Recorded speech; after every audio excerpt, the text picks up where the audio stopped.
If people could take their seats, that'd be really grateful. Thank you.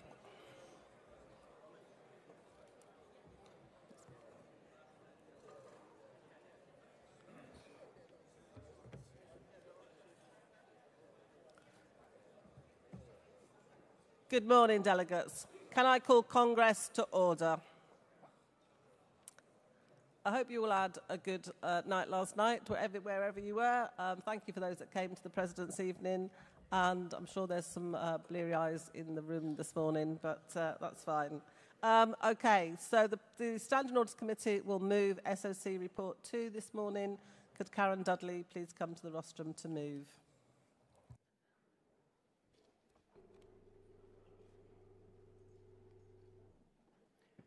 President Congress, Karen Dudley, Standing Orders Committee Chair, moving SOC Report number 2.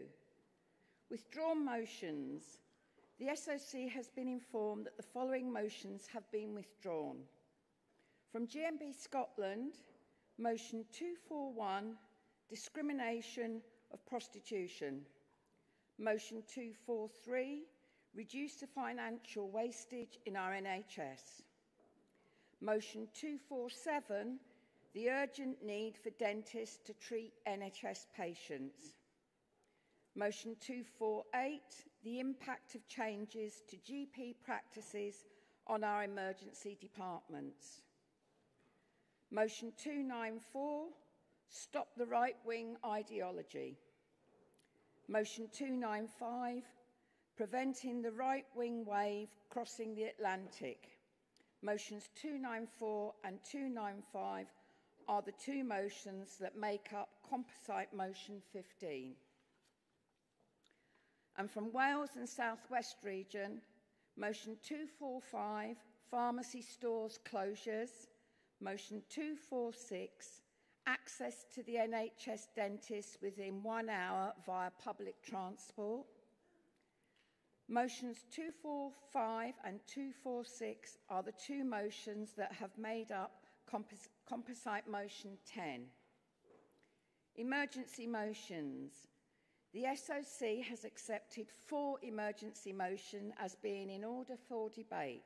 They are Emergency Motion 1, urgent clarifications to protect trans women considering the Supreme Court narrow definition of a woman, from Wales and South West Region.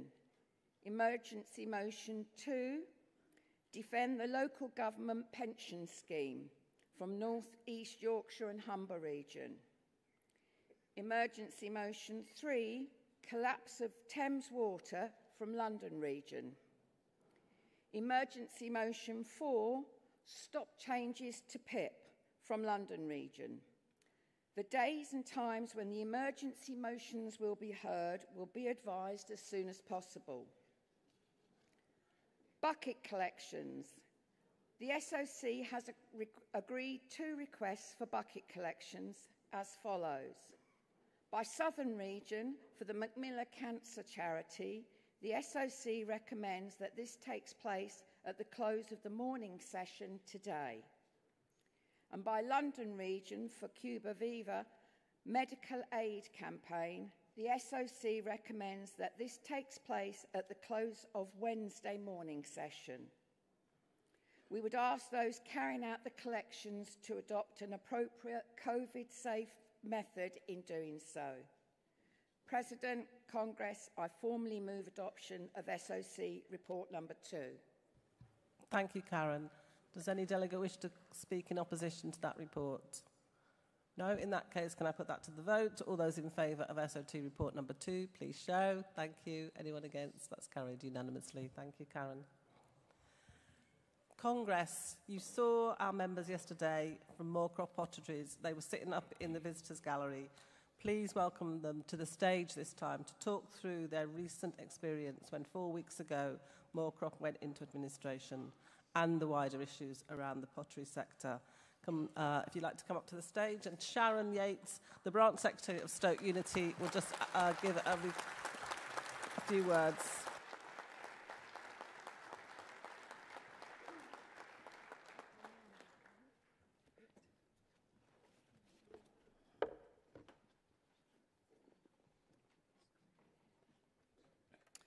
Morning, everybody. I stand here again, 12 months later, and another 2 factories have closed down. First, Royal Stafford, and now Moorcroft. These girls here, the skill that they have is world class, and we can't afford to lose it. And it's just heartbreaking. The skills are dying constantly. We're being de-skilled all the time with the low pay wages, and we're not classed as a skilled worker anymore. We're just classed as production operatives, which is absolutely disgraceful. So what we need to do is the energy.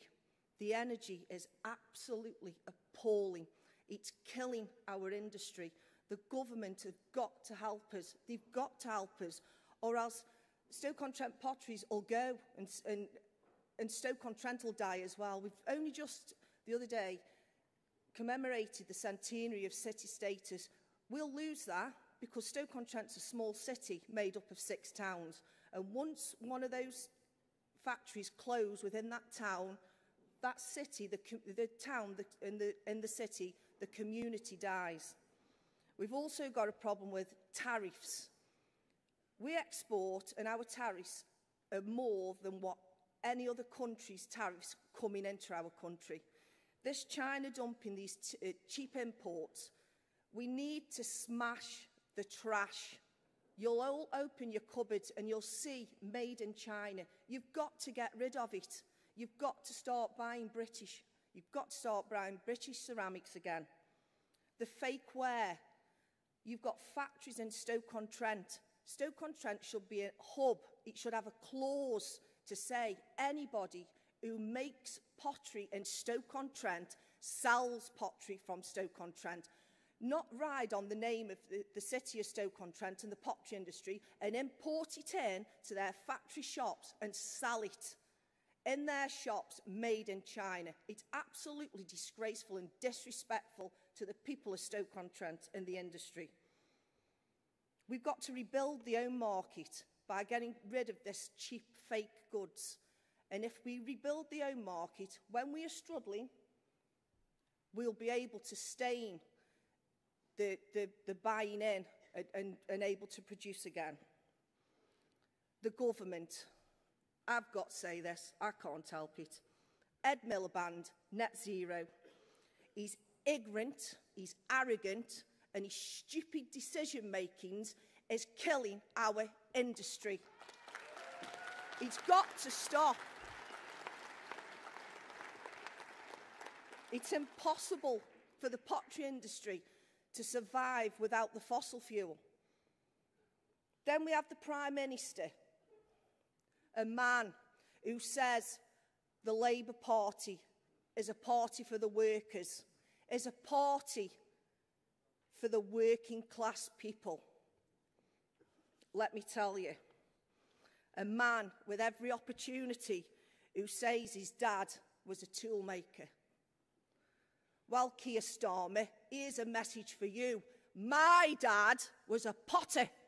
I said, and his daughter, what she's doing, she's standing here tall with her union. Come on. Standing tall with her union, fighting for the survival of the ceramic industry, fighting for the survival of the people of Stoke-on-Trent who could be waking up this morning and have no job to go to. Please support our campaign. Please help save our pottery industry. Thank you.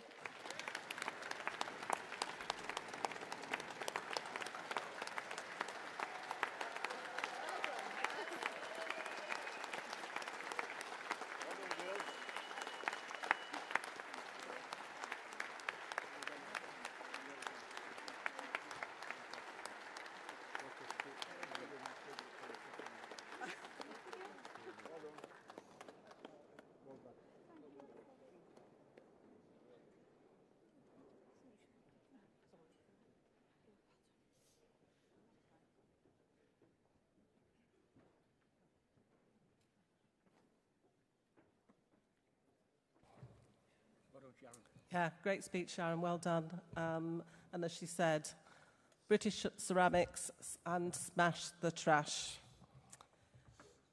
We now move on to the local gift, which is London Region. So you will see in the Congress Guide that our local gift has been chosen by London Region, and the recipient is Keach Hospice. Keach Hospice, based in Luton, cares and supports adults and children across Bedfordshire, Hertfordshire and Milton Keynes with life-limiting conditions. It is one of the few hospices in the country which offers specialists for both adults and children, and was chosen because it is free for people to use, unlike the NHS. It is not fully state-funded. Therefore, donations, like the ones we're going to be doing today, Congress, are vital to keep the service running and free for those who need it. So we'll now play a short video about Keach Hospice. Thank you. Hi, I'm Kate. I'm the corporate fundraiser here at Keach Hospice in Bedfordshire. I'd just like to take this opportunity to thank Congress for their local gift donation that we are receiving. I'd also like to wish GMB a successful Congress in Brighton. You'll now see a short film about all the great work that we do here at Keach Hospice.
Thank you, London Region, for making that your recipient. As I said earlier, unlike the NHS, hospices are not fully state-funded, so any donations will be welcome.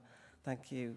We now move on to employment policy, health and safety and environment. So could I have the movers of motion 93, 96, 97 and 98 down the front, please, and mover of 93 to the rostrum. Thank you.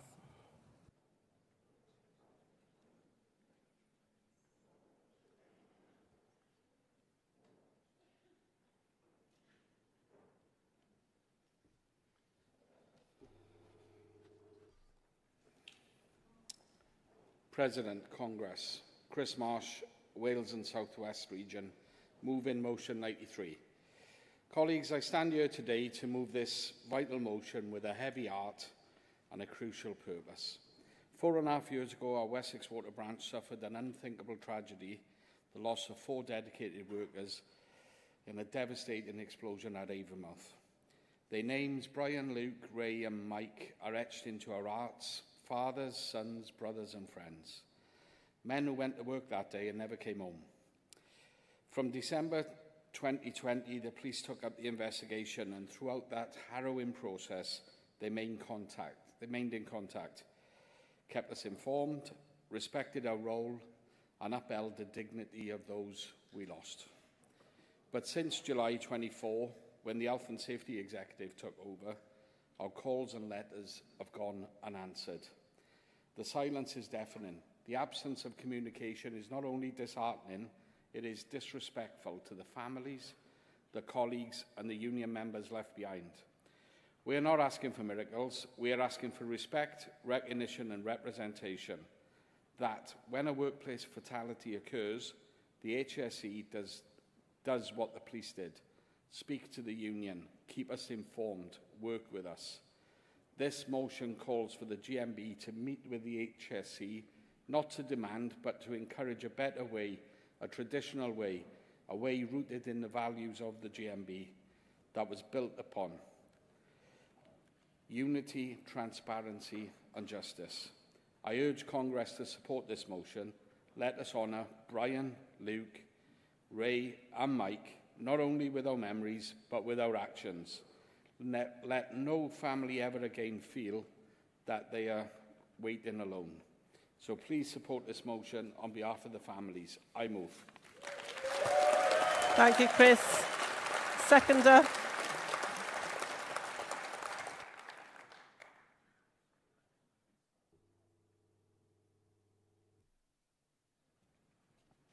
President, Congress, Mike Wilson, Wales and South West Region, second in motion 93.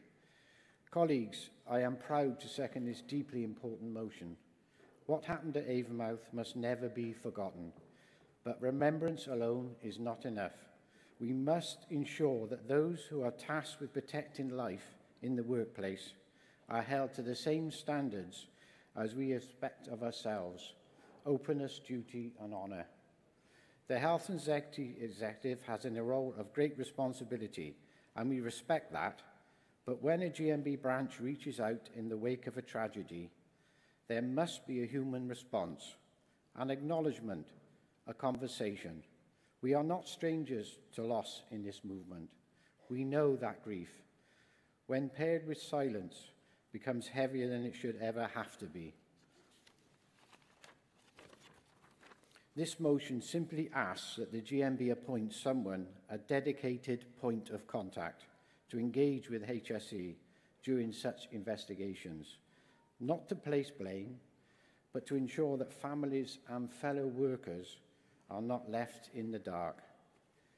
This is not just a procedural motion, it is a moral one. It upholds the traditions of solidarity that define the GMB, and it speaks to who we are, a union that looks after its own. In honour of Brian, Luke, Ray and Mike, I second this motion. Let us walk forward with purpose, with clarity, and above all, together.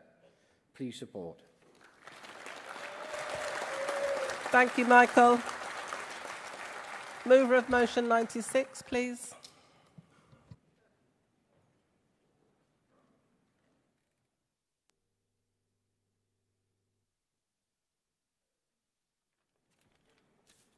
President, Congress, Diane Timmins, London Region, moving motion 96, first time speaker.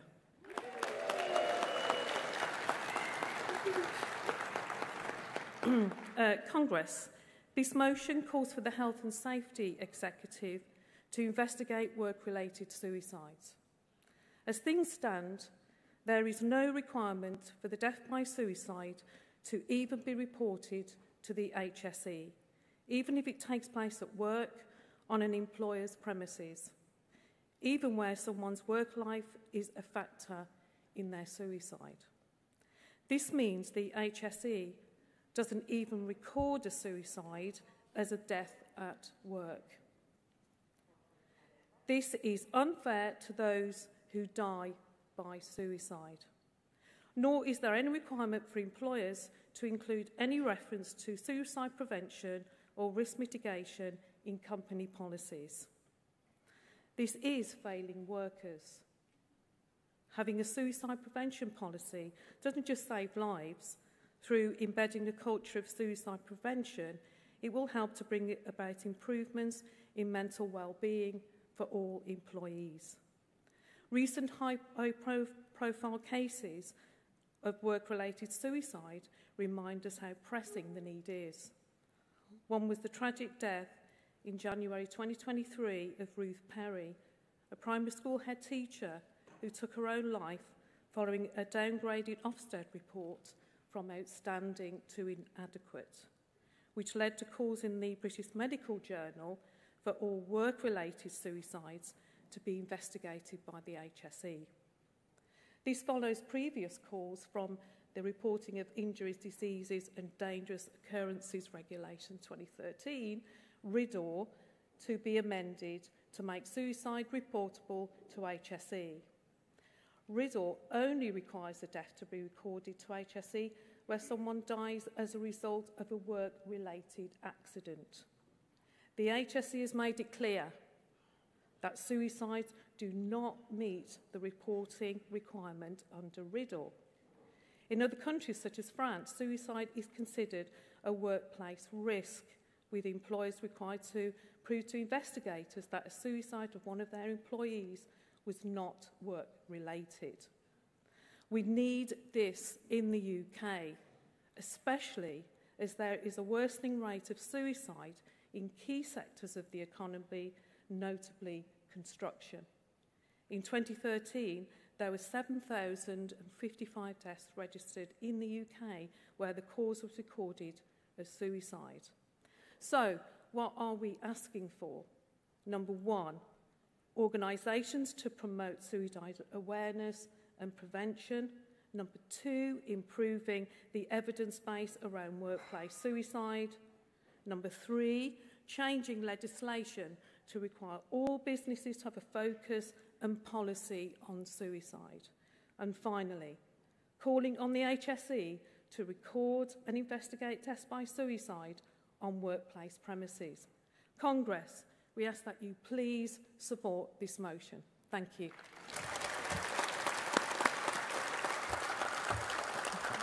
Thank you, Diane. Seconder.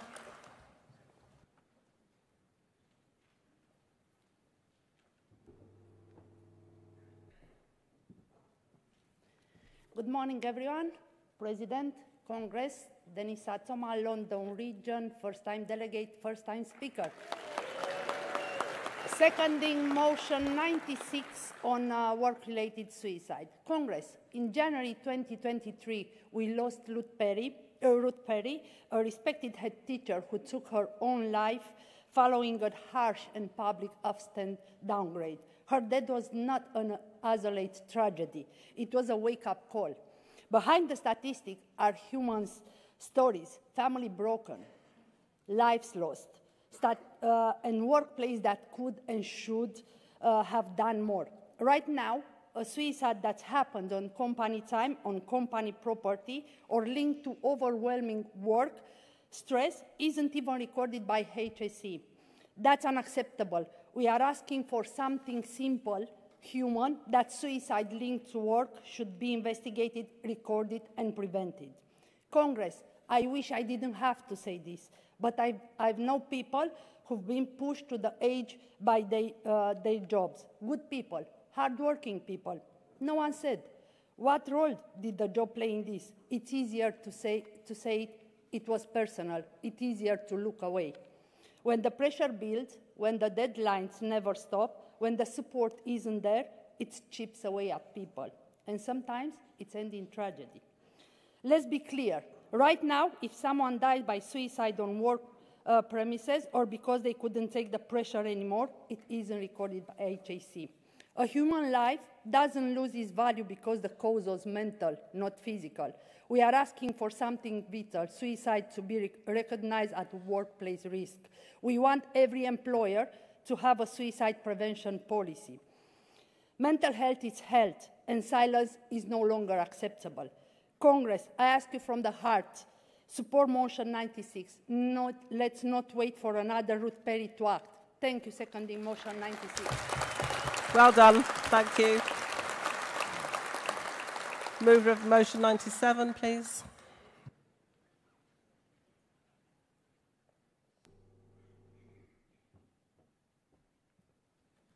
Andy Newman, Southern Region, moving motion 97. Congress, I'm going to talk about the sensitive issue of suicide contagion, where talking about suicide leads to other people thinking about suicide. And before I go on, if anybody is affected by any of the issues that we're talking about, please do take professional advice, either from the NHS Emergency Services, Mental Health Services, or from Samaritans. So for a bit of context, I'm branch secretary of a big branch, 5,000 people, but it means I've got a lot of workplaces. And for my sins, I look after Amazon's big distribution centre, BS2 in Swindon. And I became aware that something was up there about 18 months ago. I was sitting in a disciplinary hearing, and the disciplinary was about why someone hadn't phoned in sick when they just hadn't turned up for work. And it became clear in the meeting that the reason he hadn't phoned in sick, he was in a 48-hour coma from having taken an overdose. And then in the meeting, he said, and I'm going to kill myself after this meeting.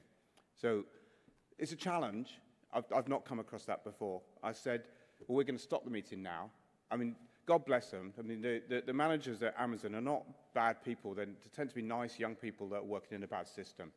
And, you know, I just took charge, took him out, made sure he spoke to the Samaritans. But something's up. Every month, someone phones me up from that place and says they're thinking of killing themselves. The things I can't talk about too much of the specifics because it would be breaching the confidentiality. But I've had people self-harming on site. I've had people threatening not only self-harm, but also to harm other colleagues. People taking weapons in. Amazon's funny. They search you on the way out to make sure you haven't nicked anything, but they don't check that you're not bringing a machete in. I've had people phoning up and saying that, you know, terrible, that they're thinking of not just suicide, but murder-suicide, where they're going to go in. You know, I've involved the police. I'm continually telling people to phone Samaritans. And it's wrong. Now, look, I'm not an expert on dealing with this stuff. It's really difficult. The managers there are not experts. They don't know how to deal with it. As I said, they're good people. But there's no system. There's no system for dealing with the fact that this is going on. There's a well-known, understood phenomenon amongst psychiatrists called the Werther effect. The people talk about suicide. They see other people talking about suicide. It normalizes it. There needs to be some professional intervention. But Amazon don't talk to GMB. I don't even though this is going on there, I'm not, and the managers, on each case, they're dealing with it on a professional way. I mean, they're not bad people. But I don't think they've even spotted the pattern. Yeah, because there's 4,000 people work there. You know, I don't see the same manager each time. But there needs to be, you know, I've got some ideas why I think it is, but I'm not a professional. You know, I don't know what to do. I'm not going to give you my half-baked ideas why I think it's going on, because it might be completely wrong. It might be counterproductive. But someone needs to step in. Someone needs to help. But Amazon won't talk to GMB, so I don't even know if they know that there is a problem. I'm telling you there's a problem. The people there know there's a problem. But because Amazon won't talk to the union, there's no way we can have the conversation. And there's no mechanism for this being reported to the Health and Safety Executive. I mean, so what this motion is calling for is that there needs to be a mechanism that where a workplace has got a contagion of people talking about suicide and self-harm, that there's professional intervention from the state, from the health service, from psychiatric services, from whatever they need to help with that. And, you know, when people are talking about suicide, when they're mentioning suicide to occupational health in disciplinaries and grievances, then it's not just the, you know, the marvellous motion before me. It's not just when there is a suicide, it's when management are aware of the risk of a suicide, then, particularly if there's a cluster of it, then that should be reported and there should be a responsibility for the state, for the health services to step in and solve that problem. I can't do it. We need someone who actually knows what they're doing. Thank you. Thank you, Andy. Seconder.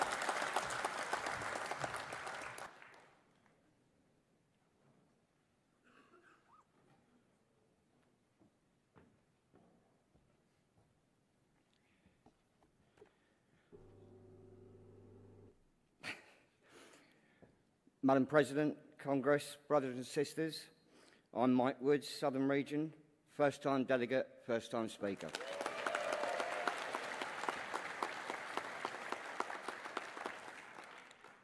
Suicide ideation is not just an issue within Amazon. It's already an issue for our children and grandchildren on social media.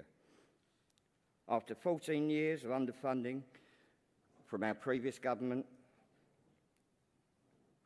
mental health issues are affecting all areas of life. They've affected members in schools, the NHS, and in my area, local government. This creates the perfect breeding ground for things like suicide ideation to take root. Whilst we wait for our new government to make good their election promises, all I know is it's another work-related issue that we as reps face. All I know is that I only remember the cases I lose, not the ones I win. I don't want to lose this one. So, Congress, let's get ahead of the game. Give us one tool. One could be blunt, rusty tool, it doesn't matter. Just give us that one tool for our toolkit so that every officer, every convener, and every workplace organiser can do what we do best. Let's make work better. Support motion 97. Thank you. Thank you, Mike. Mover of motion 98, please.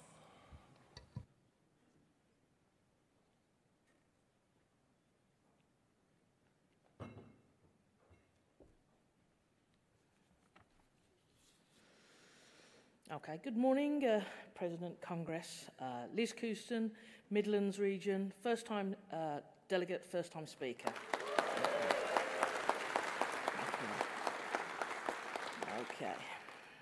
Comrades, for decades, the Health and Safety at Work Act 1974 and the Safety Representatives and Safety Committees Regulations 1977 have been the bedrock of our fight for safer workplaces. These laws ensure that employers are held accountable for the health and safety of their employees and that workers have a voice through safety representatives and committees.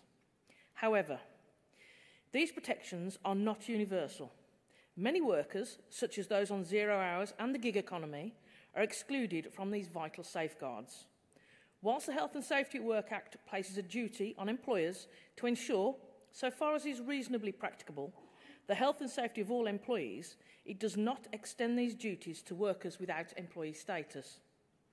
This gap leaves a significant portion of the workforce vulnerable to unsafe working conditions without the legal protections afforded to employees.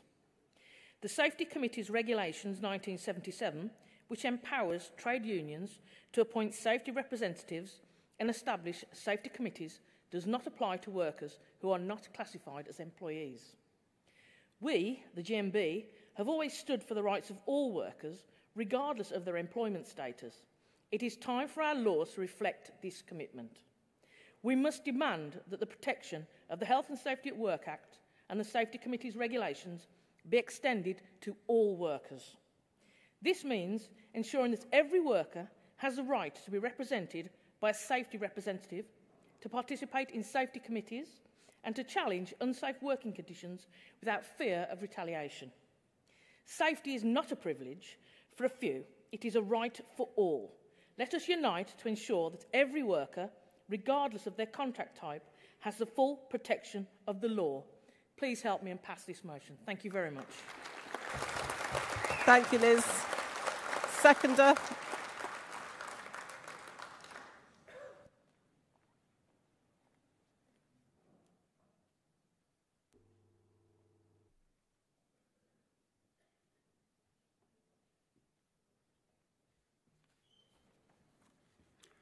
Morning, Congress, President. My name's Steve Shiner, private hire driver's representative, P42, and the great and growing Midlands branch. First time delegate and first time speaker. Thank you. This motion is about making sure everybody at work gets the protection of GMB trade union health and safety reps. It shouldn't matter whether your formal legal status is as an employee, a worker, or self-employed. Whether you work and under whatever status you work as, we all face hazards, we all face threats, and we all need to get organised around health and safety. Private hire drivers face the risk of assaults, robbery, and racist abuse on a regular basis. This should not be something that we accept as being part of the job. This should be something that we, as a union, can sit down with the company and develop a plan to stop this abuse. Wherever a company recognises a trade union, then our safety reps should have the same legal backing as they do where members are identified as employees. We want to see the safety representatives and safety committee regulations extended to cover union reps for workers and self-employed. We should all be provided with information about health and safety implications. We should all be consulted about changes to processes. We should all be consulted on the training people get. And we should all be consulted on who the company put forward as responsible managers in health and safety. Thank you, Congress. I'm second. Well done, Stephen. Thank you. Does anybody want to speak in opposition? No. In that case, can I ask Gary Harris from the CC to give the CC's response, please?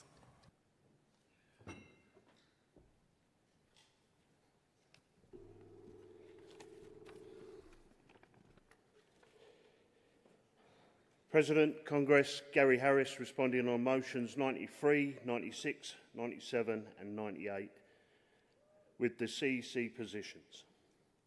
On motion 93, whilst the CEC has every sympathy with the branch and all those branches whose members have been killed at work, GMB cannot intervene in a formal fatal accident investigation, whether it is conducted by the police, HSC, local authority or ORR, or any other regulator, for fear of prejudicing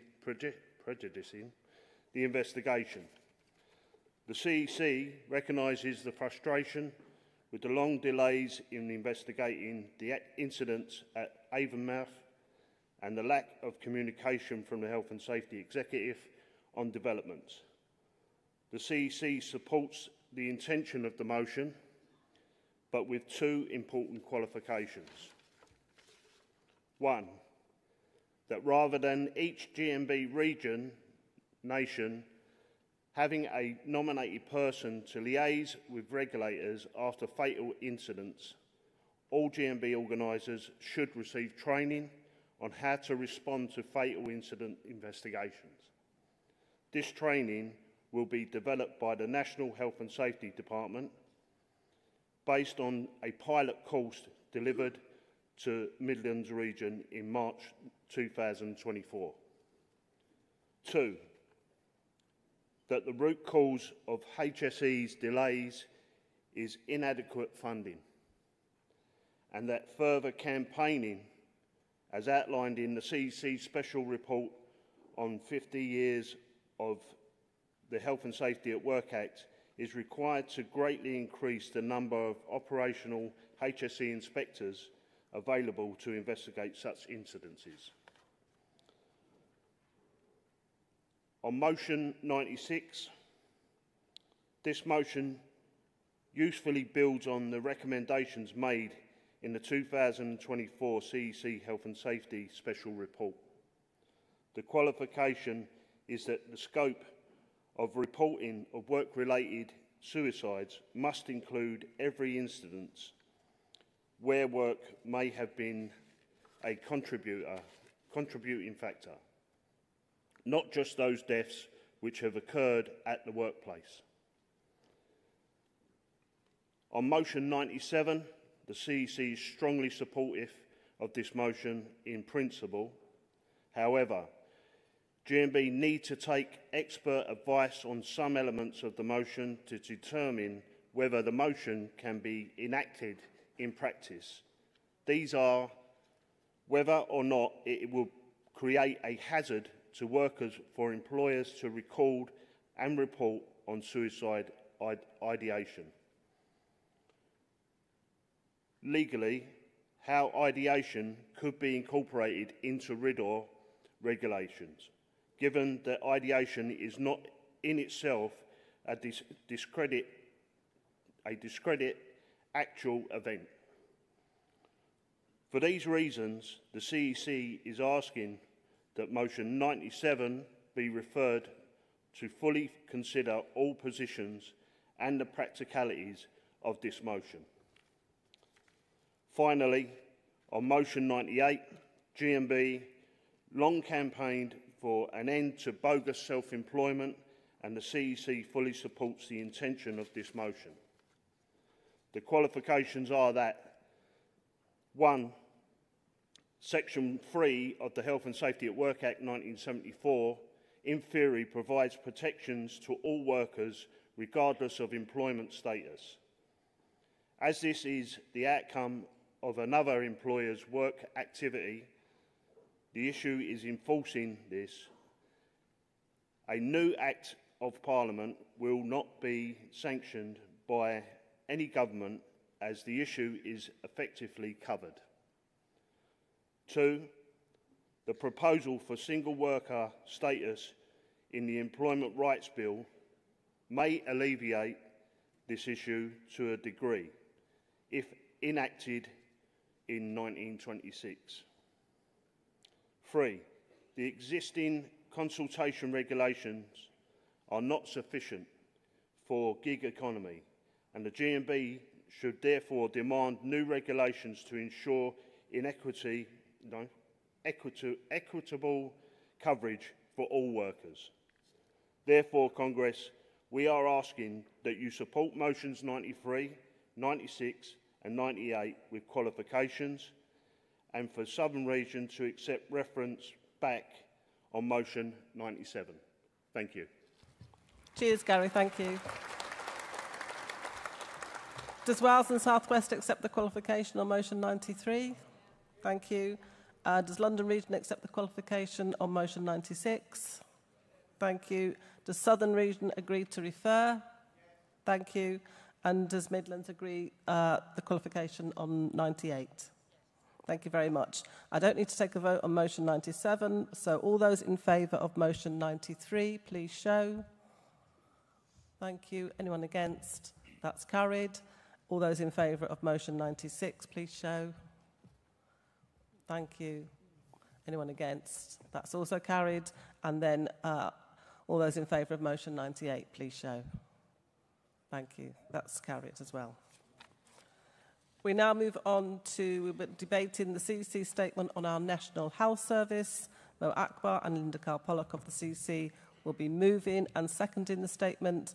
I will then invite regions to speak on the report in order, starting with London Region. So if the speakers on that report would like to come down to the front as well, I'll be taking London, Midlands, North East Yorkshire and Humber, North West and Irish, Scotland, Southern and Wales and South West in that order.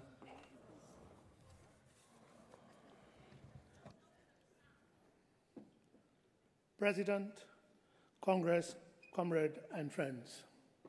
Mo Akbar, moving CEC report, C statement on our NHS.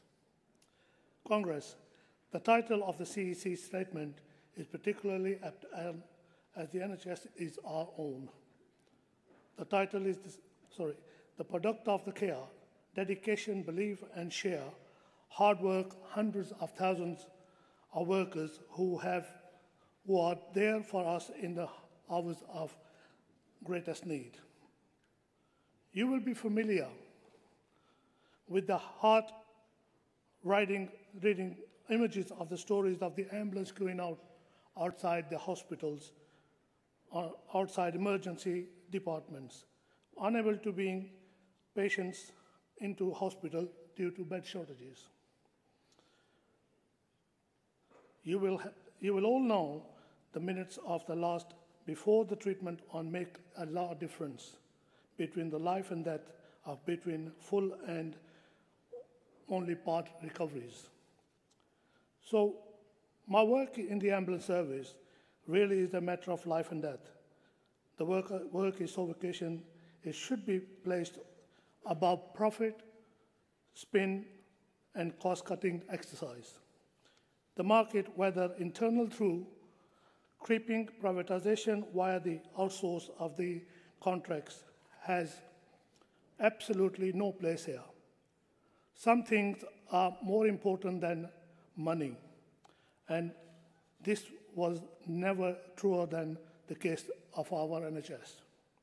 The statement before you is based upon Imperial's research and the lived experience of our members of the front line of the NHS, not at least in the ambulance service.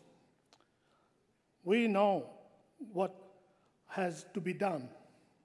We know that our NHS will not restore until they're properly funded from the public purse, through the progress, taxation, calling time on a profit motives. This means the return of the contract, including for the patient transfer services. In-house, the proper funding of the social care and an end to bed blocking in our hospitals. This means proper pay and decent conditions for our members throughout the NHS services and wider care sector that recognise their professionalism, ability and commitment. This means a return to the funded principles, the beliefs, dignity and a healthy life of runs from cradle to grave. That does not depend upon the ability to pay. We can do this. We know that it can be done. Our NHS built brick by brick from out of our ruins and of the blitz to the envy of the world. It was built upon the skill and commitment of the workers down from every corner of the globe, who, far from being strangers to our shores, became an integral part of our society and without whom our NHS could never have hoped for to be functioned. Without, let alone thrived, deserved, dynamic and driven to serve and to care, the NHS defines us all, knits together the fabric of our civil society and exits at the surest pillar of the Commonwealth and as a treasury for all. Our NHS can be rebuilt right here, right now, but only through the labour, expertise and the vision of our members who are already and able to secure a better, healthier and brighter future for us all. Congress, I urge you to adopt this CEC statement. Thank you very much. Linda? Linda to second. Linda Carr-Pollock, are you in the hall?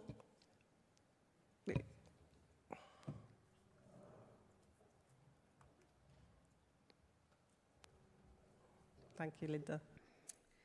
President Congress, Linda Carr-Pollock, seconding the CEC statement on our National Health Service. Colleagues, this statement, guided by your motions and the experiences of our members, clearly calls for reforms to our essential services, GPs, dentists and pharmacies. These services should keep us healthy and catch issues before they become serious, without any expense at the point of use or long waits for appointments. We know that people are deterred from seeing their GP due to waiting times, the rush for appointments in the morning, or the high cost of seeing a dentist if you can find one. The lack of integration with the wider NHS means our hospitals, ambulance services and pharmacies are bearing the strain and are at breaking point. Having worked in the dentistry service, I understand the importance of good oral health and its link to preventing other health conditions. Regular checkups can support the prevention of serious illnesses and spot early signs or indicators of them. This is why this statement needs to become our union's policy. It recognises the magnificent work of our NHS workers and outlines practical remedies to restore the NHS's lustre.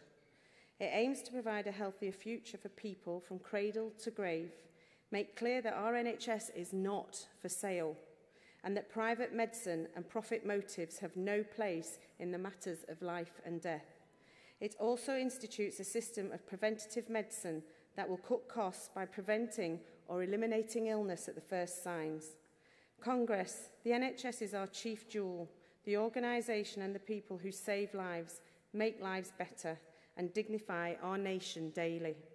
This is a source of pride, hope and the lasting testimony of the 1945 government. Our members gathered here today, ambulance workers, technicians, porters, dental professionals, nurses, pharmacists, health improvement practitioners and all healthcare staff do magnificent work and know precisely what needs to be done. Therefore, let us trust those who do the work, save lives and truly care about the health, happiness and future of all of our people. The NHS is ours, it's union built and it's the envy of the world. This CEC statement reflects this knowledge and workers' priorities. I recommend acceptance in the sure and certain knowledge that this will be the first step in GMB's campaign to not only save but enhance the NHS. Please support this statement. Thank you, Linda. Could London Region come to the rostrum? Just before you take the... Come up, but just before you speak, could I just ask that the delegate from North East Yorkshire and Humber does not want to be filmed or be put on social media, so can you respect the wish of that delegate, please?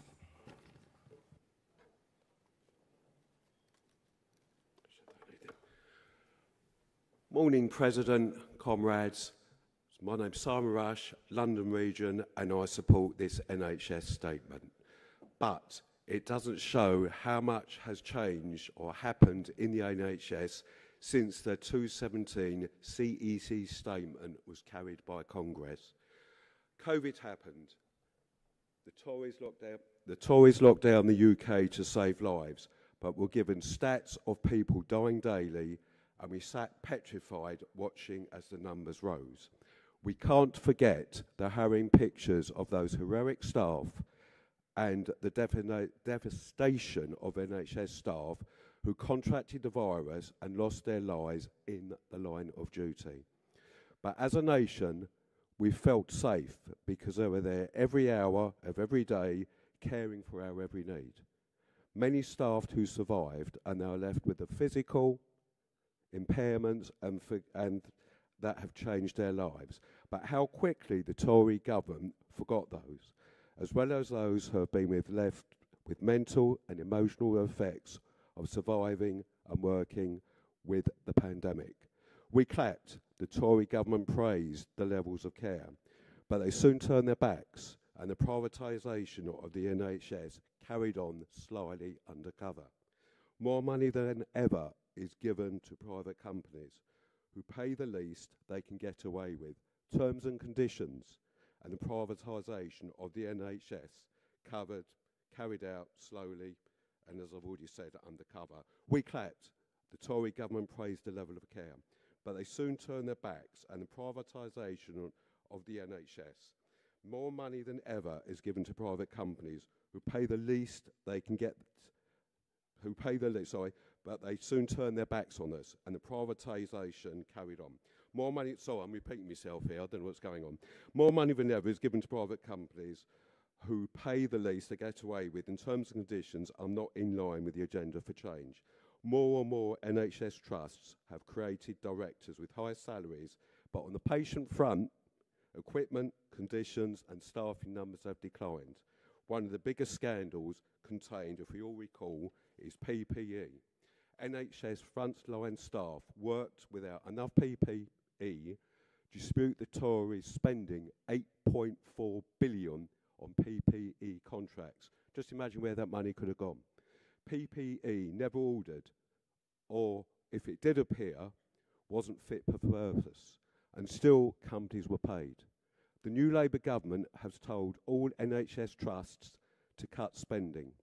GMB London Region is witnessing frontline NHS staff either be made redundant or being chupied over to private sectors. We cannot stand by idly and allow this to happen. Ambulances are unable to unload at A&Es because of the shortage of beds. People are unable to get a GP appointment. there were reports of people extracting their own teeth due to lack of dental appointments. Just imagine for a minute putting your own teeth or doing a filling, which you can actually order online.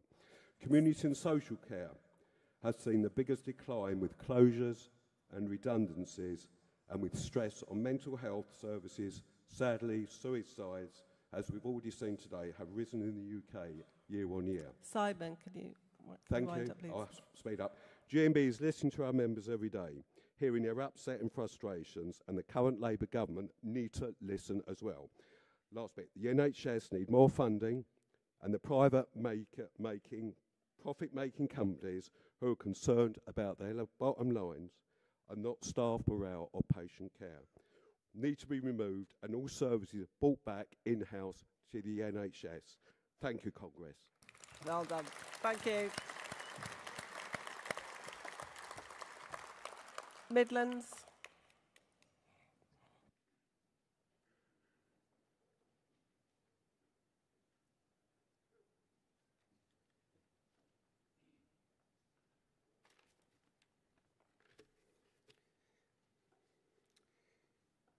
In support of the CEC Special Report, Paul Pickrell, Midlands Region.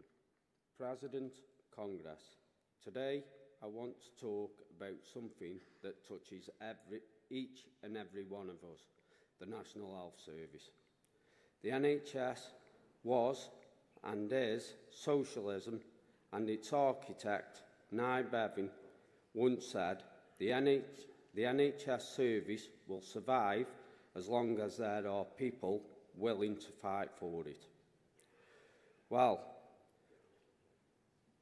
we now have the capitalist vultures circling, desperate to privatise our precious NHS. We now have the right-wing caucus backed by hedge fund billionaires and fronted by Nigel Farage, desperate to sell it off. Now is the time for working people, trade unions, all those that depend on the NHS, all those that know what alternatives are, to stand up and be counted. And I believe that the GMB should be at the forefront of that call. So, brothers, sisters, comrades and friends, let's work together to ensure the NHS remains a beacon of hope and healing for all. Please support Solidarity. Thank you, Paul. Delegate from North East Yorkshire and Humber, please.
Well done, Sarah.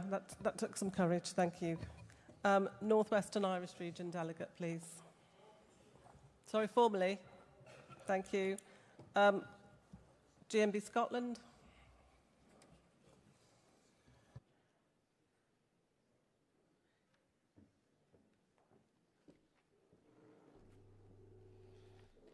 President, Congress, Melanie Gale, GMB Scotland, the brave.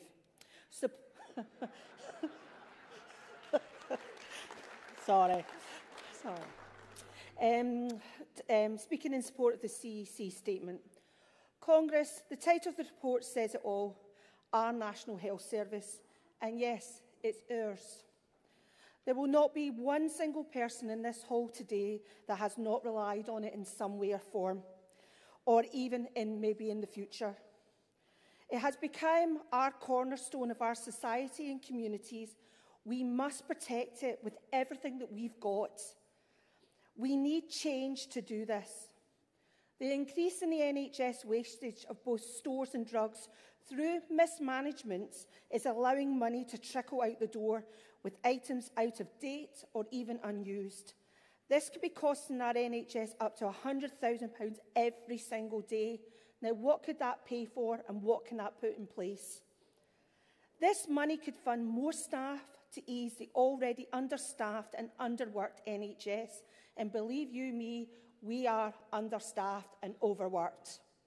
As a result, staff are unable to order everyday items or equipment or even vital uniforms.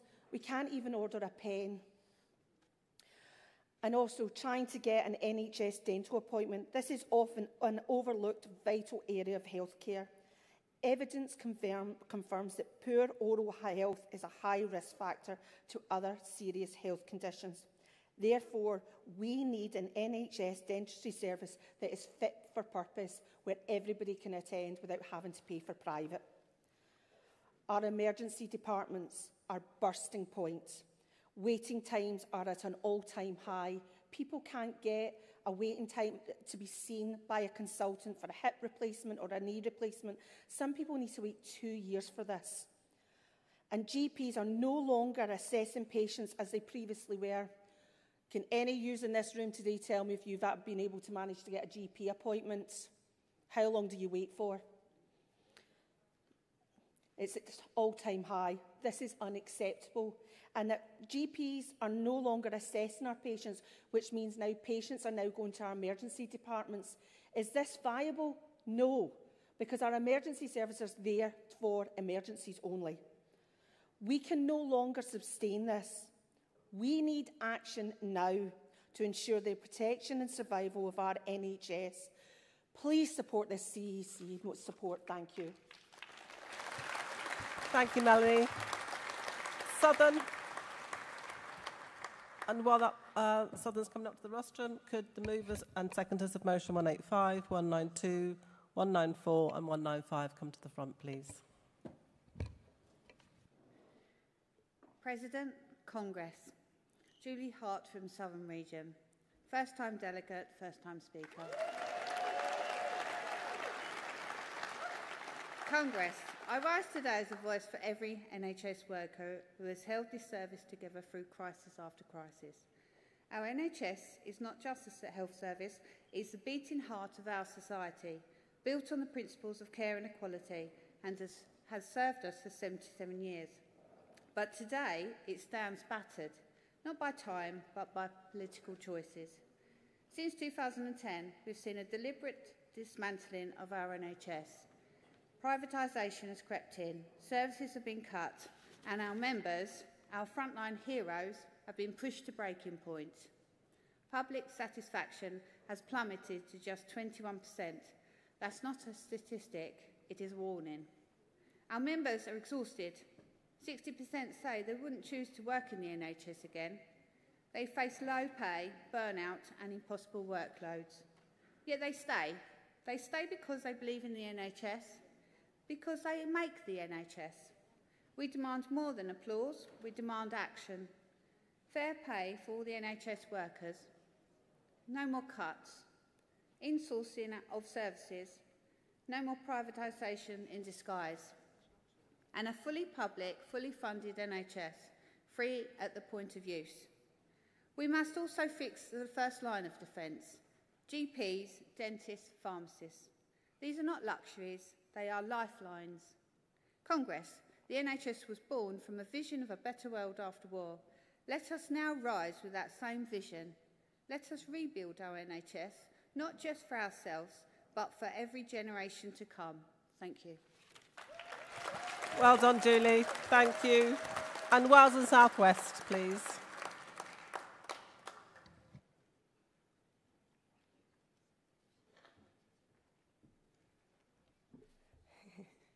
President, Congress, Rebecca Jones-Westcott from the amazing Wales and South West region. Hooray! Speaking in support of the CEC Special Report. Congress, let's be clear. The NHS is not just a service.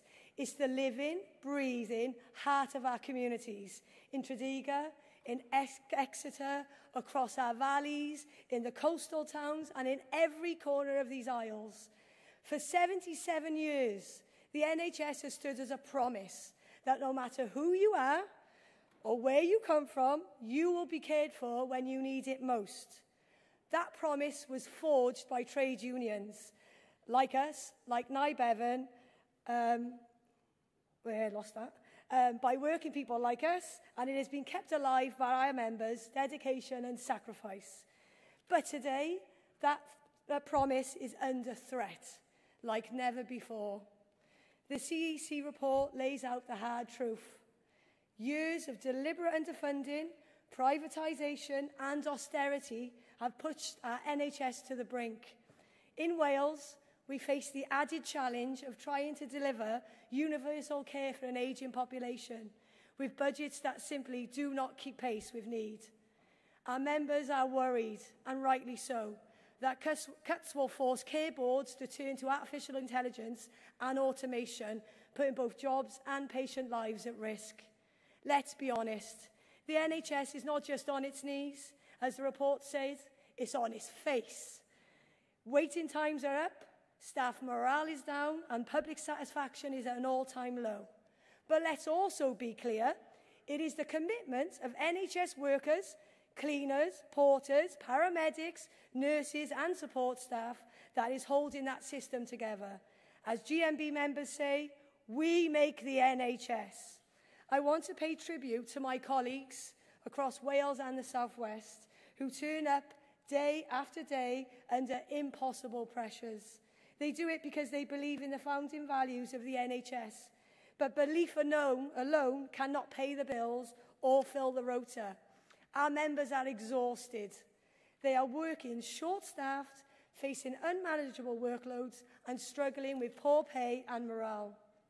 In a recent survey, 60% say they wouldn't join the NHS again if they had the choice. That should be a wake-up call for every politician in this country. The CEC report is right. We need urgent action. We need decent, dignified pay rises for all NHS workers. We need to insource services, invest in community and elderly care, and overhaul the broken system of training and career progression.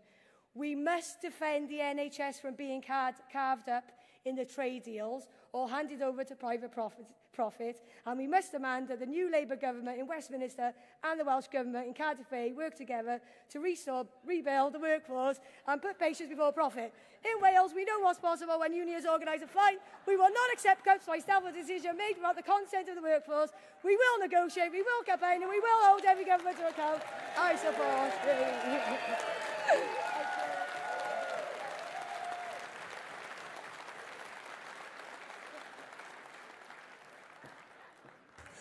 Well done. Thank you. OK, so I can put that to the vote. All those in favour of the CEC statement, please show. Thank you. Anyone against? That's unanimously carried. Thank you. We now move on to industrial and economic policy, public section. Could I ask the mover of 185 to come to the rostrum, please?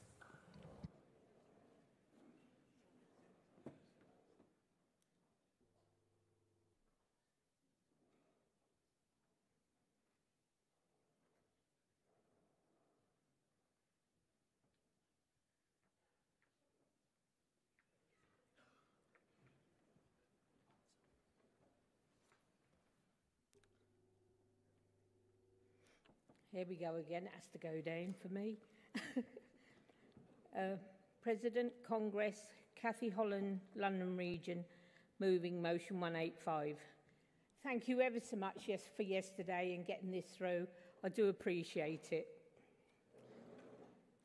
Congress, thank you for allowing me to speak on this motion. While I believe the CE statement on the NHS, as we all know, it needs protecting for the future. We also must do all we can to protect staff that work in the valuable service. Our NHS is at present not going far enough to protect staff from the possibility of allegations and violence. A couple of weeks ago, my daughter, who is a community nurse, was phoned by a colleague who was anxious about going into a patient's home, as he is known to make allegations against staff. Had the nurse been wearing a camera, this would not have been necessity to divert staff from other work. Of course, it can go both ways, protecting patients from abuse as well. And if it could contain alarm, so much the better. I move. Thank you, Cathy. Seconder.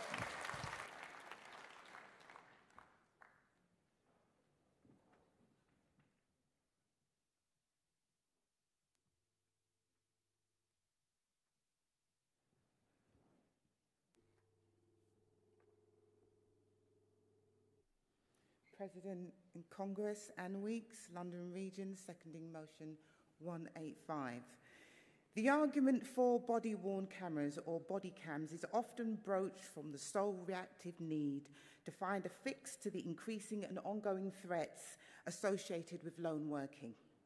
However, addressing the need through a kaleidoscopic lens means we see the use of body cam as a part of a positive, proactive triple package of employee, employer and patient care.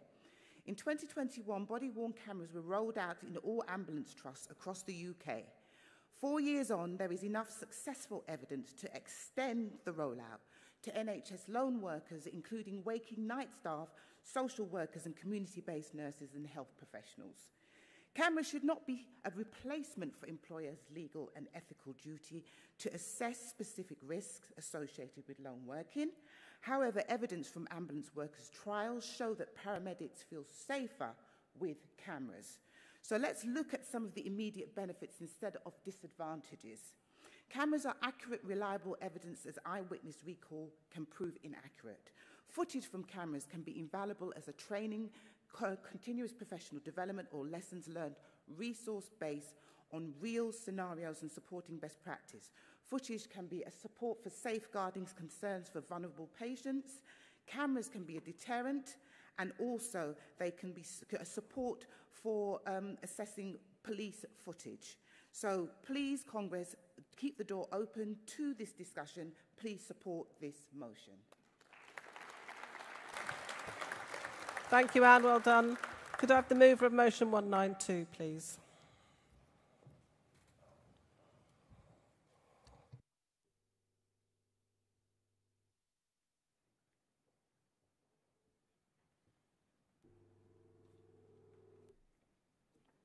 President, Congress, Ian Minards, Wales and South West Region, moving motion 192, a national policy on virtual wards, accountability and safeguarding workforce and patient care. First time delegate, first time speaker.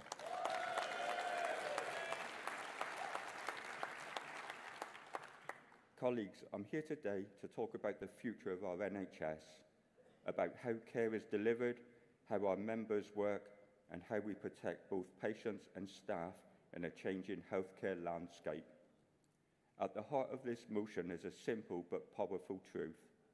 Innovation must never come at the expense of safety, and right now, the growing adoption of virtual wards is running ahead of the governance, staffing, and safeguards needed to make it work properly. Congress, we are not against innovation. Done right, virtual wards can bring real benefits. Patients recovering in the comfort of their own homes. We free up hospital beds for those in acute need. We are reduced pressures on overcrowded wards and overstretched surfaces. But let's be clear, our members are being redeployed from face-to-face care to monitor patients remotely without any additional staff to support this shift. They're now expected to use their personal vehicles to visit homes, often without proper insurance, putting them at legal risk. The current mileage rate of 45p doesn't cover fuel wear and tear anymore. Staff are effectively subsidising the system out of their own pockets. Add to this the challenges of lone working, poor mobile coverage and insufficient training. It's crystal clear we're putting people in unsafe situations. This isn't just about healthcare delivery, it's about terms and conditions, legal protections, safety and respect. The worst aspects of virtual wards are already visible. Families forced to provide care they're not trained for, patients left in unsuitable homes without access to the technology needed, clinical assessments missed, emergencies poorly managed, inadequate staffing, systems that crash, all contributing to a postcode lottery of care where your health outcome depends on where you live. Congress, this is not good enough. That's why we're calling on the GMB to adopt a clear national policy to take the lead and set the standard on how virtual wards are introduced. A policy that says no more ruling out virtual wards without proper consultation, no more staff being asked to do more with less, and no more silence from employers when things go wrong. We demand staffing levels must exceed demand, not just meet it, because patient care is not a number on a spreadsheet, it's about human lives and the people who protect them. We call for regular reporting, independent reviews, and honest evaluation so we learn from mistakes and improve. We call for equity in access so patients in poor housing or rural communities aren't left behind. Most of all, we call for GMB members to be at the heart of every conversation about virtual wards, because without that voice, without the voice of the workforce, these programmes are built on sand. Congress, virtual wards could represent a new frontier in healthcare, but without strong union oversight, they risk becoming just another cost-cutting measure, one that exploits workers and shortchanges patients. So today, I ask for the support of this motion, support our members, support safe staffing, support innovation. I move. Well done, Ian. Thank you. Seconder.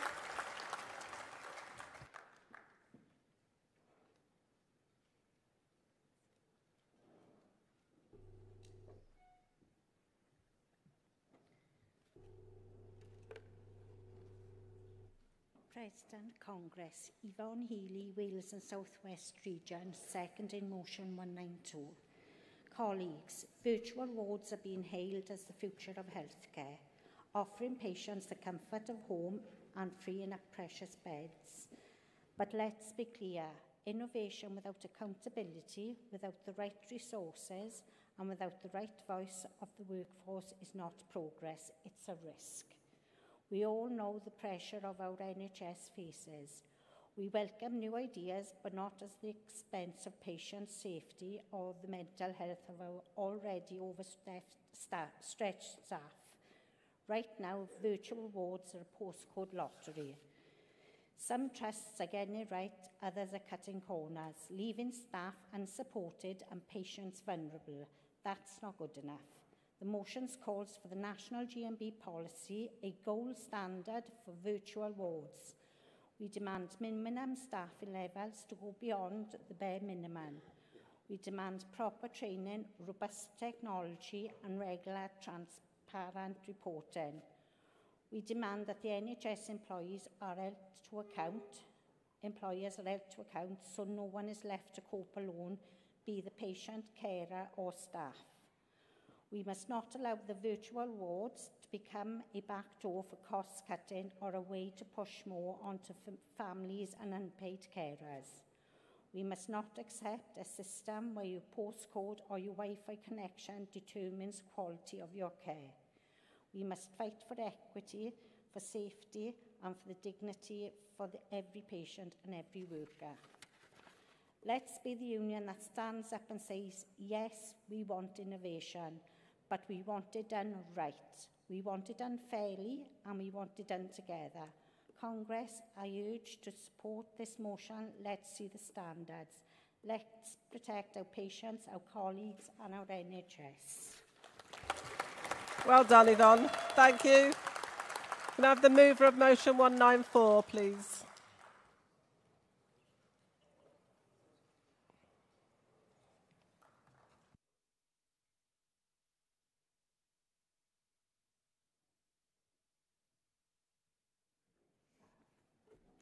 President, Congress, Les Martin, GMB Scotland.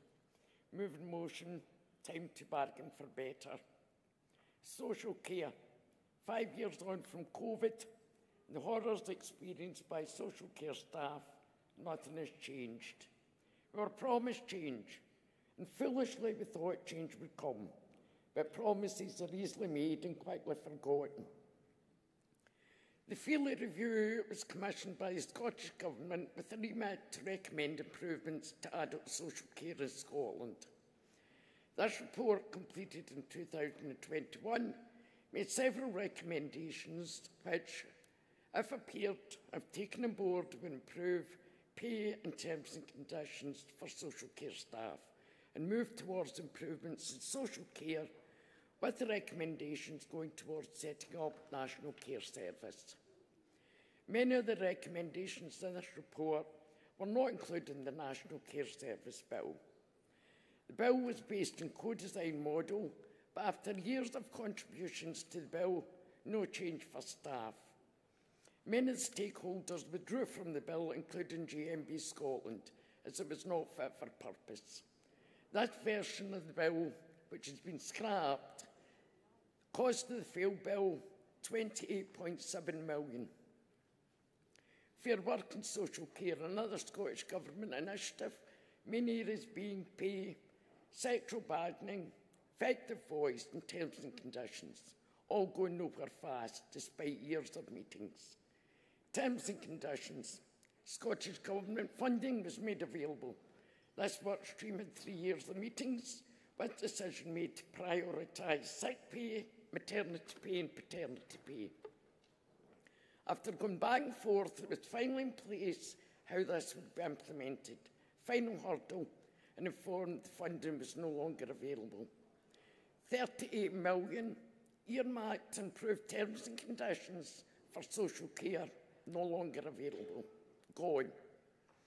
It's been asked on numerous occasions where the missing millions have gone, only to be told no longer available. Sectorial bargaining, again, years of meetings, still no agreement from the Scottish Government. Scottish Government continued to agree on carers' minimum pay without any meaningful consultation with trade unions. Effective voice for social care staff. To have effective voice, unions should be able to visit all care homes and give these members a voice. The roles and responsibilities of social care workers continues to grow with an ageing population with complex medical needs, as shown in win after win in council job evaluations. An example being South Lanarkshire Council, home care wage £18 an hour. That's £5.40 more than the Scottish Government minimum wage for carers. Staffing crisis. We're on the verge of losing many overseas workers and care worker visa. When these overseas workers are gone from social care, many care homes will close due to lack of staff. Homes that remain open, existing staff will be plunged into intolerable, unworkable situation, and the vulnerable elderly in our society who require care will suffer. The recruitment and retention crisis will continue until Scottish Government and Council step up and deliver and pay in terms and conditions. £28.7 million wasted in a National Care Service bill that wasn't fit for purpose. £38 million snatched away from improving terms and conditions. Social care workers deserve better than false promises and funding being stashed away. We'll not rely on promises anymore. We want firm commitment and improvement in the social care workforce. We're good enough during COVID to put lives at risk, but not good enough now for decent pay or terms and conditions. Elizabeth, we want change now. Can you wind up, 1 please? year, 2 year or 5 year now. We ask GMB to apply pressure on government to get round the table and start talking. Please support. Thank you very much. Thank you. Seconder for motion 194, please.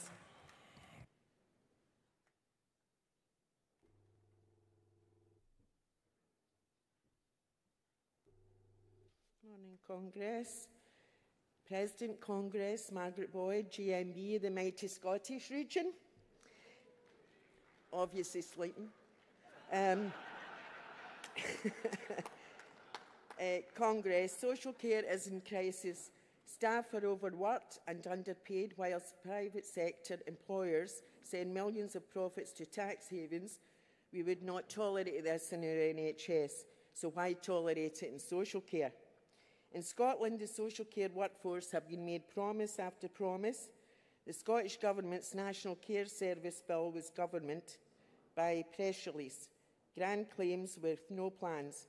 Workers were marched up the hill with months of talks, only to be let down. There can be no recovery in our NHS without first improving social care. That is just how vital care workers are. And that has been reflected in equal pay campaigns across the country where care workers are fighting and winning. South Lanarkshire carers remain one of the highest paid in the UK thanks to the support of the local rep of South Lanarkshire Council. But elsewhere, carers haven't been able to bargain. Scotland was ahead of the rest of the UK after an historical agreement between ministers, trade unions and employers to negotiate the pay, terms and conditions across private care. But we now risk falling behind as the Scottish Government refuses to convene the bargaining table. It remains the only major publicly funded service in Scotland without some form of bargaining structure. The social care workforce cannot afford to go backward when they are ready to move forward. It's time to bargain for better. Thank you, Congress. Please support. Well done, Margaret. Thank you. Mover of motion 195, please.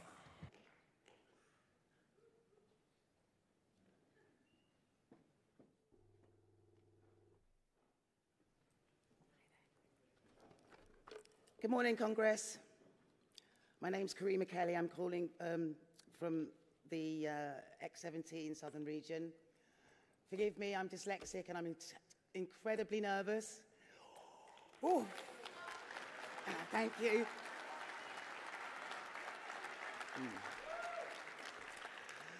I rise today to not just move this motion, but to demand justice. Justice for carers and support workers who provide essential services for the most vulnerable members of our community. The elderly, the disabled, and those living with chronic illnesses, and for those who have mental health complexities. These individuals are our unsung heroes, and I would like to take the time to personally acknowledge each and every one of them for their incredible work that they do. Let us be clear, underpaying these workers is not just a financial issue, but also it is our moral failure. It is an insult to those who dedicate their lives to care for the well-being of others. And yet, strangely, their pay remains so low, forcing many to struggle financially, despite the selfless devotion that they offer others. This motion doesn't ask for luxury, it just asks for fairness. So what is an extra £4 to help them maintain the care that they so desperately need?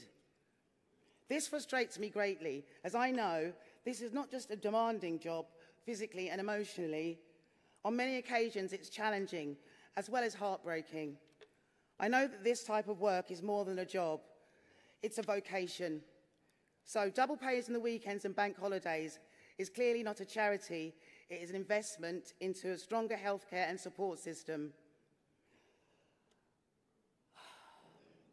This is about respecting and valuing the sacrifices that they make. And I can safely say, if my mother was anything to go by, personally, I would treble the rate of pay to ensure her safety and well-being, or should I say, the safety and well-being of the carer. So, Congress, can I ask you, what are you willing to pay for someone to leave their families to come and look after yours? So can I urge you to stand up for those today who stand up for us all year round? And let us be clear, their work matters, their time matters. It's time to reward them accordingly. Congress, I move. Thank you. Well done. Well done. Your nerves didn't show at all. Well done. Seconder, please. Hi, hello. I'm Stacey Blair. I'm Southern Region and also from the National Care Committee. Hey! I'm proud to speak in support of Motion 195. Care and support workers are the foundation of our social care system. When social care functions work well, we see measurable improvements. Fewer hospital admissions, smoother discharges, less strain on all the emergency services. We provide essential complex care to vulnerable individuals, not just during convenient work hours. We work weekends, bank holidays, Christmas Day. Whilst others take a rest, we turn up because care isn't 9 to 5. You don't just pencil in your dementia for when it suits me. I'm there working, sacrificing my time with my family in order to make sure that you're medicated, clean, fed, and advocated for. We do this because we care, but because we care, we're often exploited. So it's key to point out that absolutely everyone in this room, everyone is likely to need social care at some point. So should it take a personal experience for you to really, truly understand what it is that we do and the importance of what we do? We are not fairly recognised for our commitment, and there's this long-standing imbalance in how care work is valued. We speak about dignity in care, but how can you speak of dignity when you don't show it to the very people that provide that service? This motion isn't about comparison or competition, it's about fairness, about raising the standard across the board and creating proper parity between professionals in social care as well as healthcare. Double pay for weekends and bank holidays it's not a luxury, it's just a fair start. It's a baseline gesture of respect for unsociable hours, for personal sacrifice, and for the skilled, emotionally demanding work that care and support workers carry out to fix every day. We want a strong, stable care sector, not just fit for now, but fit for our future. And we're only going to do that if we're willing to invest in the people that turn up every day and hold it up. Please support this motion. Thank you, Stacey. Well done. Any speakers in opposition? No. Can I ask Simon Day from the CC to respond? And can I have movers and seconders of 244, 249, 250, 257 to come to the front as well, please? Good morning, President. Good morning, Congress. Simon Day speaking on behalf of the CEC, responding to motions 185, 194 and 195. Turning first to motion 185, NHS lone working staff from London Region. The use of body-worn cameras has been an issue of personal choice for ambulance service workers, not all of whom want to wear them. J&B has not consulted with its wider NHS and community healthcare membership on the use of body-worn cameras and should incorporate this into any campaigning. We wish to refer this motion in order to carry out this consultation with our membership. We note as well that there may be views from patients on this matter, although we would not canvass those and they might be used in any negotiations with employers. On motion 194, social care, time to bargain for better from J&B Scotland, the CEC supports the work of the care sector representatives in Scotland for highlighting the issue of the missing millions and encourages the organising efforts behind this campaign. The other asks of this motion are already established J&B policy, and with the change of government, the national voice of care sector workers is being heard in Westminster, where devolved nations are being consulted on the outcome of fair pay agreement in adult social care, and J&B is making a strong case for sectoral collective bargaining for the sector's workforce. The qualification is that the region will be able to make further representation for itself in the autumn, when public consultation opens on the design of the Fair Pay Agreement and sectoral collective bargaining. Finally, on motion 195, double pay rate for care and support workers on weekends and bank holidays. Workers in the care sector work 365 days a year, 24 hours a day. The industry is poorly paid, but in many instances, enhancements are paid during Christmas periods and other bank holidays. However, weekend working is in almost all instances not paid an enhanced rate. CEC's qualification is this, that we build a workplace-by-workplace campaign within the care sector and care sector employers, rather than all sectors. Congress, to recap, the CEC is asking that motion 185 be referred, motions 194 and 195 be supported with the qualifications I have outlined. Thank you. Thank you, Simon. Does London Region agree to refer motion 185? No.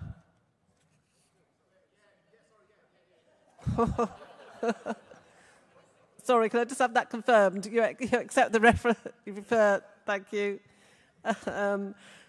Does Scotland, GMB Scotland, accept the qualification on motion 194?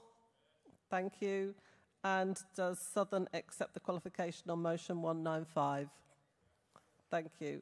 Okay, I don't have to put motion 185 to the vote, thankfully. Does all those in favour of motion 192, which the CEC are supporting, please show. Thank you. Anyone against? That's carried. All those in favour of motion 194, please show. Thank you. That's carried. And all those in favour of motion 195, please show. Thank you. That's also carried. Thank you. We now move on. We will continue with motions relating to the NHS. So could I have the mover of motion 244 to the rostrum, please?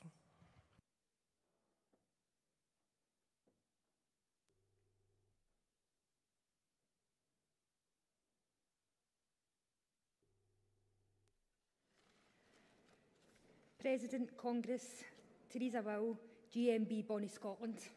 Moving motion 244, the installation and use of automatic doors in all hospitals. Conference, it's known that most of hospitals in the UK don't have electronic doors. Can you imagine that you're an inpatient and that a porter is taking you from your ward to the operation theatre, radiology, or even for radiotherapy? The porter has to navigate you in a trolley to open fire doors to get you safely from A to B.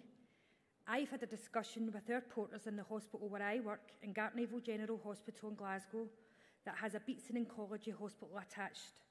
They've informed me that they've sustained injuries while pushing the trolley and having to open the doors. They've hurt their backs or even jammed their fingers or arms. They've also spoke about patients even to try and help them, which resulted in patients getting injured. Have you heard of PIR, Passive Infrared Sensor? This is a motion detector that doors have that you don't have to touch anything. As you walk forward, the door will open. PIR is a sensor that you don't even need to press. This should open when there's a general movement. So this would be a lot easier for everyone, even patients or staff that have their own wheelchairs, as they struggle to open these doors also. Regarding passive infrared, at night time, for security reasons, these are also automatically locked at main entrances into the hospital. If there's a fire alert, then they automatically open as these are connected to the fire panel. There's also the push-button system that you activate the doors to open for you. These are called hospital access control systems. Any of these would give a better patient care and smooth running and patient transfer. Also, for all staff, would benefit these when moving equipment from various departments within the hospital. These are called hospital access control buttons. This is also a good idea, but they can easily be broken when patients or staff hit them too hard. Also, this can be an infection control problem, as how many staff, patients would be touching these on a daily basis. Congress, We ask that GMB government to lobby the UK government and to work with the NHS to provide the finance that will help support the easy access for disabled staff, patients and also visitors. We ask that GMB encourage the government to support hospitals and act positively on the results to continue the fight for the rights of disabled people to access the building with ease, ensuring better accessibility for all. I move. Thank you, Teresa. Seconder.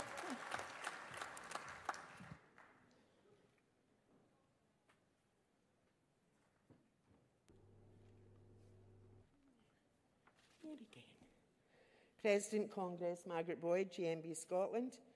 Hospitals are busy, high-pressure environments. Every day they serve patients with mobility challenges, elderly, parents with children, healthcare workers, pushing equipment, and countless others navigating stressful situations. One of the easiest ways we can improve their experience is by making hospital entry and movement more accessible, and automatic doors do just that.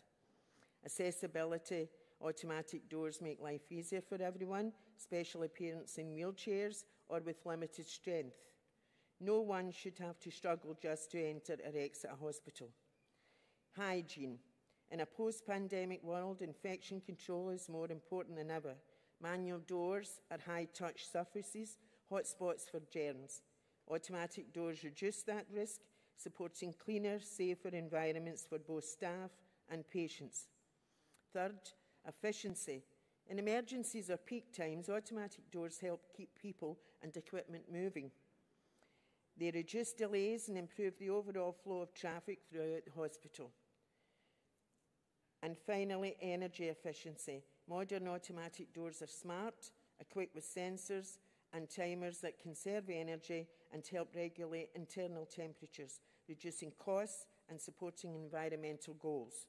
In conclusion, automatic doors aren't a luxury. They're a practical, necessary upgrade that improves safety, access, and the daily experience in our hospitals. Let's support this motion and take one more step towards a more inclusive and efficient healthcare system. Thank you, Congress. Well done, Margaret. Thank you. Mover of motion 249, please.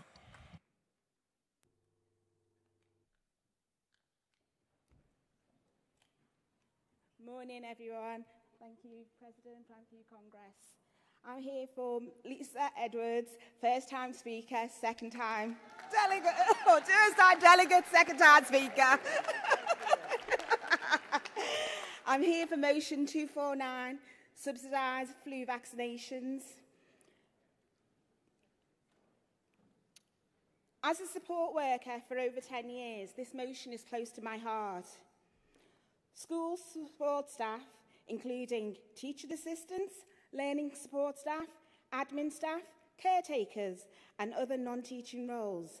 They are the backbone of the education system.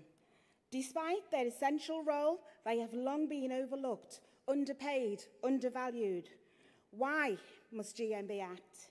As a union representing thousands of school support staff, GMB have responsibility to campaign for basic health protection in the workplace. Ensuring access to subsidised vaccines is a public health measure and a matter of workplace safety. These demands align with GMB ongoing around the SSMB, the Support School Staff Negotiating Body, which is soon to be implemented, a new mechanism for national collective bargaining on pay and conditions for school support staff in England.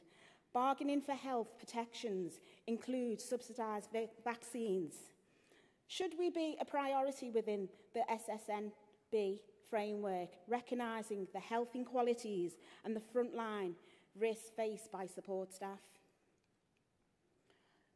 Our call to action. This Congress calls on GMB to campaign nationally for subsidised COVID-19 and flu vaccinations for all school support staff. Make this issue a core demand within the SSNB negotiations. Lobby government to recognise school support staff as essential frontline workers who deserve free or subsidised access to preventable health care. Work with public health bodies to ensure support staff are included in priority vaccination groups during any further outbreaks for pandemics. Protecting school support staff is not only a matter of fairness, it is an investment in the well-being of our school, our children and our communities. I move this motion. Well done, Lisa. Seconder.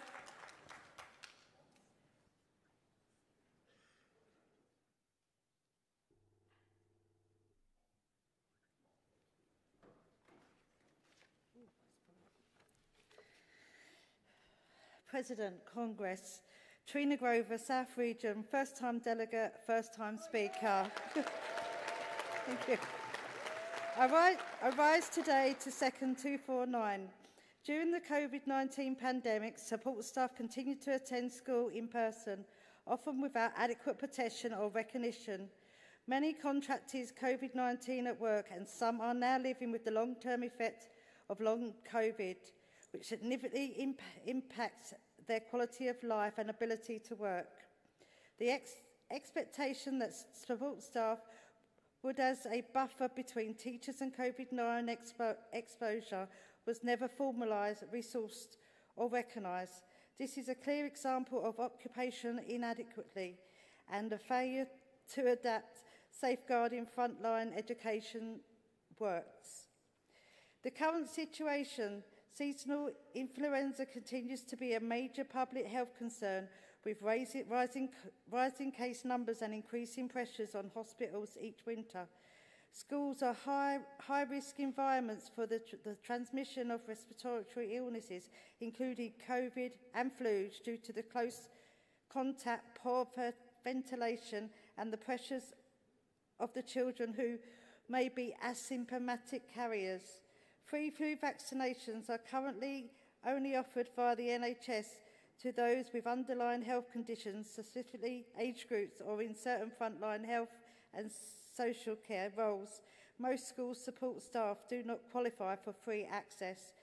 Without subsidised access, many low-paid support staff simply cannot afford to pay privately for annual vaccination, putting them, their families and the school communities at risk. Congress, I second. Well done, Tarina. Mover of motion 250, please.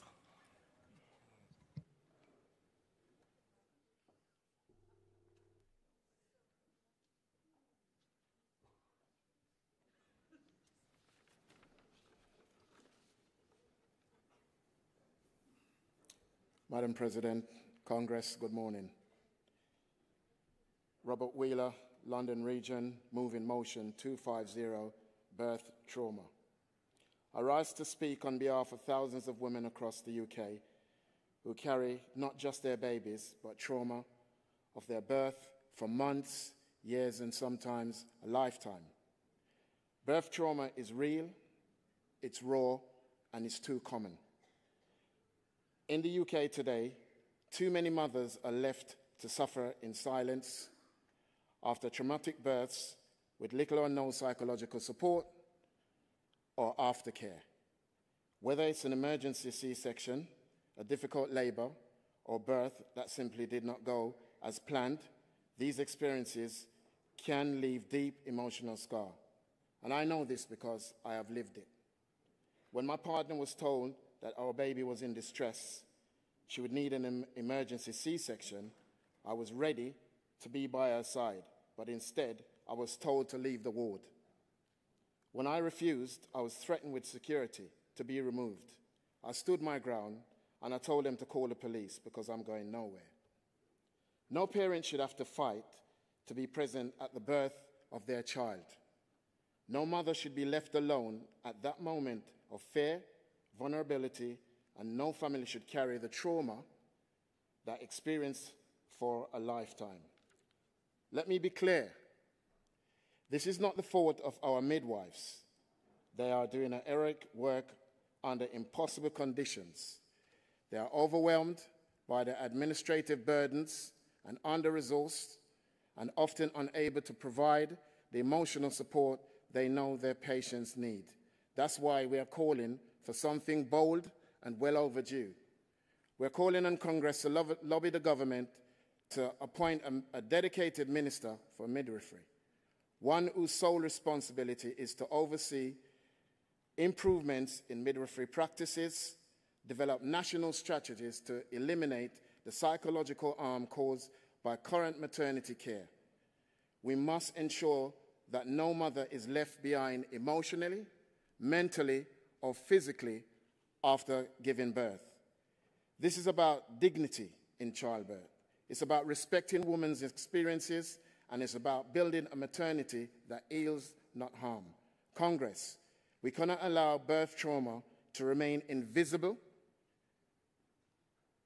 and we cannot allow silence to be the standard of care. Please agree and support this motion for action for mothers, midwives, and the future generation.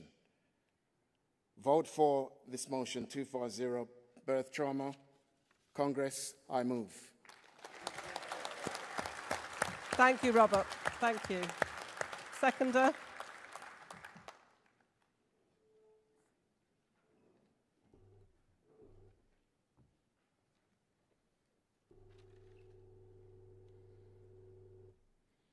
President, top table. Good morning, Congress. Morning! Beverly Gunning, Branch Secretary P06 Branch. Second time to Congress, second time speaking, second in motion 250. As I've lived in London Borough of Brent my whole life, and as a mother of 3, I've seen the deterioration of the midwifery service. The only midwifery service for most residents is in Northwick Park Hospital in Harrow, which is a bit far for me. So, as my deceased mother was a midwife and my deceased father read the midwifery book, I have been lucky as a black woman who had, unbeknown to me, had underlying health conditions. All my children were premature, from £1.12 to just under £5. Moving on, 4 out of my 6 grandchildren were born at Hammersmith Hospital. One granddaughter, the consultant discovered on a 24-week scan, to have 5 unbenign tumours on the brain. She's 9 now, and all the tumours have disappeared thanks to the constant monitoring by University College Hospital, brackets UCLH. Thank you, thank you. The midwifery service at Hammersmith Hospital, despite the lack of staff, over the years has been exceptional. Unfortunately, the lack of recruitment and removal of bursaries have taken its toll in the UK. Also, neglecting maternity wards due to birth trauma are on a significant rise. So I back Robert's comments and the union's recommendation that we lobby government to make this matter of the NHS reform a priority. I second this motion. Thank you. Well done, Bev. Thank you. Mover of motion 257, please.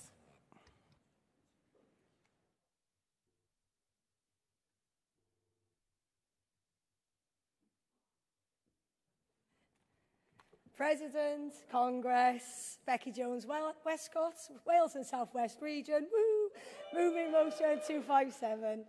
Congress, our social care system is not just creaking, it is on the brink of collapse.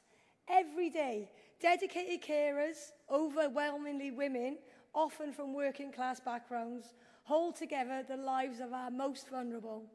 Yet, they do so for little more than the minimum wage, with private companies refusing to pay a penny more than they have to. This is not just a workforce crisis, it is a moral crisis. There are over 150,000 vacancies in social care, and turnover is at 30%.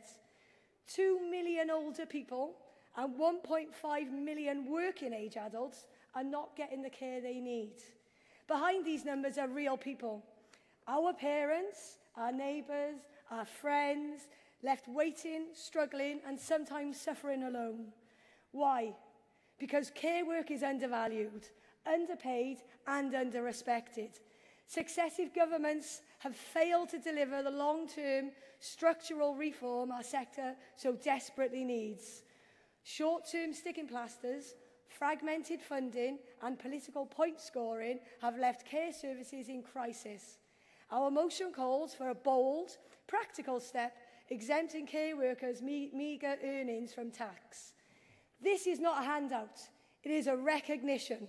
It is an incentive to join and stay in the sector, to work the extra hours our communities desperately need.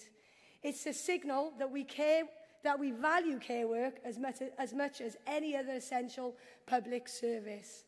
Congress, this is not just about money, it's about dignity, respect, and justice for those who care and for those who are cared for. Let us send a clear message to government. Invest in care, invest in carers, and invest in the future of our society. Stand up for carers, stand up for dignity, and stand up for a care system worthy of the name. Please, please support the motion I move. Well done, Becky. Seconder, please.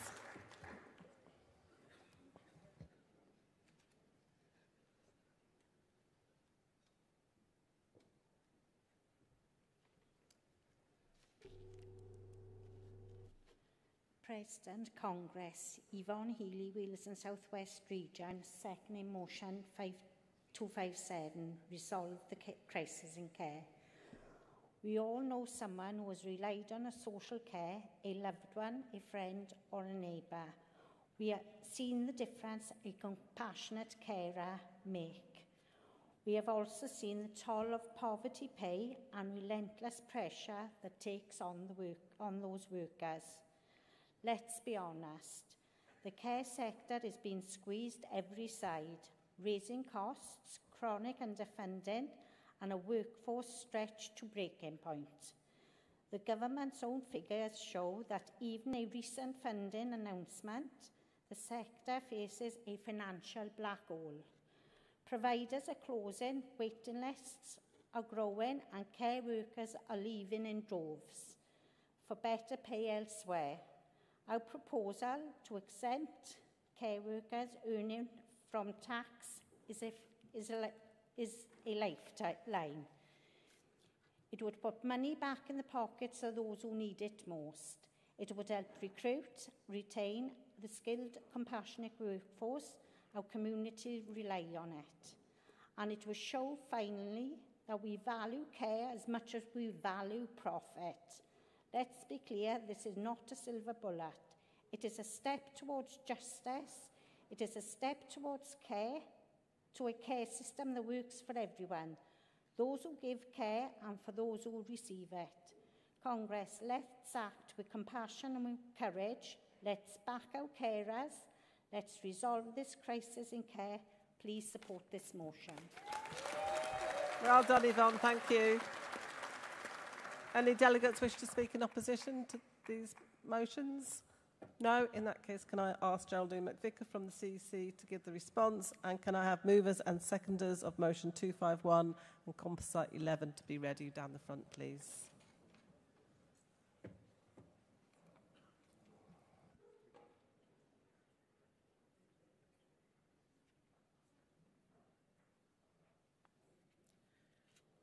Good morning, President, Congress. Geraldine McVicker, speaking on behalf of the CEC, responding to motions 250 and 257. Turning first to motion 250, GMB supports this important motion, which will continue the campaigning for increased funding and reform of maternity services.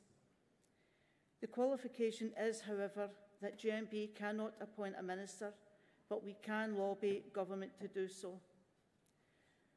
On motion 257, while there may be a possible outcome of a new code introduction to provide an incentive to join the sector, many of the female workforce in the sector are on universal credit and manage their income through working part-time.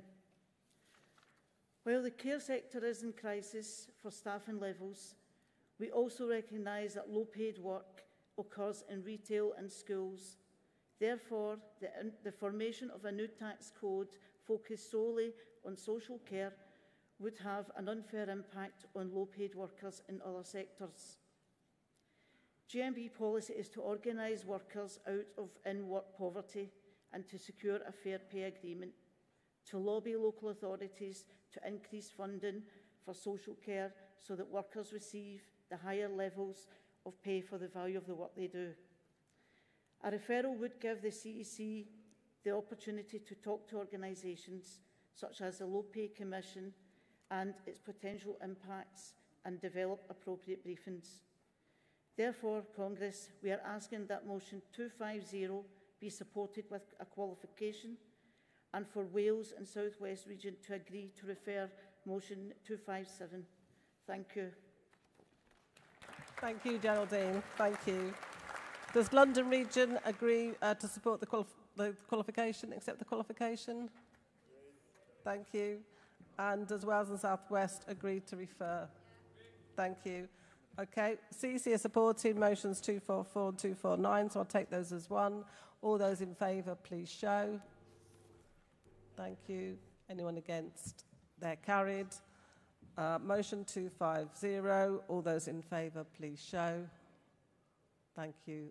Anyone against? That's carried. Motion 257, all those in favour, please show. Thank you. Anyone against? That's also carried. Thank you. We move on to more motions relating to healthcare. So could I have the move of motion 251, please, to the rostrum?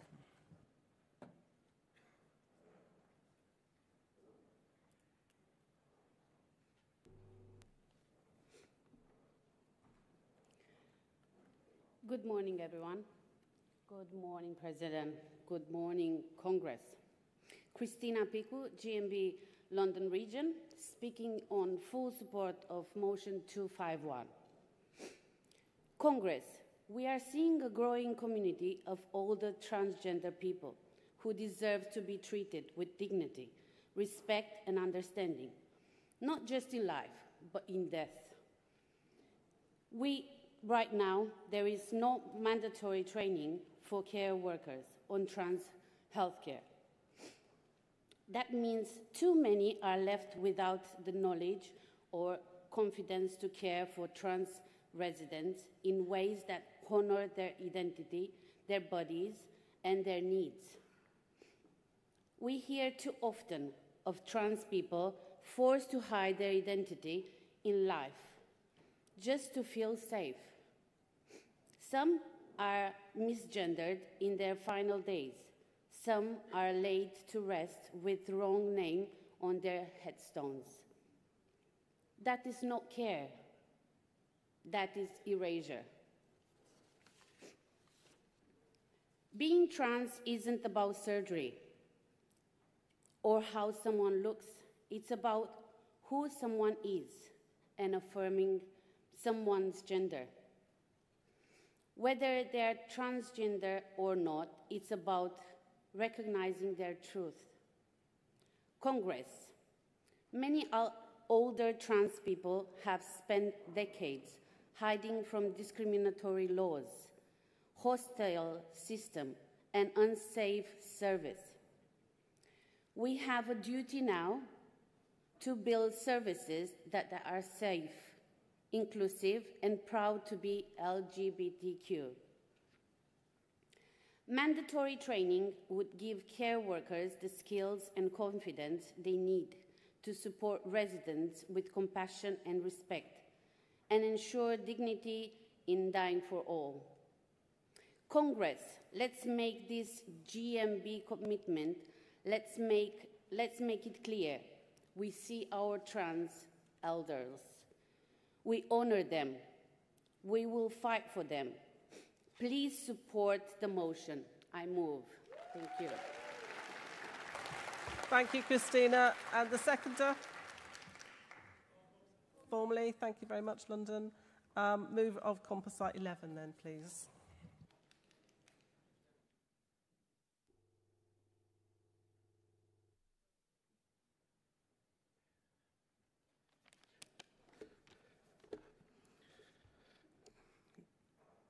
President, Congress, Jordan Millward, London Region, first-time delegate, first-time speaker.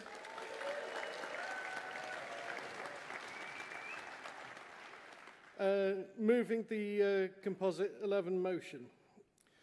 Across the UK, trans and non-binary people are facing hard opposition to accessing basic essential healthcare.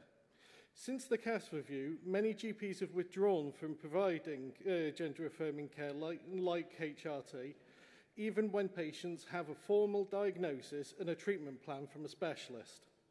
This forces patients into expensive private care, overstretched gender clinics, or the grey online market to self-medicate because they feel it's the only option to get the treatment that they need.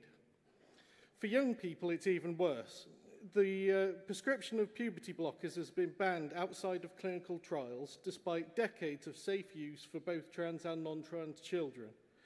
This decision ignores the voices of trans youth and their families and disregards the ethical concerns raised about conducting double-blind trials on time-sensitive treatment for those going through puberty. Real lives are being upended by these policies.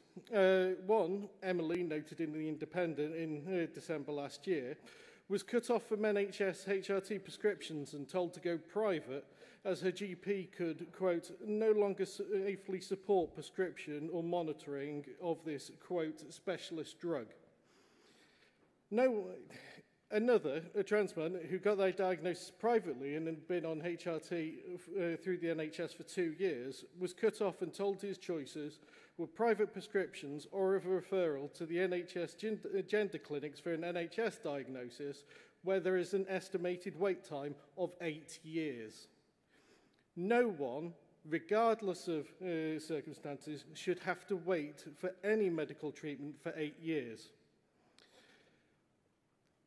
Having spoken and gone permission to raise this as well, personally, from the first 14 years of my relationship with my partner, I was proud to be stepfather to a wonderful lad called Kyle. A year or so ago, when she came out as trans, I became the proud stepfather of a wonderful girl called Hannah. Her identity is valid. She deserves to know that she is loved and deserves to know that not just me, but the union movement will never stop supporting her and fighting for her rights. She is entitled, as are all trans people, to prompt and accessible gender-affirming care. The General Medical Council says the provision of HRT prescriptions to trans people isn't a specialised area and requires no specialised expertise. Apparently, Dame Cass and the government know better. This is all part of a general erosion of rights of minority groups. The same forces restricting trans healthcare are part of a broader right-wing culture war against human equality and dignity. If we allow these rollbacks to continue, it won't stop with them, because those who hold these views never stop. They will just move to another minority and then another. Comrades, please support this motion and continue to show that the union movement opposes division of the working class and stands in solidarity with our LGBT brothers, sisters and siblings. There is no LGB without the T, and there is no working class without solidarity. Comrades, I move. Thank you, Jordan. Seconder? Oh, no, sorry. Yeah, seconder from Wales and South West.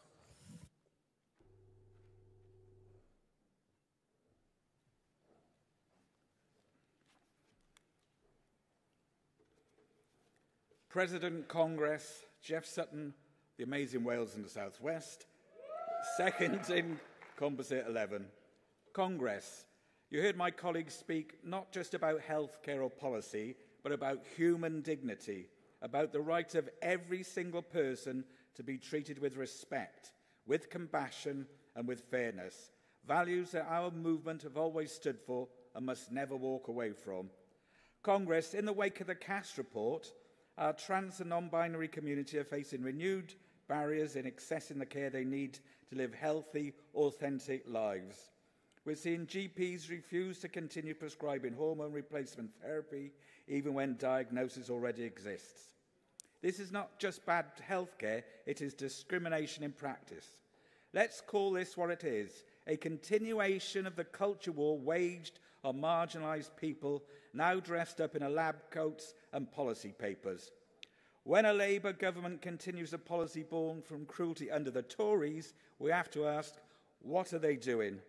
The facts are plain. The same puberty blockers now criminalised for trans youth can still be prescribed for non-trans children facing early puberty. The double standard is shameful. And we know what this means. Young people unable to access care, adults forced onto black market hormones, risking their health to simply be themselves. The Council of Europe, international human rights experts, the medical professionals across the board have condemned this approach. So must we. Congress, this isn't just about healthcare, it's about rights, dignity and survival. We in the union movement have always stood with marginalised, from standing shoulder to shoulder with LGBT groups during the miners' strike, in fighting for equal pay, equal rights and equal dignity at work. Our values are clear. Now when trans people are under attack, we must be just as clear. We demand that trans youth have access to the care they need, that GPs honour their duty of care and not abandon trans people, that no trans worker should face discrimination in the workplace. Above all, we demand that trans and non-binary people are treated with the same humanity, the same respect and the same rights of every one of us. Let's be a movement that turns the tide, that remembers our proud history and writes the next chapter with courage, compassion and clarity. Support this motion. Stand with our trans and non-binary siblings. Well done, Jeff. I don't see anybody wants to speak in opposition, so I'll ask Dawn Lowitt from the CEC to take the rostrum and give our reply. Can I ask movers of motions 166, 167, 168 and 170 to come down as well to the front?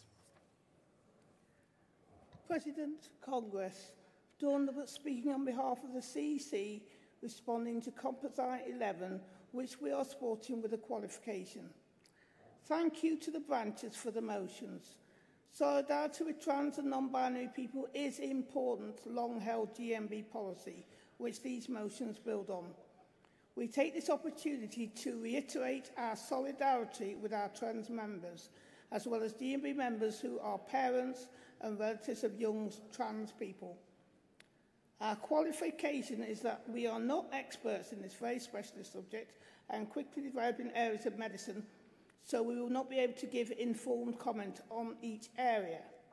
However, we can continue to call on the government to ensure that trans and non-binary people of all ages, including children, can access the evidence-based NHS treatment they need, including HRT, promptly, locally, and without right-wing political interference. We have existing workplace rights campaign, the Trans and Non-Binary Equality at Work Toolkit, with a 4-hour training session available. We ask branches to strengthen this campaign by getting in touch with National Office for support in using the toolkit in GMB organised workplaces.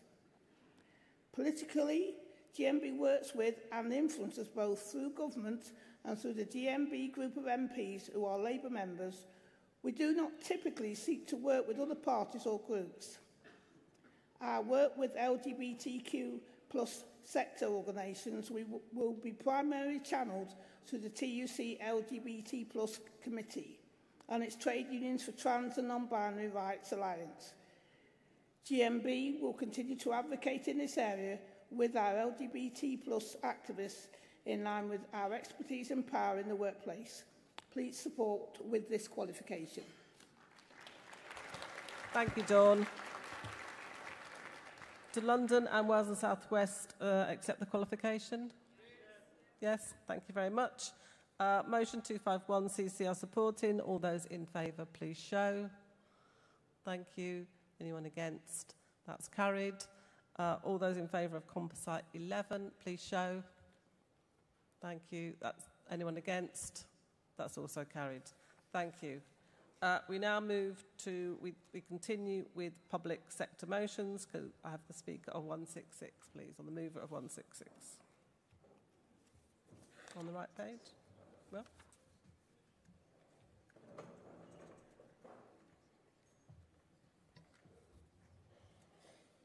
Is there a mover of 166, London Region? No? Is it okay? It's out of order on my page as well now. Okay. Can I have the mover of motion 167 then, please? Thank you, London Region. It's out of order.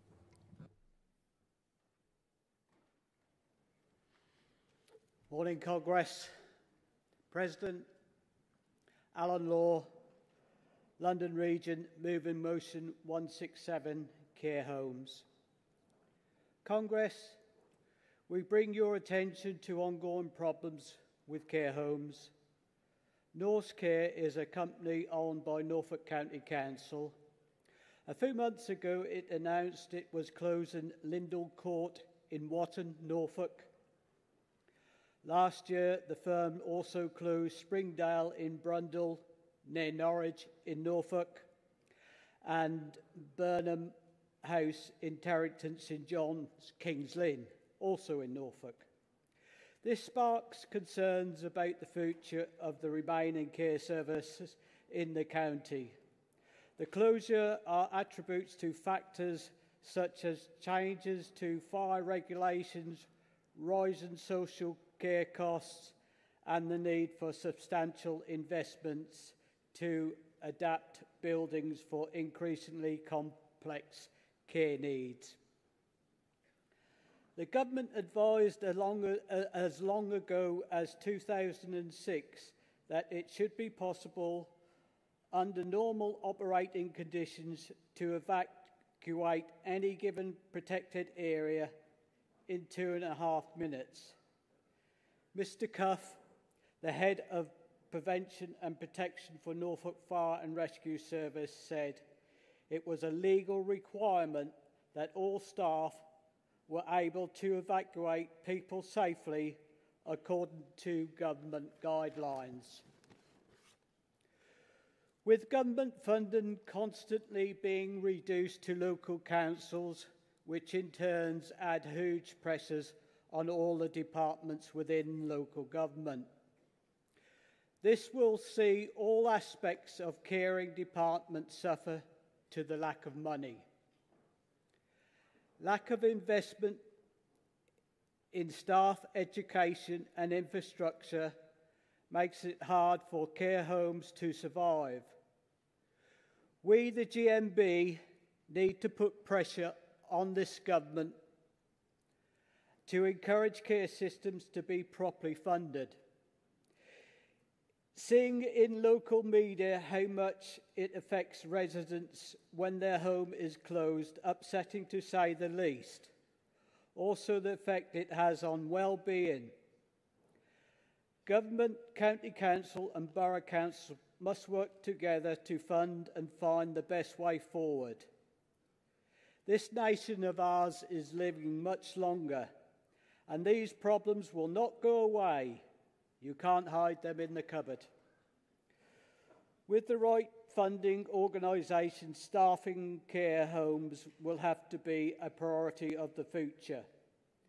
Let's make no mistake, this is, if we don't do it right, other departments will suffer greatly at a much higher cost. The recent minimum wage has gone up. Congress, care workers are worth much more than the minimum wage.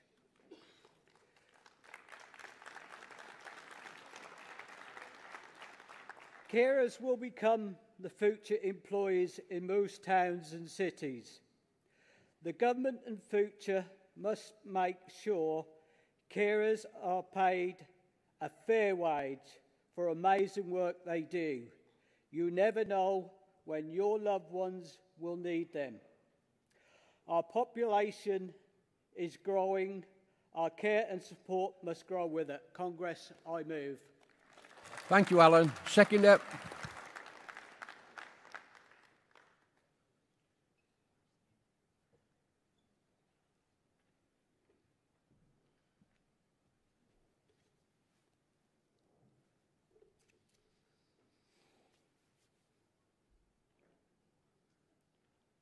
Good morning. President, Congress, brothers, sisters, Cliff Roney, London Region, seconding motion 167, care homes. We need to shout from the rooftops about how important carers and care homes are going to be in the future. We are living longer, and this has created huge pressure on carers and care homes. As my colleague has just mentioned in his motion, residents will need looking after, which means funding has to be made available. We must care for the elderly. At present, vulnerable people often do not get a choice on which care home they're going into, often miles away from their family, friends and care groups. They have physical challenges. The care homes they are in often closing without family or friends to be around them. Who knows where this is going to lead for the future? We must care for the elderly. Retirement age will continue to rise, forcing the elderly to work and survive financially. I say this at a time when the government didn't feel any emotion when they took away the heating allowance. Keir Starmer won't be turning down a thermostat, will he? No. They have as much right to a good life as everybody else does. We must care for the elderly. They need reassuring when they move into care homes for basic needs, i.e. safety, well-being, nutrition, comfort. In Norfolk and other parts of East Anglia, there has been a number of care homes which have closed. This cannot be right. Care homes of today must be brought up to the high standards. They must, in every single way, include all the health and safety, and all the risks must be covered. They must carry on investing in people and equipment. We cannot become short-sighted. My children, Kaylee, Paula, my grandchildren, Henry and Logan, should not have to be worrying about paying for care in the future. This is not a problem for tomorrow, it's a problem for today. Congress, please get behind this. I second. Thank you, Cliff. Motion 168.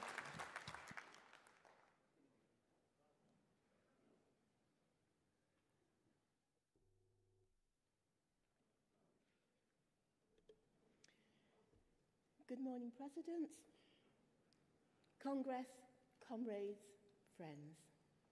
Islamat Onikbanjo, representing Northwest and Irish region, speaking on motion 168, cuts to police staff. Second-time delegate, first-time speaker.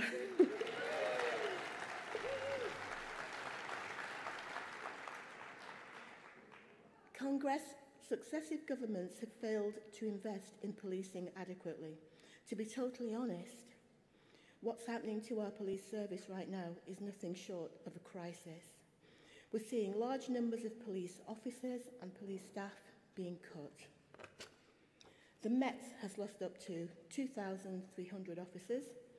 Lincoln has lost up to 400 officers.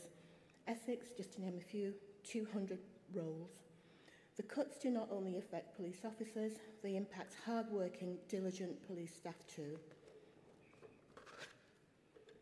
The cuts affect the PCSOs, the call handlers, the forensic team, the admin staff, the very people who keep the whole system running. Ask yourself a question. What will happen when they go? Crime goes up, response times go down, communities feel less safe. The people left behind, those still doing the job, are facing burnout. We are losing officers on the beat, the ones who know the streets, that keep them safe. We're losing PCSOs, who are the bridge between the police and the community. We're losing the back office staff behind the scenes who ensure justice works. This isn't just about numbers, it's about lives. It's about safety, it's about trust. Let's be clear, the lack of investment started under the Tories, but Labour government hasn't stopped the decline. They're talking a good talk, but the cuts are still happening. So here's what I believe. Congress, we should be saying loud and clear This GMB Congress demands that the Labour Party step up, fix the funding shortfall, support all police staff, not just police officers, but everyone who makes policing possible. Invest in rebuilding our police service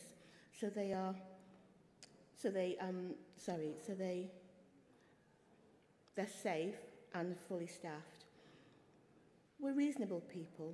We're not asking for miracles. We're asking for commitment, for action from a government that backs the people who keep our communities safe. Finally, I would like the motion to be a catalyst for change, to drive the investment agenda forward. I would like GMB to lobby the relevant MPs to place this discussion on the agenda as part of the new spending review. Congress, I move. Thank you, colleague. Seconder.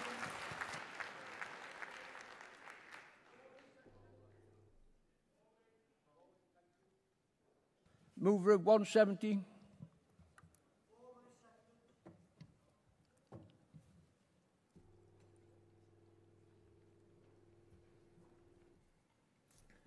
Good morning, President, Chair, Congress. My name is Melissa Johnson from the North West and Irish region. I'm here to move to end primary authority schemes. This motion calls for a return to meaningful, independent regulatory oversight of health and safety issues within workplaces, specifically those overseen by local authorities. Currently, as it stands, the Health and Safety Executive is only the enforcing authority for workplaces that have been deemed high risk. The remaining 1.6 million workplaces fall under the remit of the local authority. The primary authority scheme was originally introduced to simplify regulation for businesses who operate across multiple locations and therefore multiple local authorities across the UK.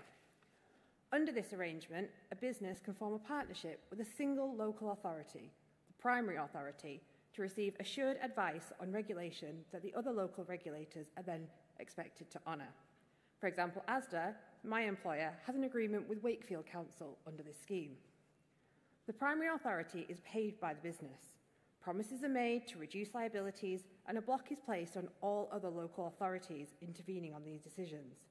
Coupled with this employer-friendly arrangement, there's a concerning lack of enforcement, which puts our members at risk. Between 2009 and 2020, under this scheme, enforcement notices from local authorities fell by 67%. When issues arise, the primary authority is the one taking charge, and essentially, they're marking their own homework. This not only affects enforcement notices, but also prosecutions. In 2010, 284 prosecutions were brought by local authorities. By 2020, that number had fallen to 55. This results in a two-tier system, whereby wealthy employers are able to block the involvement of a local authority who have legitimate concerns. Decisions should be made at the local level. How is it right that if I have an issue in my store in Barrow, the local authority, Westmoreland and Furness Council, are bound by a decision made 100 miles away by Wakefield Council? They probably couldn't even tell you where Barrow was on a map. Meanwhile, proactive inspections have fared even worse, falling 97% between 2010 and 2016. This is a problem, as health and safety concerns can be downplayed as a primary authority has previously signed off on these procedures. This is an issue we've been fighting as reps for our own Asda members. In 2020, Asda introduced a new 10-tote trolley used by the home shopping pickers, which was taller and heavier than the trolleys used by competitors.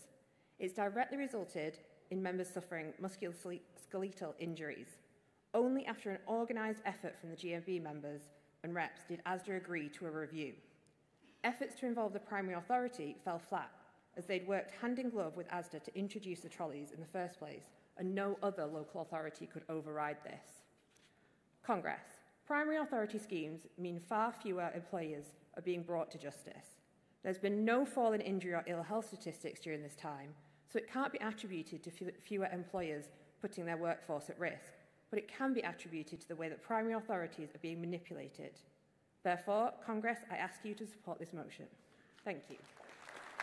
Thank you, Melissa. Seconder.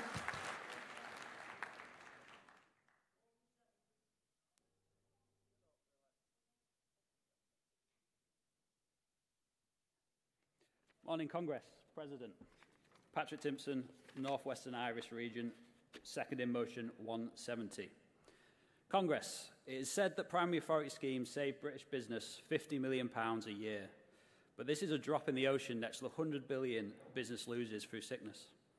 With the two major causes being stress and musculoskeletal injuries, it's clear that compliance within the workplace is integral not just to our members' well-being, but also reducing costs. Primary authority schemes lack both the teeth and the will to tackle health and safety issues and protect our members. Even the ability to charge rogue employers for the time and resource of health and safety professionals is absent. Where a breach is found, the HSE are able to charge £129 an hour for return visits, report writing and getting specialist advice. Local authorities, meanwhile, have no such powers. It is, of course, possible to challenge a primary authority who you believe is making an error in law. However, the government's own report into this is damning, stating that the ability to challenge the primary authority's view is severely curtailed in practice. We simply do not have the resource to pursue this other than in the most serious cases. This is not necessarily good for good regulation and for ensuring compliance. Congress, we are in agreement that streamlining advice is an understandable and even commendable aim. However, the money saved by employers is not being invested back into health and safety. We've seen this at Asda, who firstly abandoned their own auditing processes before removing admin managers and HR managers. The outcome was GMB members taking health and safety matters into their own hands, taking action and forcing the company to act. This year, Asda responded by hiring an external company to complete workplace audits. But we have to ask the question, where was the primary authority during this period? Congress, please support this motion. Thank you, Patrick. Does any... No, thank you. Can I now ask Gwendolyn Brinkworth to respond on behalf of the CEC, and also ask those who's moving and seconding motions 175, 76 and 77 come to the front, please.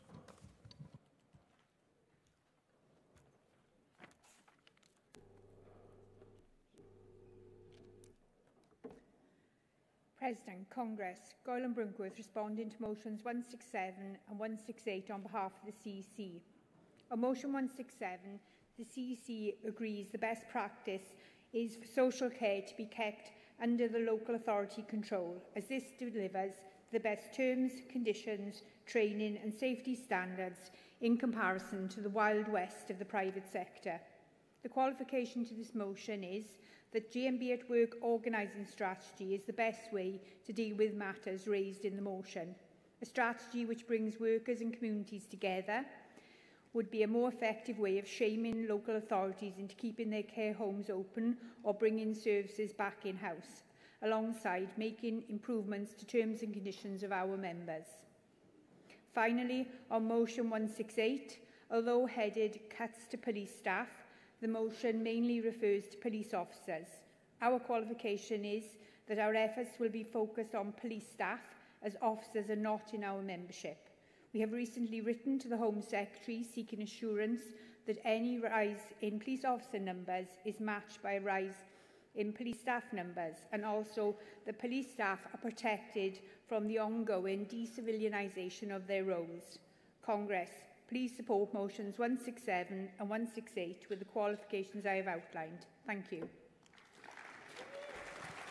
Thank you, Gwendolyn. Does London agree on the qualification on 167? Yes. North Western Irish agree on qualification 168? All those in favour of 167, please show. Any against? That's carried. All those in favour of 168, please show.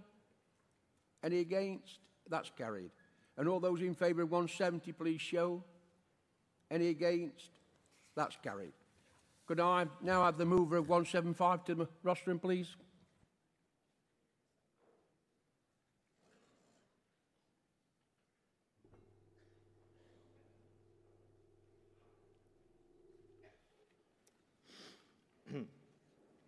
President, Congress, Alex Hitter, Southern Region, South London University's branch. First-time delegate, first-time speaker.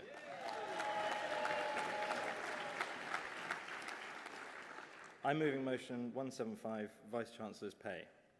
Universities across the country are facing financial challenges, almost all instituting budget restraint in some form or other, with some taking more drastic action, cutting courses and jobs. One expenditure seemingly not under review is pay for Vice-Chancellors. Average Vice-Chancellor's pay reached £340,000 per year in 2025, according to the Times Higher Education Supplement. At the university I work at, the ratio of the Vice-Chancellor's pay to the median pay of the rest of the workforce rose between 2022 and 23 from 680% of the average salary to 740% of the average salary.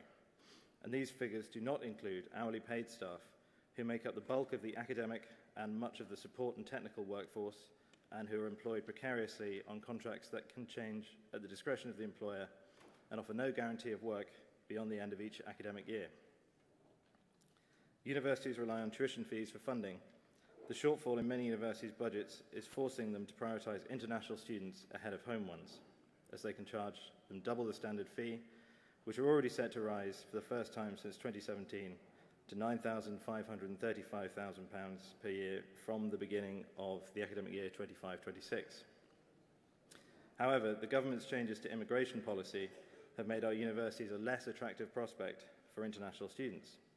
The only solution, therefore, will be to raise fees even further, so both home and international students will be paying more.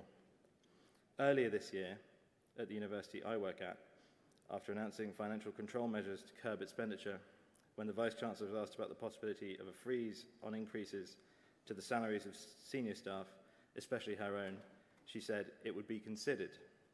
Meanwhile, a voluntary severance scheme was announced for the rest of the staff.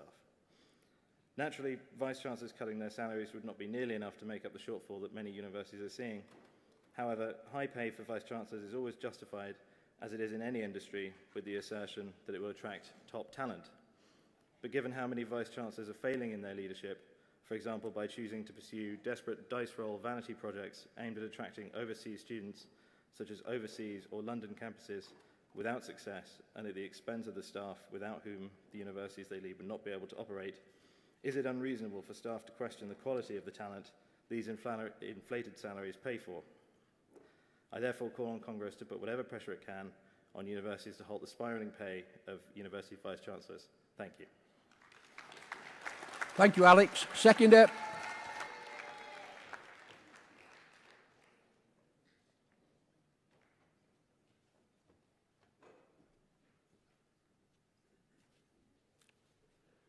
President, Congress, my name is Abiodun Omotosho, Southern Region, fourth-time delegate, fourth-time speaker.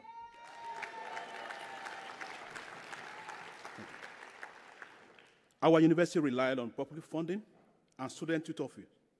When universities are facing financial pressures, such as cuts in government funding, rising student debt, or even staff layoff, but our Vice-Chancellor keep on rising up while universities are freezing pay for the rest of their staff. Is this fair? Certainly no. That is not just unfair, it is unacceptable. Everyone should be treated the same. Universities are increasingly being run like business. This has led to criticism that universities are now focused on profit rather than educational mission. It was reported that Vice-Chancellor earns $400,000, while other workers are feeling the effects of austerity. There should be transparent and accountability in the Vice-Chancellor's pay. Everyone deserves dignity of a decent pay wages. I support. Thank you.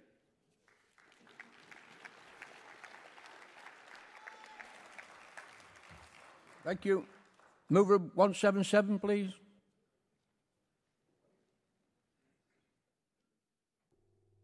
Sorry, 176. Apologise for that. I'm doing both of them, so no harm done. President Congress, Alex Hitter again, Southern Region, South London University's branch, moving motion 176, invest in higher education. As I've mentioned, there's a financial crisis affecting the higher education sector, and I urge Congress to call on the government to act. We've seen grim announcements about cutting courses from the universities of Dundee, Cardiff, Durham and East Anglia, to name a few. And with these cut courses, jobs are set to be lost as well. According to The Guardian, as many as 10,000 jobs could be at risk across the sector. Some areas, such as Cardiff, will be left without local options for vital courses.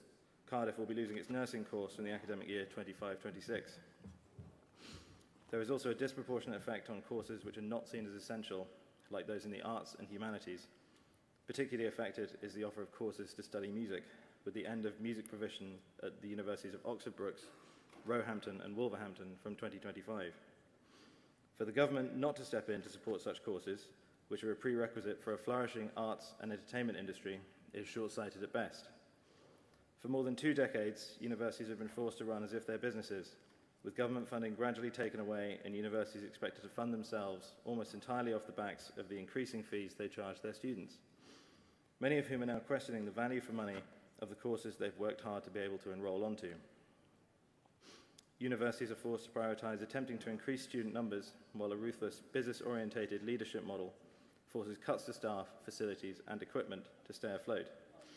As a result, student satisfaction is rapidly going downhill, as are applications to study at our higher education institutions. And with that, the fees that make up the majority of our university's funding are in decline. The attitude of cramming students in and teaching them on the cheap risks jeopardising the government's own industry strategy, as it hopes these problems will just go away in a sector which has been estimated at being worth as much as £265 billion to the UK economy, and which, as I say, is now facing a crisis. Historically, higher education has driven social mobility. Until the imposition of tuition fees, working class people could attend university for free alongside those from more privileged backgrounds. The implementation of tuition fees, which first came shamefully under a Labour government and which were then tripled by the coalition government in 2012, and the disadvantageous terms and conditions of the Plan 2 student loan scheme mean that higher education is now less accessible to students from working class and lower income backgrounds, and less worthwhile for those from those backgrounds who are able to access it.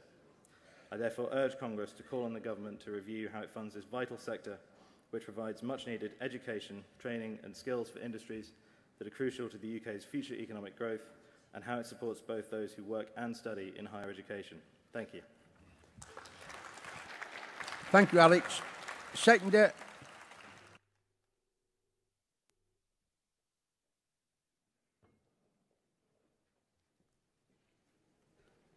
President, Congress, my name is Abiodun Omotosho, Southern Region, support secondary motion 176. Investing in higher education can offer significant return, both personally and economically. As most institutions are cutting staffs and government reducing their fund, this has led to loss of jobs, unemployment rates going up in the country. Institutions are not able to carry out their tasks. New courses are not introduced due to insufficient fund. But if there is an adequate funding in all our higher education, it will make higher education more attractive in all standards. From lower income, promoting social mobility, it can lead to increased earning and reducing unemployment. As well, as we all know, that education plays a crucial role in providing long-life learning opportunity for individuals in all sectors. I support the motion. Thank you. Thank you, colleague. Mover 177. And while they're coming up, could I just ask those that's waiting to speak at the front to please ensure not to talk whilst delegates are speaking at the rostrum, as it is very disturbing, and could we try and keep it to a minimum in the hall too? Thank you. Just one more from me. President Congress, Alex Hitter, Southern Region, South London University's branch, moving motion 177, senior leadership in higher education. Despite the financial hardships many universities are facing, we've seen a proliferation of senior management roles which offer little apparent value to the average frontline worker. At the university I work at from 2022 to 2023, there was an increase in those earning salaries over £100,000 a year from 14 to 27. Last year, the head of our HR department left. It was announced that she would not be replaced and that her work would be taken on by an existing senior manager. This left many of us on the ground wondering how much work either of them could actually have been doing in the first place. In the last 2 weeks, it's been announced that 2 further senior managers are leaving, each of whom headed up departments that were both expensive and unpopular, as they were both seen by many as being surplus to requirements, and one of them is a restructure programme that's left many staff fearful of the prospect of further redundancies. Both departments' projects are yet to be completed, and neither of these managers are being replaced, so presumably the projects are being abandoned, having wasted money and upset staff. It was not surprising that when the announcements were made to inform staff that these managers were leaving, comments were turned off. These projects also come at a time when the joint trade unions at my university have been pressuring the university to end the scandal of outsourced facilities, cleaning and catering staff, only to be told that the university lacks staff with the expertise to bring these vital services back in-house. The university I work at is not the only one where the value for money of senior management staff has come into question. It was reported in Private Eye that senior staff at the University of West Scotland took a combined total of 120 flights to the university's London campus last year, although that is down from 200 in 2023. This despite a challenging financial environment that may entail staff cuts. The proliferation of senior staff roles, which often contribute only to vanity projects, is a waste of the tuition fees students are paying and which is set to rise by 3.1% as of the next academic year. I therefore urge Congress to put what pressure it can on universities to reconsider both the number and roles of senior management staff at universities. Thank you. Thank you, Alex. Seconder.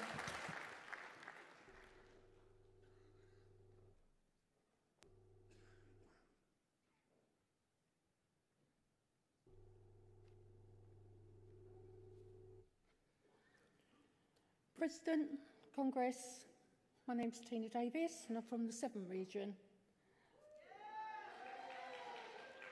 Seconding motion 177.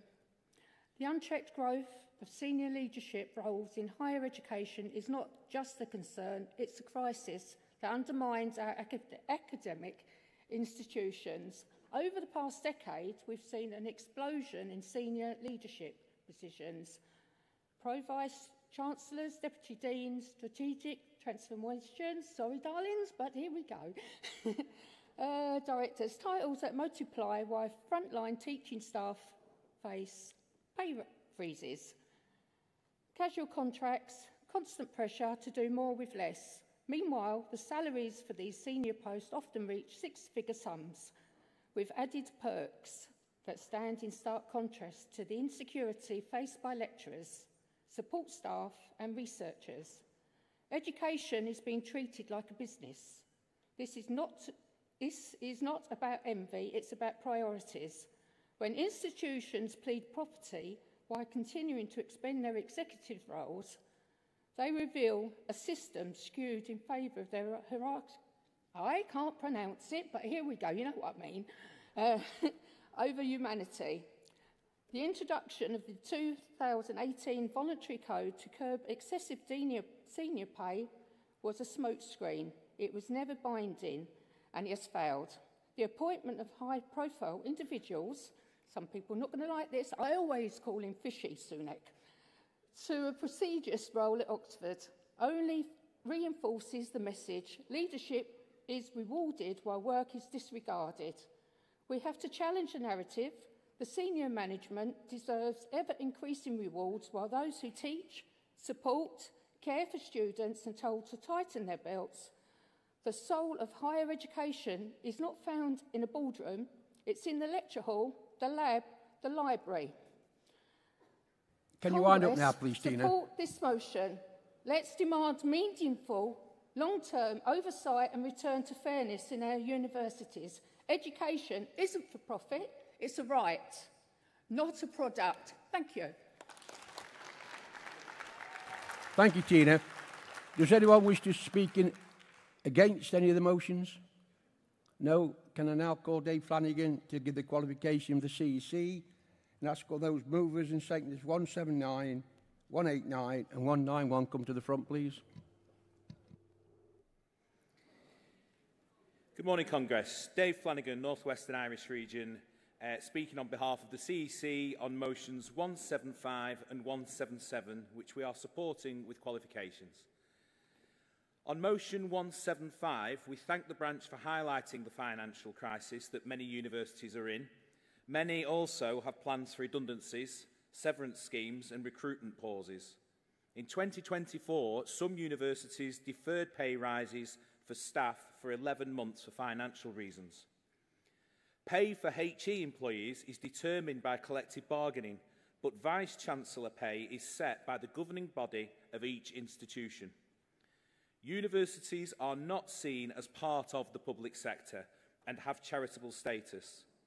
Our short qualification is that Vice-Chancellors are employed on an individual contract, and neither the Minister for Higher Education or the Secretary of State currently has the ability to intervene. On motion 177, there have been an increase in the number of senior leaders, but there is an absence of evidence. As a cost-saving measure, the last government closed the Higher Education Statistics Authority in 2023, which used to produce information on staffing. Our qualification is that GMB may not have the resources to monitor the sector in the way that the motion wants, but we will endeavour to organise workers to build our collective strengths in the sector.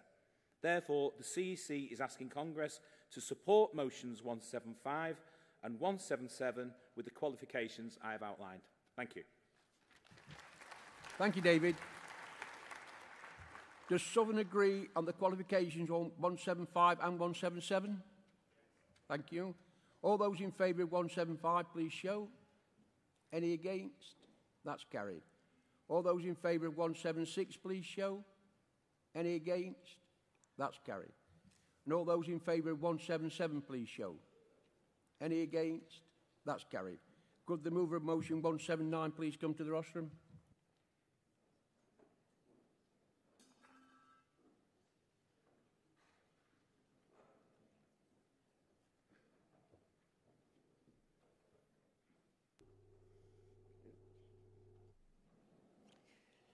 Vice President, Congress, Jackie Kitchen, proud member of North East Yorkshire and Humber, moving motion 179. I'm a care worker and a lead care rep for HC1 in Durham. And just in case I'm not busy enough, I also sit on the National Negotiating Committee for pay talks and any other issues, and the National Care Committee. Around 5 years ago, the country went into lockdown due to the COVID-19 pandemic. In my care home in Durham, we kept the virus at bay till May that year. Then we got our first positive case. It overwhelmed us, and out of 87 residents, 67 of those tested positive, and we ended up losing, sadly, 27 of those. Of course, we also had a high percentage of staff tested positive. As low-paid and frontline workers, our only saving grace was that due to government funding, we were paid a full wage. So at least we didn't have to worry about paying the bills. This rug was pulled from under us, however, in June 2022, when government funding stopped. We asked why.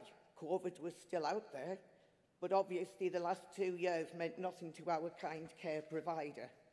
It was back to basic SSP and 3 waiting on days. No more claps for our services, no more fair sick pay. A member survey for Pay Talks highlighted this was a priority issue for our members. Planning meetings took place and the Sick of SSP campaign was launched. Our asks were simple: sign a petition, wear a sticker, and have your photograph taken to show your support.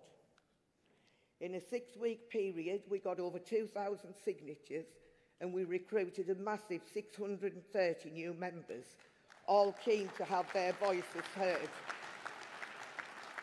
We even delivered the petition to HC1 head office for maximum effect. Our offer came in and a ballot accepted this by 54%, and we won SSP from day one for 19,500 staff. This was a landmark win in one of the biggest care companies in the UK. In 2024, the pay talks started again, and the members again prioritised sick pay, and the SSP campaign was reignited. The petition this year was replaced with a sick note, letting HC1 know that staff were still sick of SSP, but this year we asked for £40 a day for the first 3 days. Pay talks commenced, and as part of our final offer, We were offered £40 a day, effective from the 1st of October this year. This was accepted by 90% of our members. We again recruited many new members this year. I don't know exact figures, I'm sorry, but we also recruited 10 new prospective reps.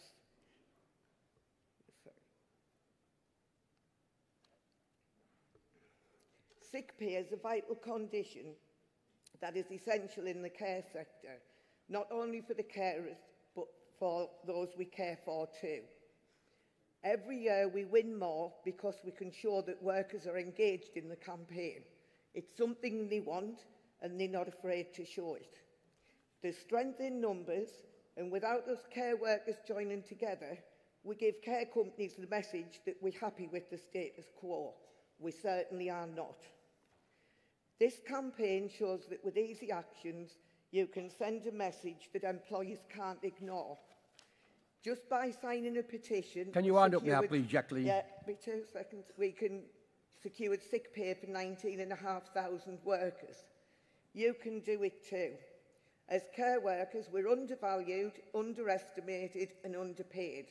Sick pay is a right. Yeah. So Congress, please support your care workers, demand fair pay for all care workers to make this national campaign. By sticking together and fighting back, we can make a difference to hundreds and thousands of more care workers in this country. I move. Thank you, Jacqueline. Second it.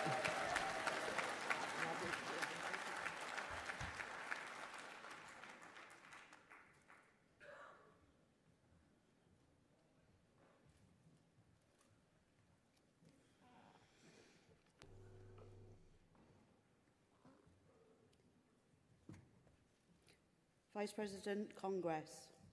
Michelle Hunt from the Great Big North East Yorkshire and Humber region. In my role as a retail rep for Asda, I look after hundreds of members. These members don't get access to SSP for 3 days, regardless of their length of service, health condition or family experiences. And of course, similar to the care sector, we're predominantly female workers. For years, the union movement has worked to improve the lives of working people. The disgrace of a two-tier system of sick pay is the fight of today. Congress, please support this motion.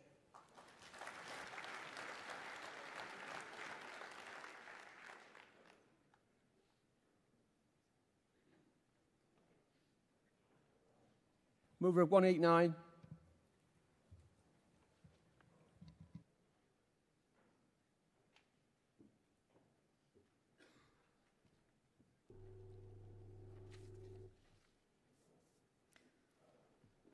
Hello again. Marzena Zborowska-Haget, Southern Region, Merton Branch. Motion 189, fair deals for civil servants. Congress, President. I move motion 189 because it speaks to fundamental issue, fairness. MPs and civil servants are both public servants. Both are paid for public purse. Yet, when it comes to cost of living pay awards, they are treated entirely differently. And it's time we call that out. In February 2025, the Independent Parliamentary Standards Authority announced a 2.8% pay rise for MPs.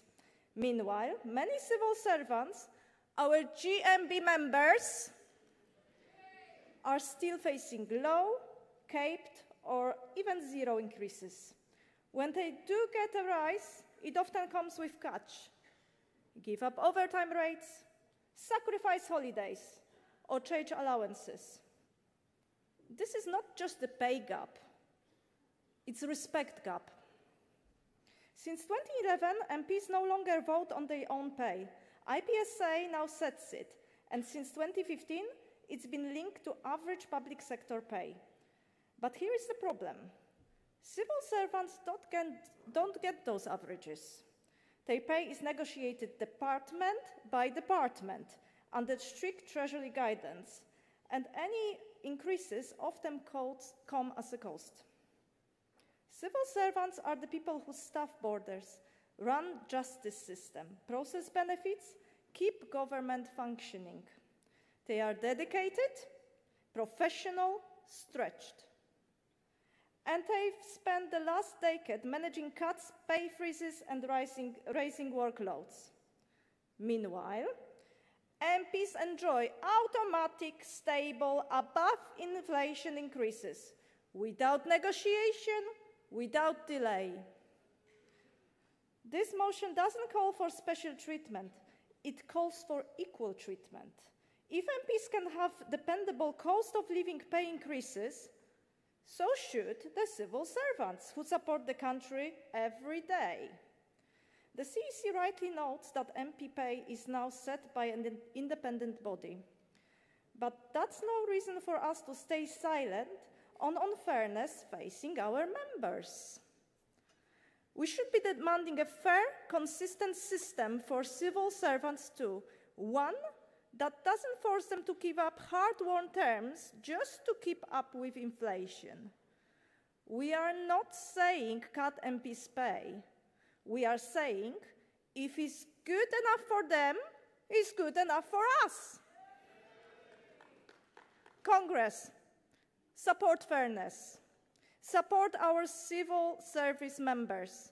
Support this motion. Thank you. Thank you, colleague. Seconder.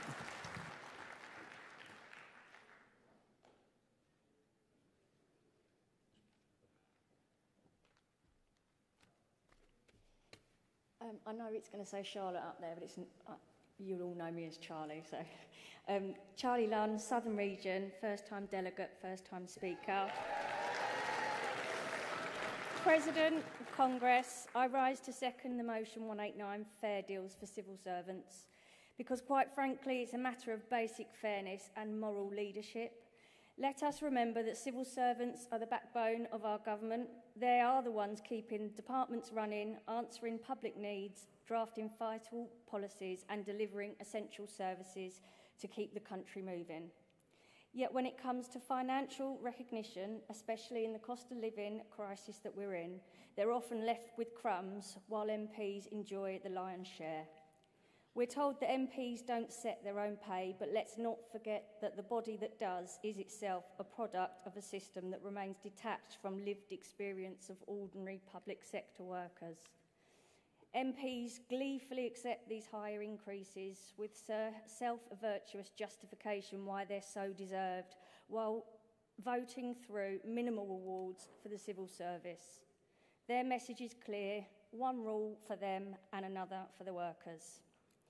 We're in the middle of a national crisis where food, fuel and housing costs are rising faster than wages.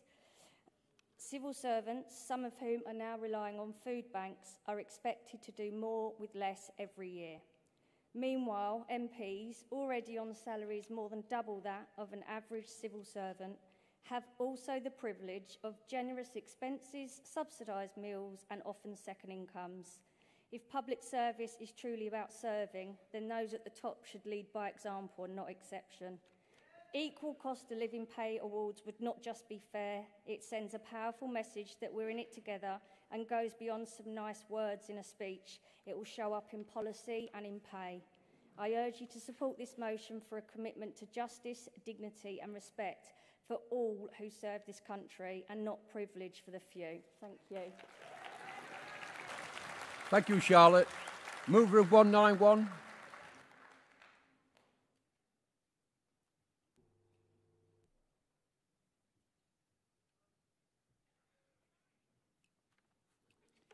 Good afternoon, Vice President, Congress. Kim Inglis from Sunderland, North East Yorkshire and Humber region. Standing here today to propose motion 191, a motion that is about mine and thousands of other women day-to-day experiences. I work in domiciliary care, spending days caring for the most vulnerable residents of the North East. And you will of course not be surprised to hear that we are mainly a female workforce. Now, I've been in the union for years, but what really got me passionate and involved was when I realised that my local authority had done the dirty on me and my fellow workforce, putting our services into an arm's-length organisation, paying us less than men on equivalent roles, and removing us from the local government pension scheme. Thanks to the personal intervention from Gary, with support from the team of the North East Yorkshire and Humber region, we launched a campaign of equal pay. Since then, we've built a great network of activists, equal pay champions, grown the union and recruited hundreds of members. I can honestly say that this has changed my life, and when we win for the lives, it will change lives of thousands in Sunderland. Congress, we all know the state of the local government finances, but will not let low-paid women pay the cost of years of government audacity. On this issue, more than perhaps any other, we call upon all those Labour MPs and councillors we have supported through money and resources to step up to the plate. Stand by the values of Barbara Castle and demand that there is a fair settlement. We see this fight as a national one, a fight that we have given dozens of local authorities across the country. In Sunderland, we take ideas and inspiration from our sisters in Birmingham and offer our solidarity to those still fighting for pay justice. Congress, I know that sometimes equal pay conversations can be difficult. I know in some in the movements and even within the union would rather that we didn't always shine the light too closely. But our movement, the movement to better the lives of working people, is nothing if it doesn't raise us all up. So Congress, please support this motion and let's win equal pay in every council across the region. Thank you, Kimberly. Seconder.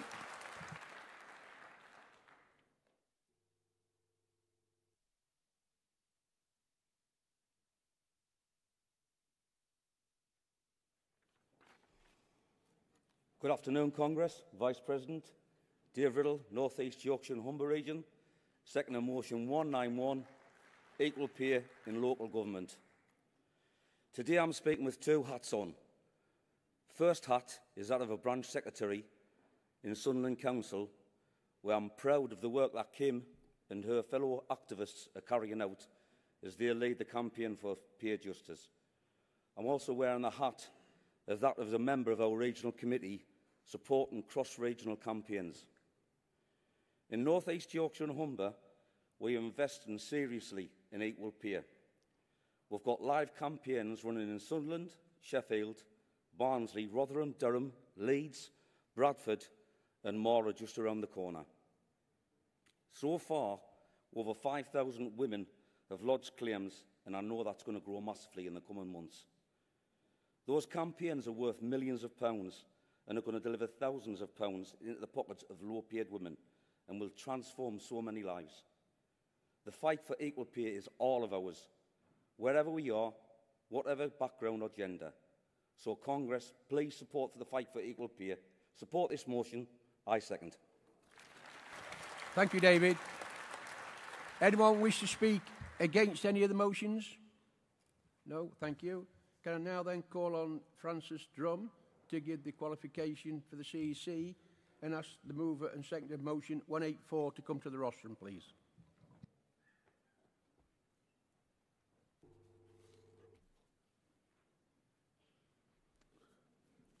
Good morning, President. Good morning, Congress.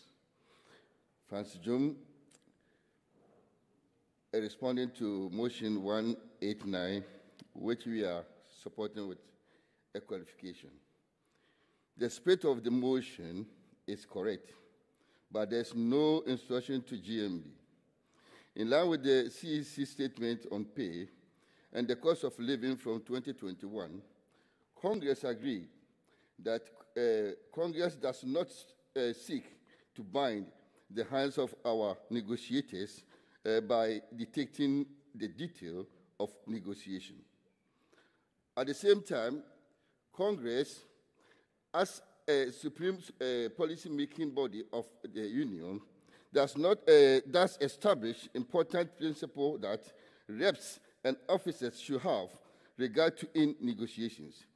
This is important to note as MPs' pay has been tacked to average pay increase since 2015 as indexed by the Office for National Statistics.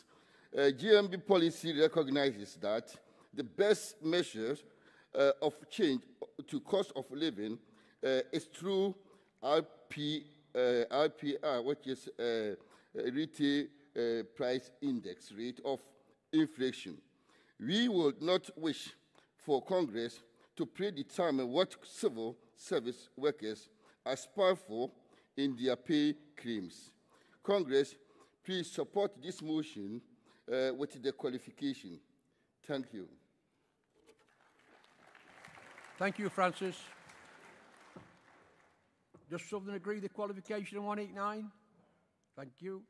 All those favour of 179, please show. Any against? That's carried. Will all those in favour of 189, please show. Any against? That's carried. And will all those in favour of 191, please show. Any against? That's carried. Could the mover of 184 please come?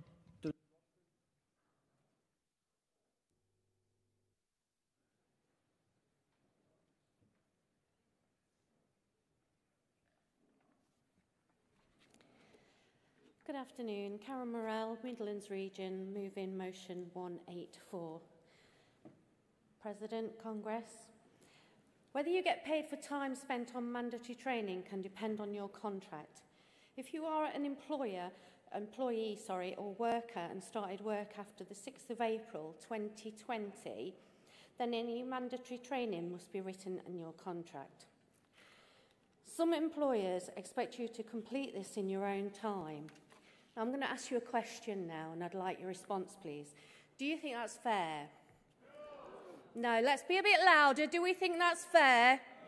No, we don't. We don't. So we ask this Congress to campaign to remove or change this law and to advocate a new law that all mandatory and work-related training be fully paid by the employer, and workers should complete such training during their normal working hours. We ask that we work with other trade unions and parliamentary representatives and to raise awareness for GMB members of their rights. I mean, how many of you out there have got children or grandchildren and they won't mow the lawn or do the pots unless they have a tenner in the hand? Yeah, we're laughing because we know, don't we? We know. So why should an employer that needs this mandatory training, and it's called mandatory for a reason, expect it to be completed for free? Now, there's laws against modern-day slavery, and isn't being forced to work for nothing exactly that? Yes, it is, yes. It's exploitation of the workers and needs to be addressed as soon as possible. Oh, and by the way, before I finish, the kids are right, aren't they? They're not daft. A tenner to wash a few pots. I wish my pay rate was as good as that. I move. Thank you. Thank you, Karen. Second it.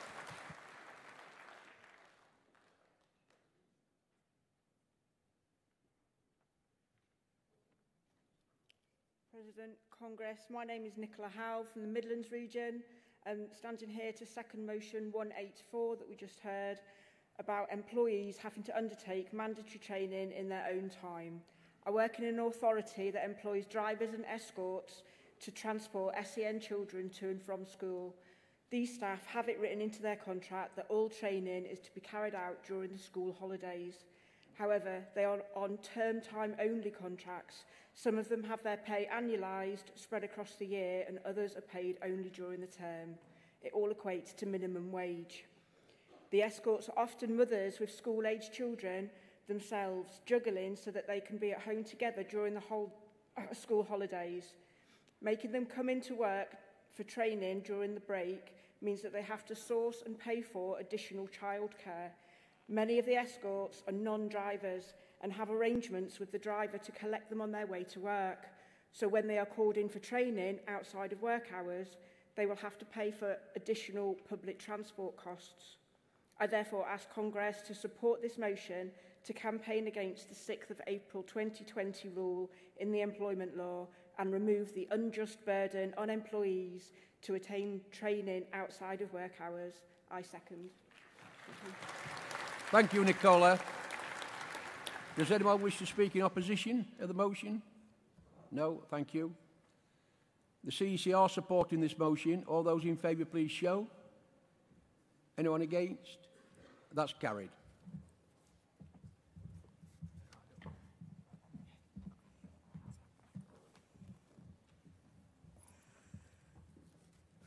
Thank you, Malcolm.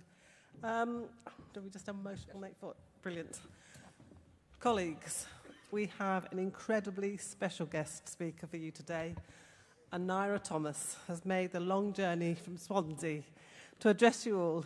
Anira was the first baby born under the NHS. Yeah, that deserves a round of applause.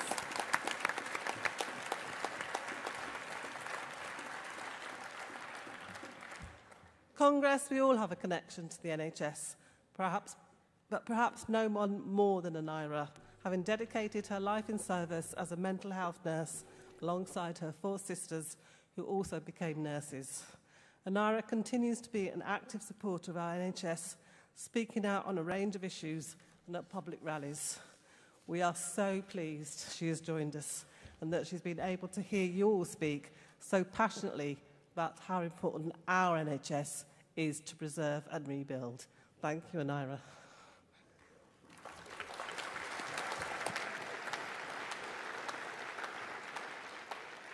Right. Fasten your seatbelts, you're in for a bumpy ride. Another day in paradise with you, Congress. It's a privilege. The last time I was in sunny Brighton, I was staying at the same hotel as the actors, Towie, The Only Way is Essex, and we got involved. I was being filmed on the beach, and they were being filmed on the beach, and somehow got involved in their filming, and somebody shouted, they were all in their robes, and somebody said, get your kit off. I said, sorry, too many miles on the clock. I really am privileged to be asked to address you today. I really, truly am. You who make the difference to our public sector service workers, there when it matters. We are at the mercy of the UK governments of the day, and when you're in power, you give it to the people by listening and acting upon it.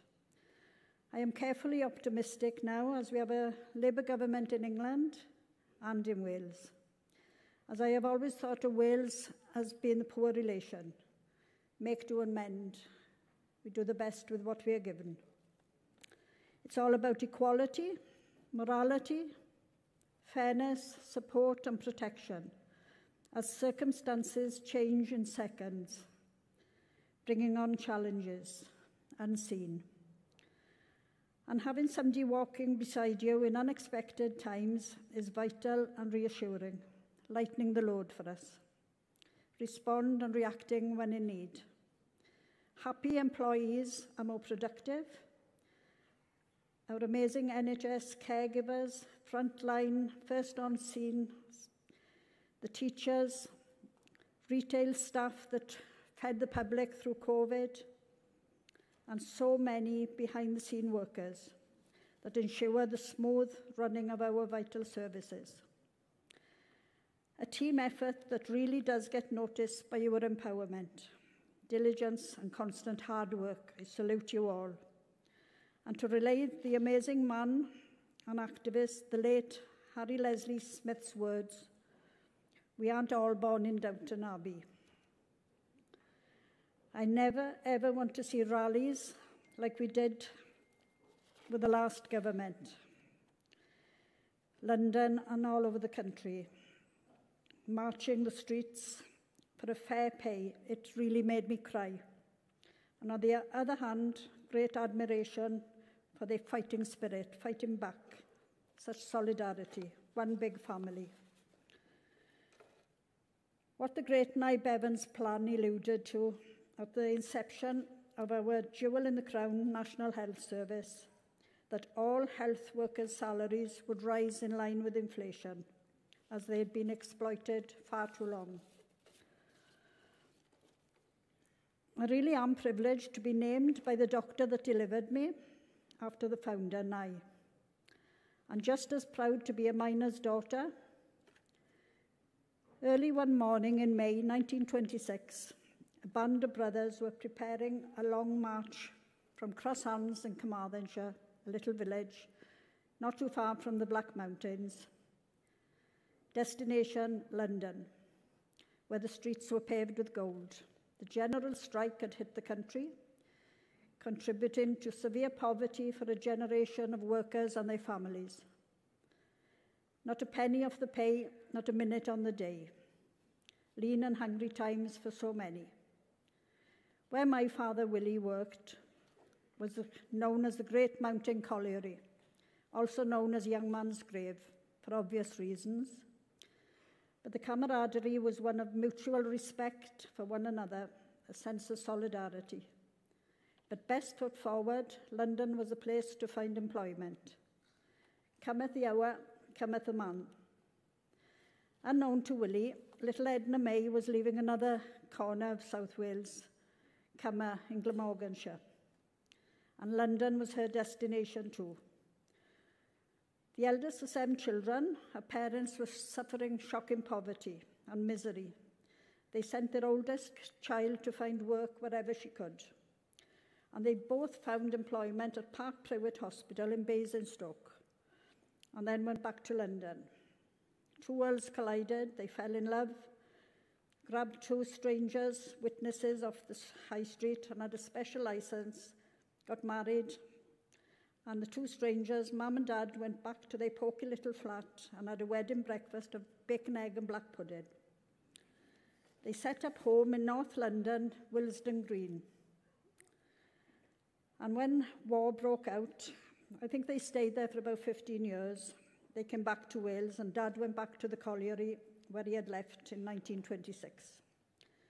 That was then, and this is now. 7 children later, we were brought up on a small holding in a little village called Cavernaithen. There was a toilet at the bottom of the garden, and my older sister's job was to cut newspapers to hang on the hook in the toilet. My father used to say to them, if you come across Hitler's face, leave that one for me.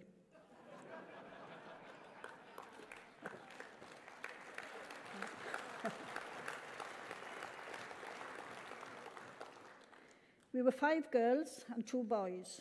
I followed my older sisters into nursing, mental health nursing. My aunts were matrons. And when they said jump, you'd say how high. And there wasn't many opportunities for me, as my parents couldn't afford university fees back then. But in hindsight, I did pass unconditionally to a very good grammar school in Carmarthenshire. I didn't even know what unconditionally meant. My favourite subjects were art, I was creative, and technical drawing, and boys. My art teacher wrote on my school report the words, Anira is a dreamer. And I'm so glad I have been a dreamer. It put me in good stead for the life I was to lead all of my years. I had a very different and chaotic life, different to my siblings. When the going got tough, it was tough.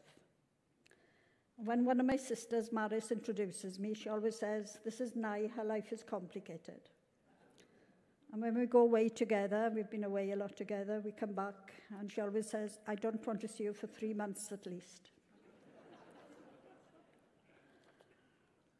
When I look in the magic mirror, I see that young girl looking back at me, the young girl that was stopping the traffic on her way to work, wearing high-heeled platform shoes and leather or suede hot pants.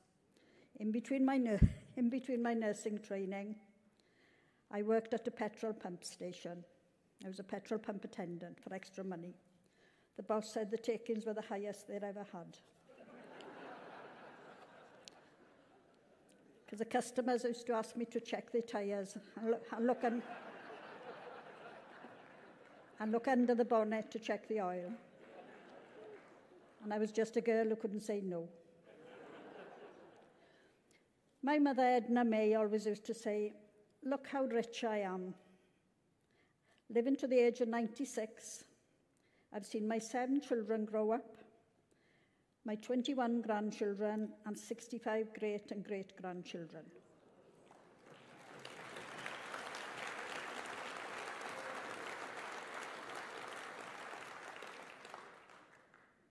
That's the meaning of rich. In comparison to our own mother, died at the age of 40, leaving 7 children, and died without pain relief because of lack of affordability. I never knew grandparents. They had died between the ages of 30 and 50 because it was only the privileged few could afford healthcare. So I always say Mum left a legacy. And her sayings to her girls were, "Be good, sweet girl, and let your will be clever. And always read newspapers, as you must know what's going on in the world." And the last one she used to say to the girls, "Keep your hand on your hippenny." And I was the one who didn't. I was the naughty one.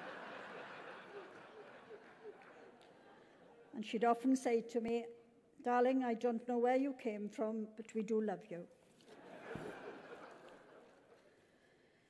My perception of riches is the same as my mother's.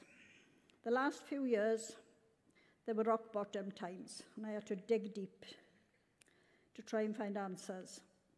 When both my son and daughter suffered subarachnoid brain hemorrhages, spending long periods in the trauma wards at the University Hospital of Wales in Cardiff. My girl Lindsay was in a coma for quite a while. The care, compassion they received in both ITU and high dependency units were second to none. From the very top, skilled neurosurgeons, nursing staff, the skill of the caregivers, and the fantastic tea ladies, cleaning staff that cared for us as a family too. We owe them a large debt. And on one Saturday night, a visitor ran over to me excited. I was parking my car because you get friendly with the visitors because they are also going through trauma. And this lady shouted, "Have you seen Lindsay today? Lindsay's awake, Lindsay's awake." And my stomach done somersaults, but I was scared. I went up to her room and she was looking back at me. Long, long way to go, but I seen those beautiful green eyes again. And when she could eventually speak, a doctor would do the routine checks and ask her the same questions day by day for quite a while. "Do you know where you are?" Next one, "Do you know your name?" "Do you know what day it is?" And she said, "Yes, it's my birthday, I'm 40.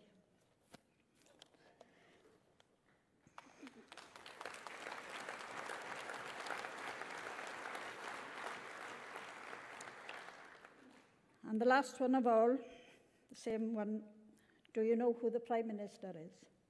And bearing, this was 10 years ago, her reply was, I'm going to swear now, "Yes, I do.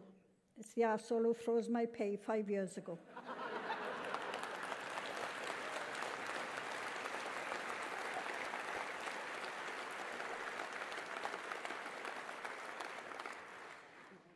Lindsay got 3 children, and our middle son, Joe, he was a barman in the local boating club, and the whole of the villagers, they were fantastic when my children were ill. And they used to ask him on his shifts behind the bar, when she was, as Lindsay says, "I was only sleeping, Mummy." As Mummy woke up, "Is everything at Mummy better?" And same answer he'd give, "No, Mummy's still being seduced." Instead of sedated. How lovely, at 17, he didn't know what it meant. That's seduced.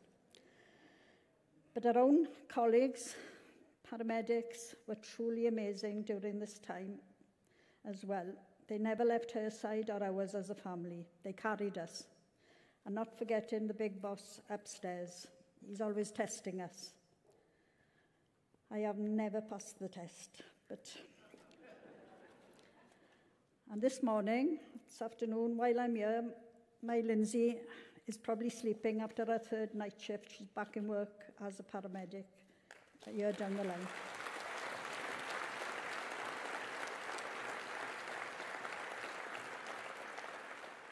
She has near 25-year service, long service. Ordinary people doing extraordinary things 24/7. They catch us when we fall. And I would also like to see music in some hospital settings. That's important. Without a doubt, we do stand on the shoulders of giants and must learn from history and our forefathers. Maybe sometimes look back to basics. Our love for our phenomenal National Health Service knows no bounds. Love will move mountains, love will conquer all, and love will find a way, and so will we. Nye Bevan left us a legacy for future generations, and we will continue to protect, maintain and cherish it by respecting why it was set up in the first place in 1948. And a quote by D.H. Lawrence, the author of Lady Chatterley's Lover: "Do not allow to slip away from you the people that came before you, won with such hard knocks." It's not a bottomless pit. It's complex beyond my comprehension. It does need restructure, certain reforms to deliver the best by the best. And my opinion is that the 4 nations of our wonderful Great Britain should share data and listen further to the real experts, you and the frontliners. They know what's going on. They need to be around the table and they're collectively bringing vital information and ideas to the table. They know their craft.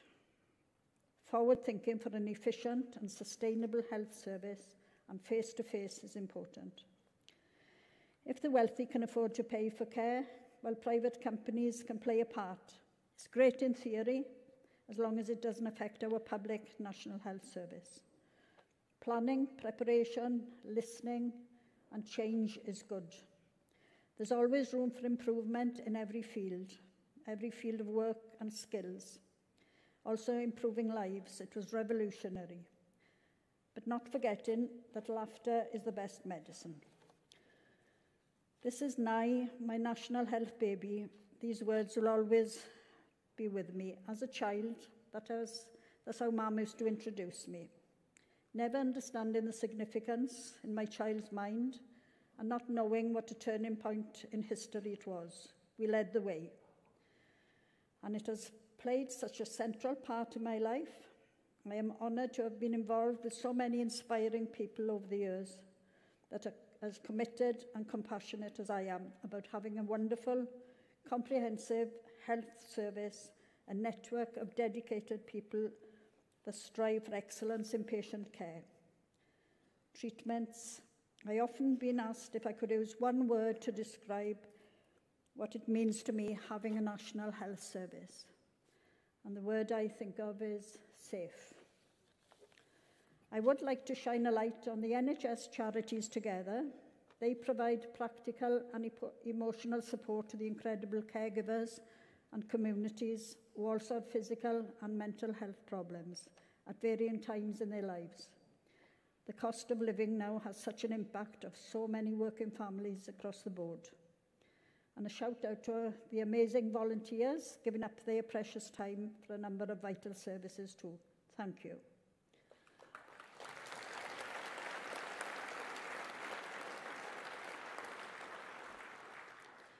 I am honoured to have met and been invited to many events owing to the celebrations and anniversary milestones over the years of the National Health. My last one was attending and giving out awards to the unsung heroes of the NHS in Manchester. These people are key contributors towards achievements in common objectives in the workplace. As you do too, safeguarding. Safeguarding when matters arise, where they need backup and a voice. The Imperial War Museum requested my birth certificate a couple of years ago to displayed for posterity. I am so humbled to share a little place in history with a brave band of men and women, defenders of the British Isles during conflict in wars. And a Turner Prize winner, Jeremy Deller, was commissioned to paint a portrait of me for the 70th anniversary. And the sales, they were for sale and raised quite a lot of money, and the money went towards the children's wards at the Great Ormond Street Hospital. And I also launched a train for GWR, celebrating another milestone of the NHS. I was also one of the judges for the Great British Menu, which amused all my family because nobody will eat in my house. So I really and truly can't cook. My daughter reckons she was brought up on Kit Kats and toast. And the banquet was at St Bart's Teaching Hospital in London. And I was asked to read a poem written by Michael Rosen. The name of the poem was These Are the Hands, which was very poignant, especially after his long illness contracting COVID, his life being saved. Many, many more events of great importance, Pride of Britain, and having my book published in 2020 was an achievement. I had to name it Hold On Edna, as she wanted to push me out at 1 minute before midnight, as the birth of the national health was imminent. And she was waiting for the doctor to tell her to push, and she couldn't understand why. But he kept looking at the clock and looking back at Mum. Hold on, Edna, hold on. And I arrived at 1 minute past midnight. But my brother reckoned I was pushed back in for 1 minute.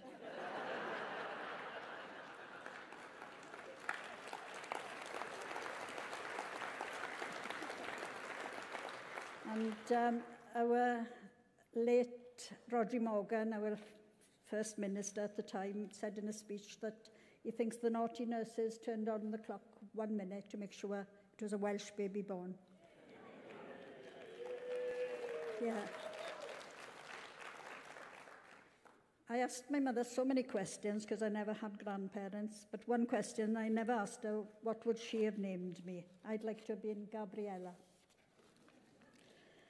Anyway, my book has been very popular due to the digital world we are living in now.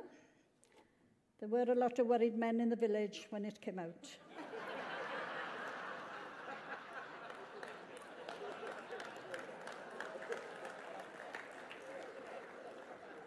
I did find a place in mid-Wales in the mountains if I had to move as well. I am known as the poster girl of the NHS back home. I've had lots of offers of marriage, because you have to kiss a lot of frogs before you find your prince. The last offer I had, he introduced himself as Wing Commander Weetabix Smythe. And I'd done a bit of delving, and I found out he'd been a traffic warden for the last 30 years. Never flew a plane. And I'm so proud to have had so many letters of people naming their baby girls Anira, named after me. What an honour. And stars, stage and screen, that shouted from the rooftops as well. And I've also met members of Nye Bevan's family in the birthplace of Tredegar and Cardiff. That means a lot to me. I have been busy writing another book with my fellow NHS history author friend Emma Snow. Her great-grandfather, John Tomley, was instrumental in trying to set up an NHS, decades before Nye Bevan in 1948. Emma has also written a book called The First NHS. And Assembly member Julie Morgan has said that our book should be on the school curriculum in every Welsh and English secondary schools. GWR have funded us both to write the first ever children's book about Nye Bevan and the NHS history and send them for free to some primary schools. The story also mentions the relevance of unions and what a way for young people to learn about trade unions at an early age. Perhaps GMB might help us get our books across to schools in the UK in any way possible. Just saying, Gavin. The beautiful children are our future. Our exceptional teachers encourage and engage their pupils to be confident by guiding and shaping their lives to achieve the best they can be. Truly inspirational. Education, education, education. Most workers spend as much time in the workplace as much as they do with their families, and no one should feel burnt out, underpaid, unhappy, or aggrieved in the workplace. Your role has a significant, substantial, and an impactful effect on your members and your work-related and various matters. I'm in the midst of a powerhouse. I do realise that, and the pleasure is all mine. But solidarity with Gaza and Ukraine, and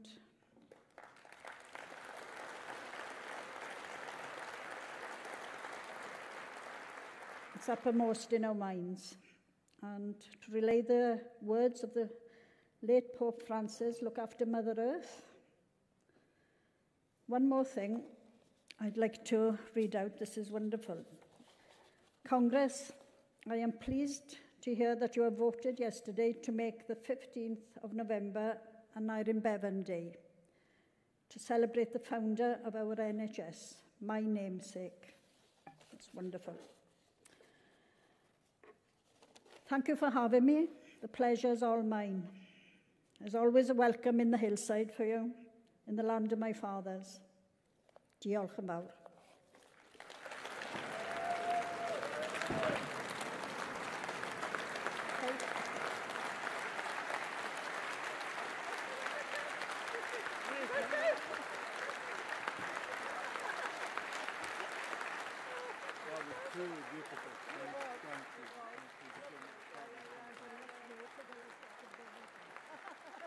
Thank you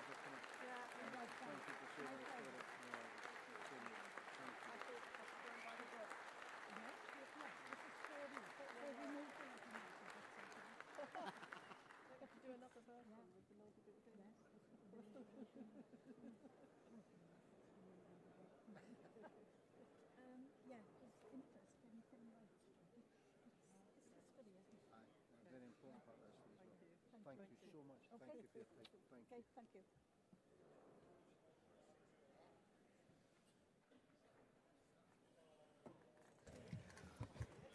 Thank you, Aneurin, again for that entertaining speech. Yeah.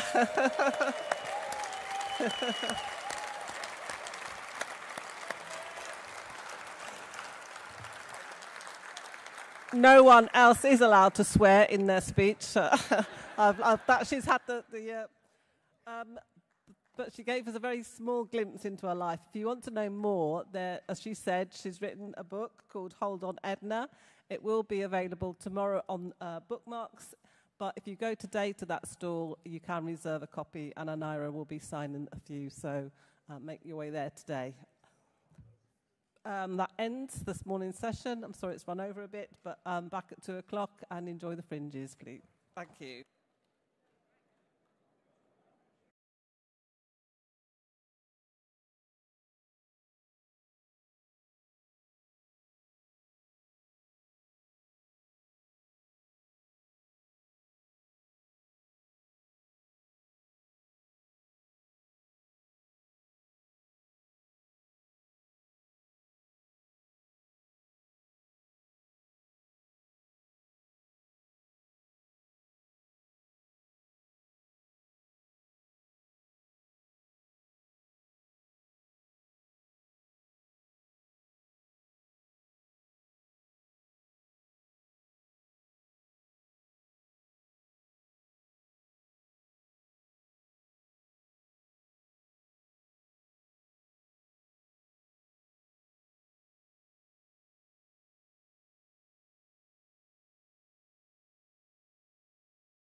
Delegates, can you take your seats, please, because I call Congress to order.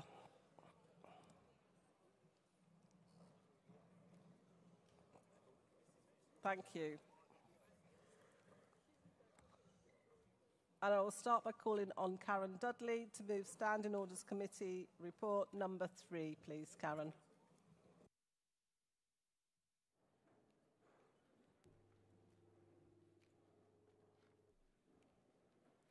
President, Congress, Karen Dudley, Standing Orders Committee Chair, moving SOC report number 3. Withdrawn motions. The SOC has been informed that the following motions have been withdrawn. From Wales and South West Region, motion 205, protection and development of nuclear energy in the UK. And from London Region, motion 66, equitable anti-racist workplaces. Emergency motions. The SOC has accepted a further emergency motion as being in order for debate. This is emergency motion number 5, protecting trans and non-binary members' rights in the workplace, from GMB Scotland. The day and time when the emergency motion will be heard will be advised as soon as possible. Bucket collection. The amount collected by Southern Region for the Macmillan Cancer Charity was £490.36, plus 1 US cent, 10, and I hope I pronounce this right, 10 grazie, and 2.2 euros. President, Congress, I formally move adoption for SOC report number 3. Thank you, Karen. Does anybody want to speak in opposition to SOC report number 3? No, in that case, I'll put it to the vote. All those in favour, please show. Thank you. Anyone against? That's carried. Thank you, Karen. And just as usual, regions will be sent the details of all the bucket collections and then be asked their regional committees to make a decision as to how much they want to donate as well. Before we start Congress this afternoon's business, I'd like to show the regional videos from Wales and South West, GMB Scotland and Southern Region. Thank you.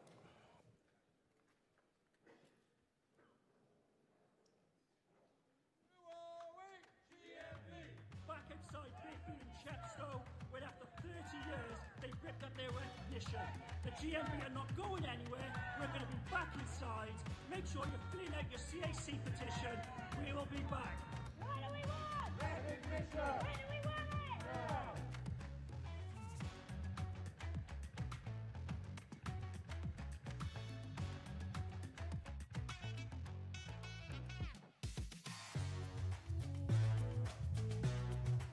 Now. Uber Taxi has launched in Swansea recently. I was unable to work with them because of my band. I found support through GMB and Mozid to help me resolve my complicated issue and get my account back. Thank you, GMB. A special thank you to Mozid. Your help has truly made a difference in my life. We're outside as the Bedminster today, talking to the public and customers about our Equal Pay campaign. This store alone, they are owed £2.2 million in equal pay back pay. What do we want? We want equal pay and we want it paid now. What do we want? Equal pay. When do we want it? Now.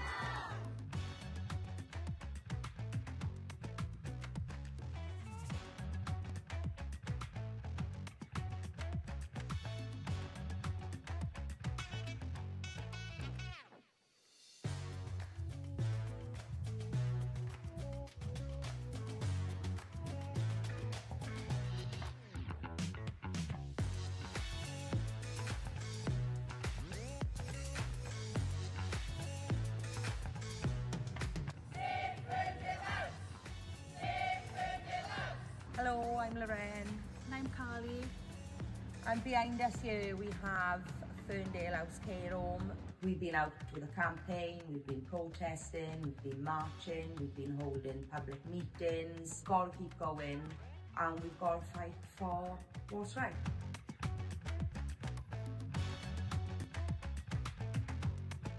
We're all in this together and we're all fighting for that same reason, is to save our residents' home. They've chosen Ferndale House to be their last home, and they're happy here, they settled. They class us as their family, don't they?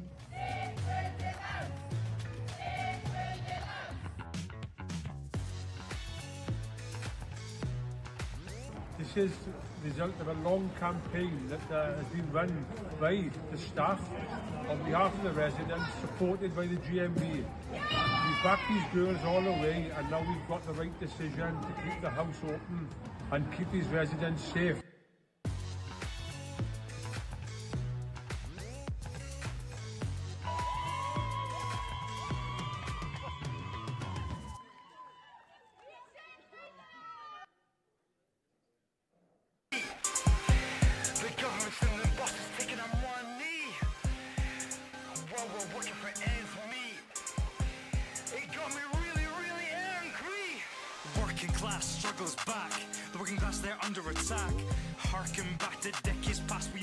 It's not great for us, you know what I mean, because we don't want to make the company look bad or anything like that. This isn't what it's about, you know what I mean? It's about just trying to bring our pay up to what we feel it should be, and basically what the rest of the sector is paying, you know.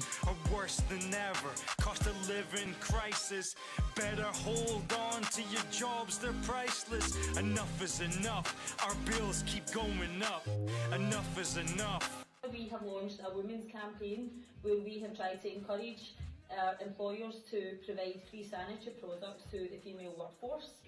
DNS are going to roll this out nationally, so for us that's a good win at DNB, and not just that, people are going to benefit all over the UK. So let's all go on straight, we are the resistance, taking on the system. We are affected by living crisis.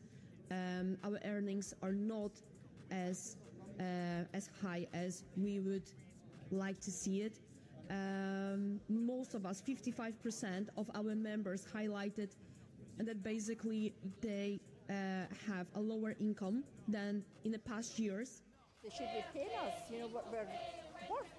The same as what our male counterparts are in the depots. Let's all go on strike and fight for a fairer pay rise, better terms and conditions, decreasing our cost of living. Oh, let's all go on strike.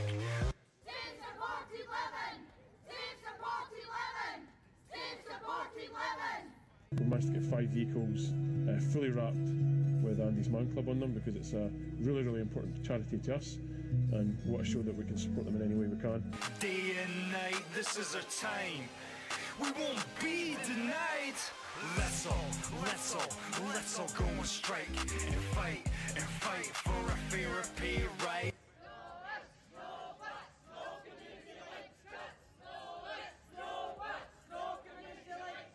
Today to fight for our jobs and fight for the West Land community. There's actually been a voice for the patients of West Land. And fight for fairer pay rise, better terms and conditions, decreasing our cost of living. Oh, let's all go on strike.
brilliant videos showing and very inspiring, uplifting and demonstrating that we are a campaigning and winning union. Thank you to those regions and GMB Scotland.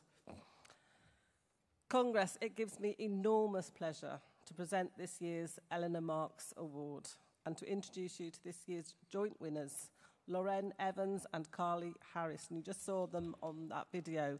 We've got another video of them, so we'll play that as well before we ask them to come up on the stage. Thank you. A lot of people that live in residential or dementia care, they choose a home to reside in for the last years of their life. We like to make sure that everyone stays comfortable, make sure they feel loved and involved. For us, it's the family bond that we do have in Ferndale House is special. They're precious and their lives are precious. For some, we are their family. We are the only people that they see. Our local authority, Rhondda Cynon Taf, proposed that Ferndale House would be decommissioned prior to a new facility being built in the Ferndale area. We would risk being out of jobs. Our individuals would be out of a home because they were expected to move out of their own valley where they've lived for 70 plus years. Myself and Carly, we rallied around, we put our heads together and we genuinely thought, we have to fight for this home. We have to fight for what's right. It initially started with making a flyer to post in people's letterboxes in our community, and it just really blew up from there, didn't it? We had emails coming in, phone calls from all members of the Senedd. We just put our heads together, we fought with everything we had. I basically felt like I was living with Carly for 4 months. We put our family lives on hold. We just kept fighting and fighting. Our minds were constantly in overdrive, and I think we're just so grateful that we've had an amazing support system from our trade union GMB. Our local reps have been nothing but amazing with us, and our colleagues and the people residing at Ferndale House. When they said the Ferndale House will remain open, just looking up and seeing those residents' faces and the staff team's faces made every single thing that we done worse every second. Just to see that moment right there. But sorry. I know, it is emotional, isn't it? Looking back, it was all a bit of a blur, and I still don't understand how we actually done it, because we've never done anything like this before. And I'm just proud of us both, if I'm being honest with you, for how we put ourselves together every single day. And we're speechless. We really are speechless.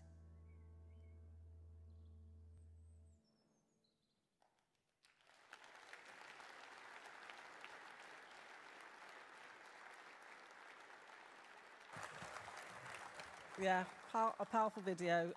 So their efforts led, as it said in the video, to the saving of Ferndale House, a care home for the elderly and those suffering from dementia in South Wales, from closure. It was a victory that was a product of their grassroots activism amongst their fellow workers and the wider community, complete with rallies, marches, mass petitioning and protests, together with a cutting-edge social media campaign that tapped new areas of support. This combination of modern technologies and approaches with core trade union values is particularly fitting when we recall the contribution of Eleanor Marks during the early years of GMB's story, who blazed a bright path for women in our union through her visionary internationalism, socialist solidarity and activism. Lauren and Carly, welcome you to the rostrum, or to the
Wow.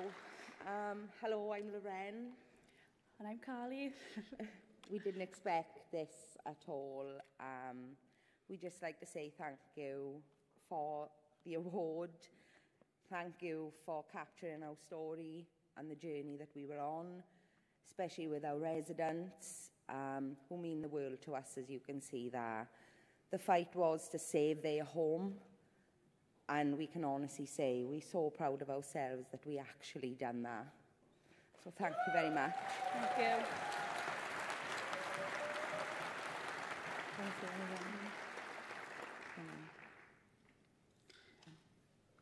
you, Like Loren said, it is an honour to receive this and have this recognition for just 2 girls living in Ferndale and everything we've done. But also, our families are here today and they've been with us through everything. So to our partners and our children, I'd just like to say thank you as well. Thank you very much. Thank you.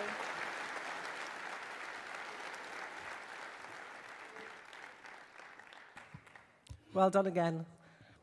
Congress, we move on to our first group of motions for this afternoon. So could the speakers of motions 154, 155, 156, 157 and 158 come down to the front, please, and be ready to speak. And the mover of 154, as soon as they're ready, come up to the rostrum.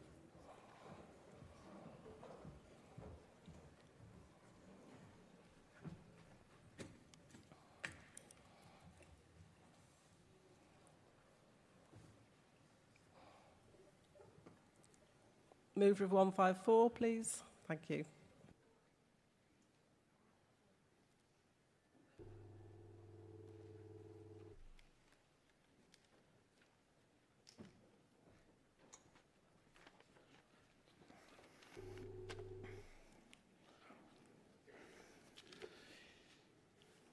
President, Congress, afternoon everyone. Proud member of the Midlands region over there, Nathan Keatley. Moving motion 154, right to fair process for site access removal. So, many years ago, before I knew about any of my rights, before I knew anything about the fight that you can have against employers. I used to work for a security company at a hospital in Northamptonshire doing security. The facilities manager at the time knew, obviously, that I was a third-party employee. He told me a couple of bits like, you know, would you come and work for me and whatever else, to try and get rid of the security company. I dwelled over it for a while in my head, and I had to say to my gaffer at the time, like, this has happened. Obviously, it got fed back, and I was kicked off site, basically, sacked. So I went from a 60-hour working in security job to I'm ever sorry, we've only got 4 hours on the door on a Friday night. Like I say, I knew nothing about any rights that I had and, you know, whatever else. Everyone should have the right to representation and a chance of a fair process in work, no matter who, what, where and when. You know, it's really important. It's important for good people like, you know, ourselves to make sure that that's kind of kept up. There is a large group of workers that don't have some of the privileges that people that are employed directly have, unfortunately. So, you know, we are calling on the GMB to help put this unfair process, you know, kangaroo-style court operation to bed. You know, let's get rid of it. Let's chuck it on the scrap heap where it belongs. Congress, please support this motion. Thank you. Well done, Nathan. Thank you. Seconder.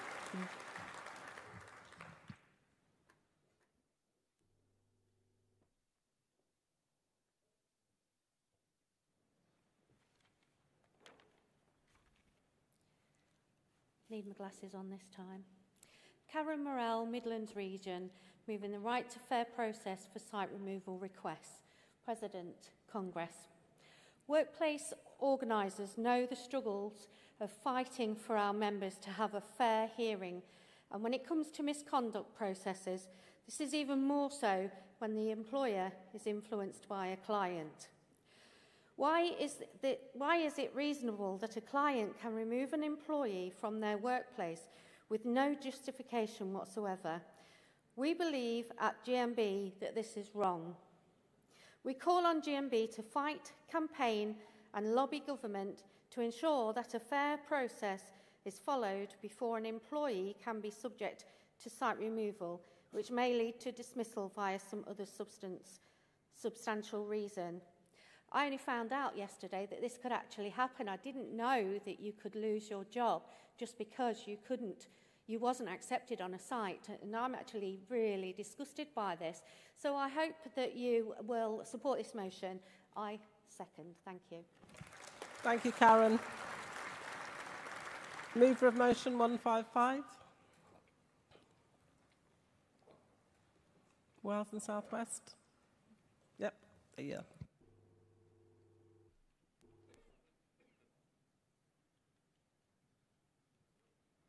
Hello, President, Congress. My name's Rob Kenwood. I'm a first-time delegate and a first-time speaker. So, as you can imagine, I'm pretty nervous, so I do apologise. But colleagues, I'm here to move motion 155. But let's be clear from the outset, the right to medicine is not a luxury. It's a fundamental necessity, a matter of life and death, and it must not be left to the mercy of markets, profit margins, or foreign supply chains. This Congress recognises the vital importance of UK pharmaceutical industry, not as a strategic sector, but as a lifeline, one that protects our families, our communities, and our NHS. And it is one built in the hands of expertise of our members, skilled, dedicated GMB workers, whose commitment to quality, safety, and care keeps this country going. But since Brexit, we've seen something deeply worrying, a growing crisis in medication supply. Shortages of essential drugs for epilepsy, diabetes, mental health, HRT, and even life-saving treatments for anaphylactic shock.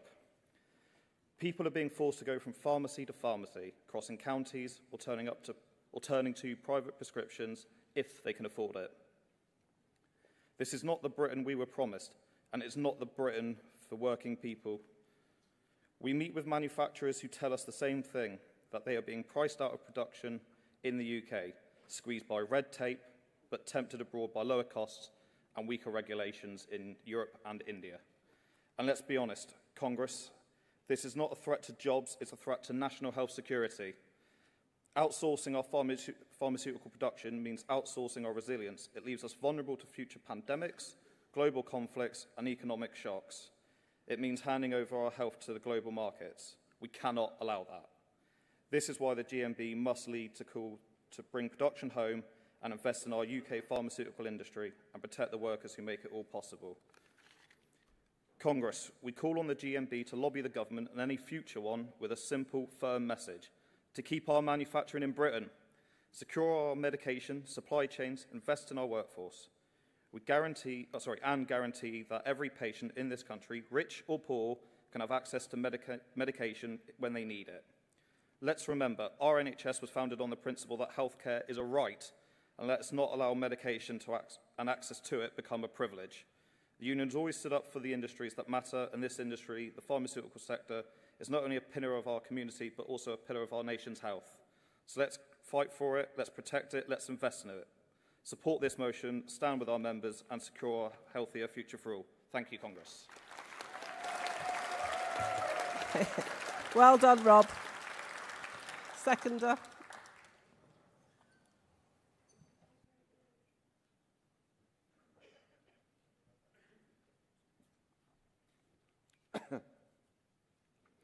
President, Congress, Ian Minard, Wales and South West Region, seconding motion 155, protecting UK pharmaceutical production and supply.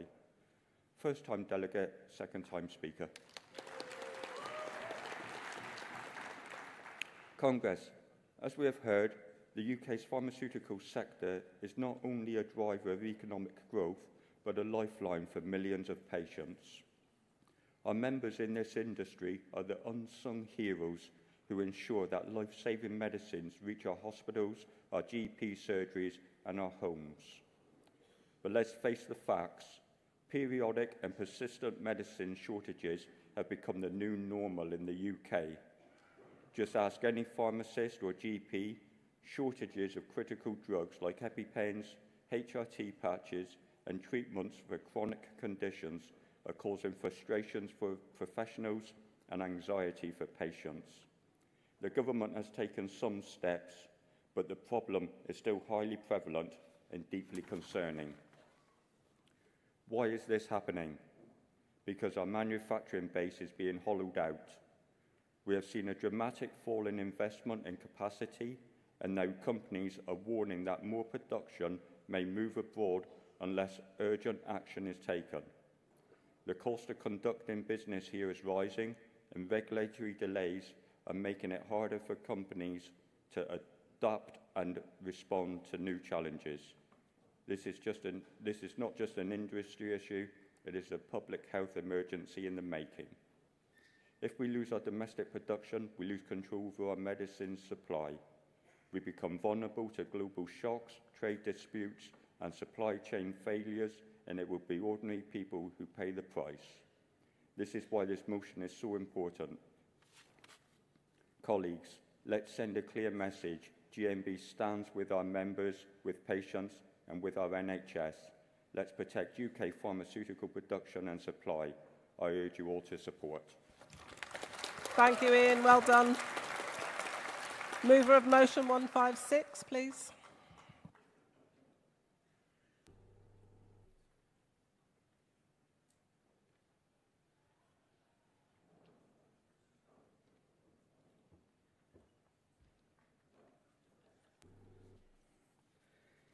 Good afternoon, President, Congress, Roddy Mackenzie, GMB Scotland. Moving motion 156 of the Scottish whisky industry. Today, I want to talk to you about our iconic Scottish whisky industry. Whisky is more than just a drink, it's a bedrock of Scottish identity, a global success story, and a vital source of jobs and wages for thousands of GMB members. Make no mistake, this industry and the livelihoods it supports is under attack from multiple angles. Scottish members know the drill. We wrote to the UK government recently urging them to keep tariff-free trade for Scotch whisky around the world. We have seen this before, haven't we? Years ago, damaging US tariffs slashed sales and hit public finances hard. We cannot allow this to happen again. The US market alone is worth nearly £1 billion to us. Yet, with a 10% tariff still in place, trade is being restricted. Diageo, makers of Johnnie Walker, are set to lose a staggering £113 million this year. This is not just a number on a balance sheet. That is jobs, that's stability, and that is families feeling the pinch. We already have seen redundancies in companies like Clyde Bonding. We cannot be dragged into a trade war that suffocates our sales. Where tariffs are implemented, we absolutely must not accept them. We demand that all appropriate steps are taken to protect our industry, while aggressively seeking new opportunities for truly tariff-free trade globally. The industry is already being severely affected with minimum unit pricing, a 10% Tory hike on spirits in 2023, a struggling hospitality sector, and potential advertising restrictions looming. Our industry is facing a perfect storm. Every single week we tell politicians Scotch whisky is a product to be proud of. It's time they valued it, not demonised it, and stopped treating it like a cash cow. Only then our jobs and wages truly grow. Now let's talk about bottling. There's a problem that strikes at the heart of our principles. Many of our iconic whisky businesses are now owned by foreign companies. Take Ballantine's, for example. It is distilled in Glasgow, but where is it bottled for the French market? In France. This work, these jobs, used to be done in Scotland. Moving the bottling abroad has cost Scottish jobs. It's a disgrace. The GMB's message is clear and unwavering. All this work belongs where the whisky is distilled. It belongs in Scotland. We must fight to bring these jobs home. Please support this motion. Thank you.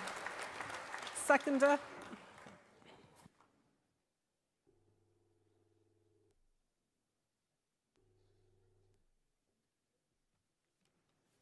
Good afternoon, Congress President. Michael Davidson, Scotland Region, first-time delegate and first-time speaker. And I'm proud to be up here seconding Motion 156. Congress, Scottish whisky is more than just a world-renowned spirit. It is the lifeblood of Highland and island economies. From the Highlands to the islands, over 140 distilleries bring jobs, pride and global recognition to small towns and villages. Scotch whisky generates billions of pounds in exports, making it one of the UK's top food and drink exports. A true economic success story for our times, and one that our members can be proud to have created through their hard work. But its value is not just economic, it's cultural. It's about preserving heritage, landscapes, and a way of life for workers and their families that cannot be replicated anywhere else. The Tories' 2023 tax hike of 10.1% had a debilitating effect on whisky distilling. Highland and island communities cannot just be a piggy bank for the Exchequer through tax or tariffs. The Scottish Government, as usual, talks big but has not delivered for whisky. We hear about Brand Scotland, but we do not see the support for the community that builds that brand. Congress, our movement knows better than anyone else what happens to community when their industries decline or disappear, poverty and alienation. We cannot allow that to happen to Scotch whisky. Our brewing and distilling members are proud of their work. Let's give them the tools to succeed. And I urge Congress to support this motion. Slán Java.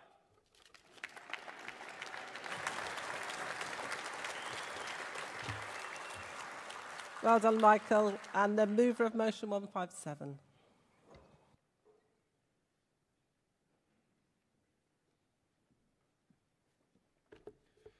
President, Congress, Nathan Hennebury, GMB Scotland, moving this motion. How will this affect the temps? Can we get the Bright workers on with us? If we are to get the temps on board, the company would get on their knees with an offer for us. As a rep, vice-convener and branch secretary in the whisky industry, these are just some of the words from my members when it comes to talking about organising alongside our agency workers. Solidarity, that's what our movement is founded on. The capitalist class, with their ownership of the means of production, doesn't just work to divide us in our communities, they work damn hard to do it in our workplaces as well. They pit agency workers against staff, core staff, and core staff against agency to keep us from fully and effectively fighting our bosses. Agency workers can spend the best part of a decade working across sites and be continuously shot down from full-time positions. They only progress as far as the whim of management, and that progression usually rubs against their own members through the lens of job encroachment. It is vital that we remember, Congress, solidarity is what our movement is built on, which is why we need legislation that protects our members and agency workers, fostering a culture of solidarity wherever we organise. Failing to do so opens the door for the ruling class to foster their own culture in our workplaces, a culture of individualism, isolation and scabbery. I'd fight till I'm bloodied and broken-jawed for my members, and I extend that same offer to my agency workers as well.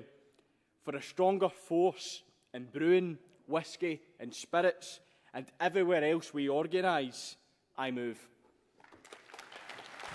Well done, Nathan. Thank you. Seconder.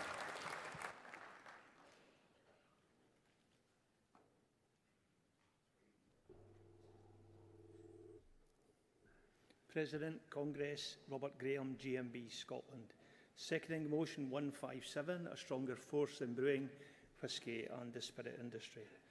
Congress, spare a few moments, if you will, to reflect on the experiences of our very own GMB members and those agency staff who together produce many world-class profitable brands. However, we know that when external pressures affect profit or risk growth, it's very tempting for management to bear down on wage increases, employee benefits and job security, often opting for agency staff with their differing conditions and little or no job security, clearly putting profit before people. This motion seeks to recognise that our members and agency workers should benefit equally from trade union activity, that workers will not be pit against each other, and that for everyone the dignity of a fair day's pay for a fair day's work is not negotiable. We support the appropriate use of agency staff, calling for a ratio to be established which keeps a balance proportionate across the workforce. This ratio should not be voluntary, but one which is established through legislation with appropriate sanctions for breaches. Lastly, agency staff in workplaces across all industries should have equal access to career advancement, training and the opportunity to achieve permanent status which is equitable and fair. Making work better is not just a strapline, it's our core GMB mission, our driving force. Supporting this motion, Congress will help build a legislative protection, improve relations between permanent and agency staff, particularly in the brewing, whisky and spirits industry. It seems apt to conclude by saying cheers. I second the motion. Cheers. Thank you, Robert. And mover of motion 158.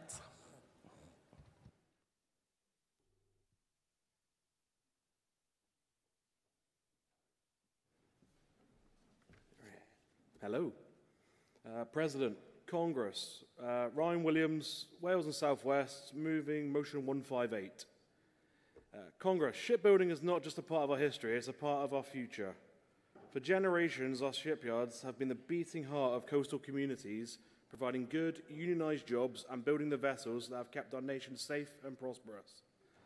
But over recent decades, we've seen a worrying decline, not just in orders, but in the skills pipeline that sustains our industry. Too often, young people enter shipbuilding apprenticeships only to find themselves bogged down in paperwork and theory, rather than learning the craft hands-on. We are producing apprentices who can pass exams, but who struggle to weld a seam, fit a bulkhead, or solve problems on the shop floor.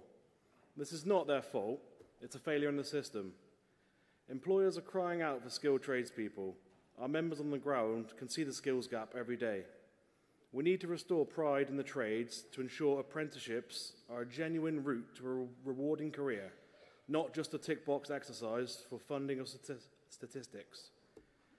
This motion calls for a bold shift.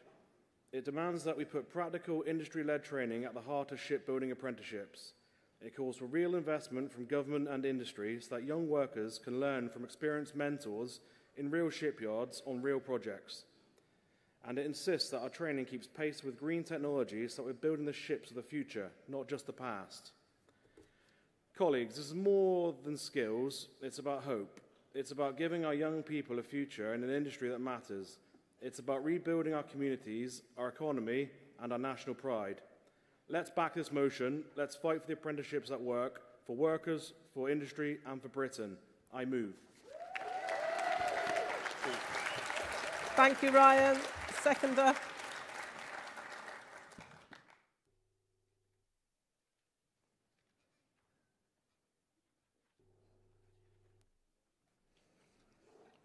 President, Congress, Emma James, Wales and South West, seconded motion 158.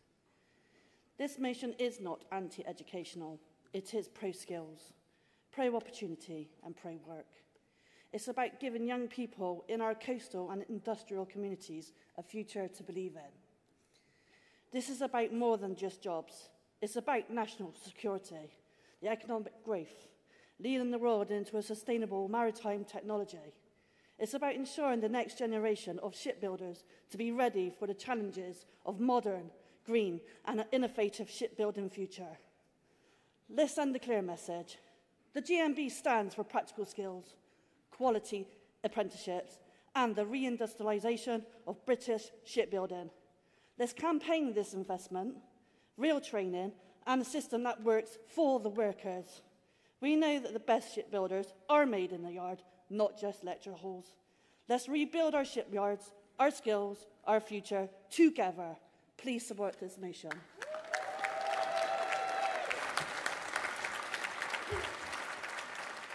Well done, Emma. Does anybody want to speak in opposition? No? In that case, can I ask the CC Speaker, Lynette McGivern, to come and give the reply?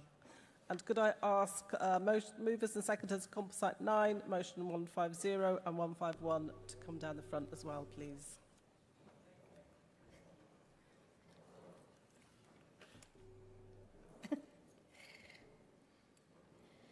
President Congress, Lynette McGaffin, responding on behalf of the CEC on motion 157, we are asking to be referred. The CEC appreciates and understands the issues raised in the motion facing our members in the brewing, whisky and spirits industry.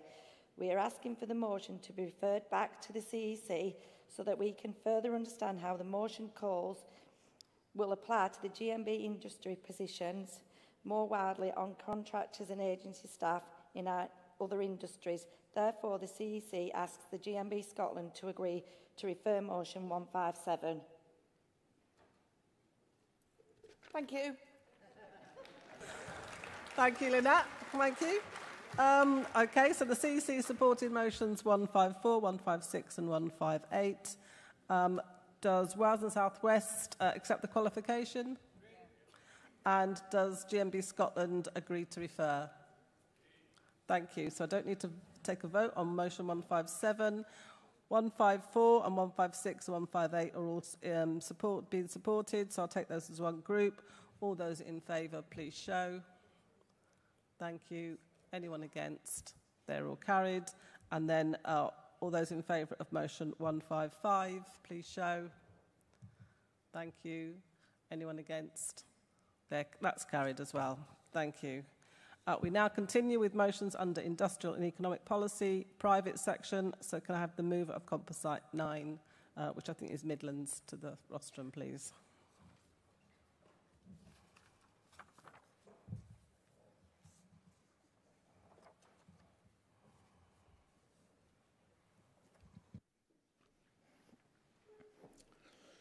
Hello again. You're going to get sick of me.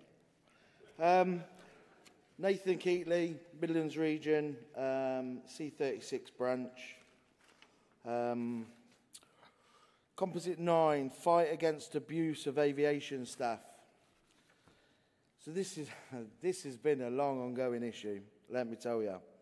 So I'm going to give you a couple of stats. In 2023,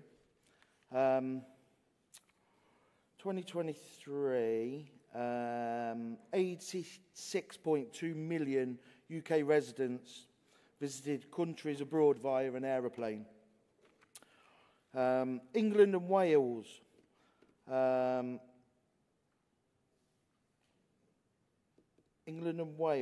Had a crime rate of 1 crime per 10.2 people. In 2023, bearing in mind 276 million passengers passed through airports in the UK. So that's either travelling abroad, transiting, so on and so forth. There were 6,000 crimes, for 276 million people. Bit of a discrepancy there between airports and, you know, a normal crime rate. Bear in mind, out of them 6,000, that included our very good friends at HMRC and Border Force for drug smuggling and, you know, whatever else goes on there. Basically, since the pandemic, this has got out of hand at airports. Now, whether you work in the car park, whether you work security, whether you work like I do as a ground handler, whether you work in Frankie and Benny's, the amount of abuse that goes on is just off the Richter scale. It really is. You know, people go to work and they now expect to be either verbally or physically assaulted. And that is unacceptable. It really is. There's no mechanism to get any kind of statistics between airports because they don't want to lose their rankings. They're precious to them. You know, the companies that are there, once again, they start losing their rankings. They start losing their customers. Things all go Pete Tong for them. There's no talking with each other. So if I go to an airport authority today and say, right, I can have the stats on, you know, people that have been abused in your airport, we've not got anybody. No one from our staff that's employed by the airport authority has a problem. I know that they do. They don't know that they're our members.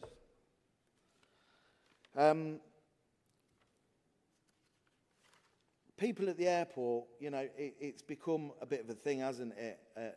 A national tradition now. The night before, you know, you can't sleep.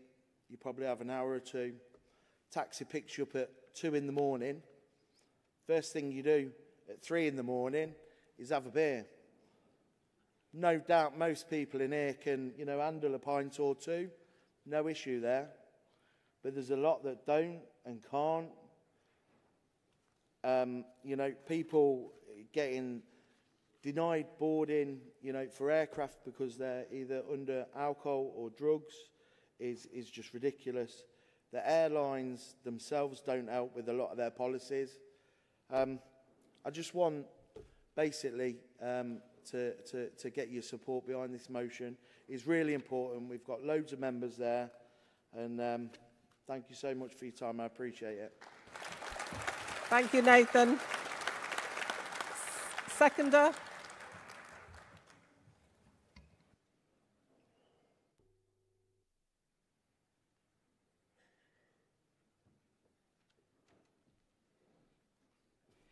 Good afternoon, Madam President and Congress. I'm Terry Clark, Stansted Branch, part of the proudly and massive London region.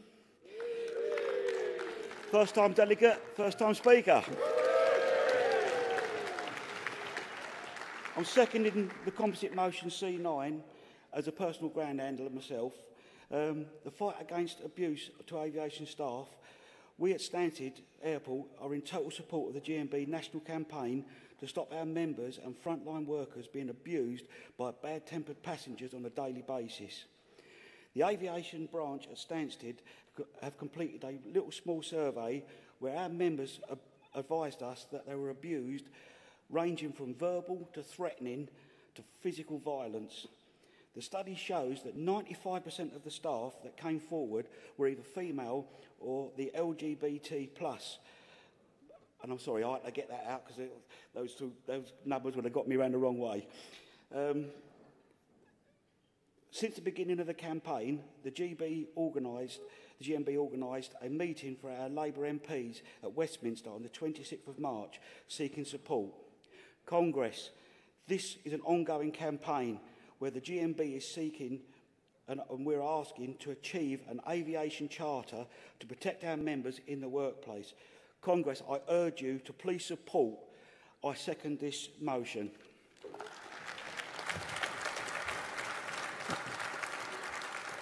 Well done, Terry. Thank you. A move of motion 150.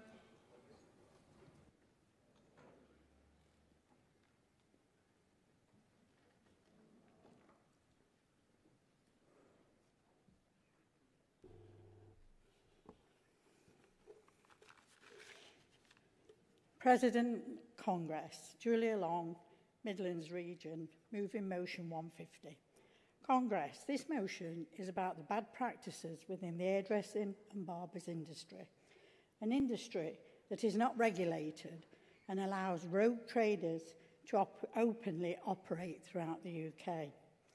We should recognise that an industry that generates billions across the UK, employing over 35,000 people that are unregulated, which leads to thousands of young apprentice workers being failed and abused by a race to the bottom with their terms and conditions, and also used as bogus self-employed.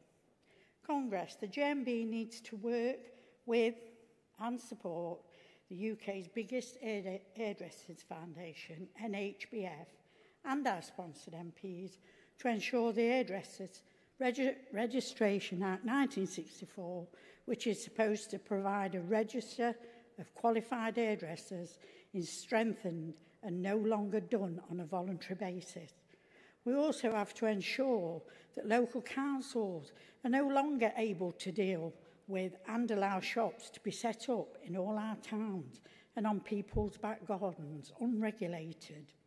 We have to be campaigning to make it a national mandatory registration, and qualifications should be fully confirmed before any licence is given. The industry faces many challenges, especially when it comes to qualification fraud. When you talk to many of the frontline staff, this comes out of one of their top concerns, and where they believe having a national agenda and legislation with national policies would definitely help to take away the mistrust from their industry. Congress, there is an opportunity for our union to work towards organising in this industry by not only supporting them, but recognising we cannot stand by any longer while thousands of workers are leaving and genuine salons are closing because the political will is not there to support the legislation changes that are so desperately needed to get their customers confidence and show that they are all professional tradespeople wanting to clean up their industry. The majority of you in this room do use their services, and please, when you do, talk to them, tell them that we're on their side, and ask them to join our fight and to join our union and help us to clean up this industry. Please support this motion. Thank you. Thank you, Julia. Seconder.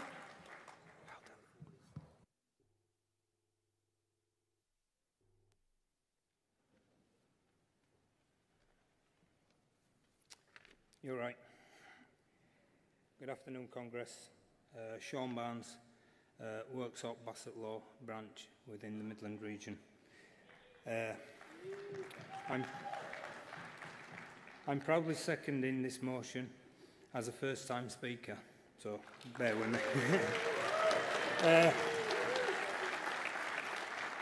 The UK hairdressing and barbering industry is made up of highly skilled workers who are proud to serve their customers. However, due to the unregulated nature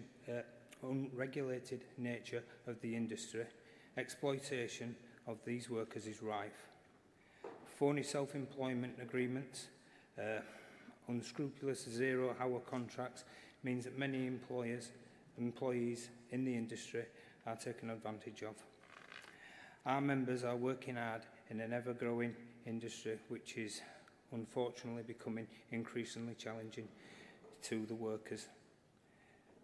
Due to the lack of the government regulation, nevertheless, our members are proud to organise within the GMB and are asking us to back them in their call for regulations and better protection and employment rights.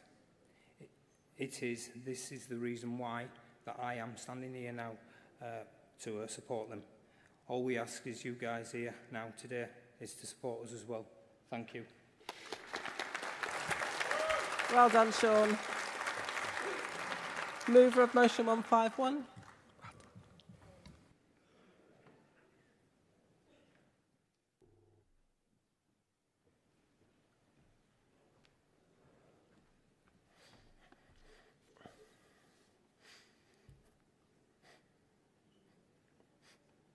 Jason Evans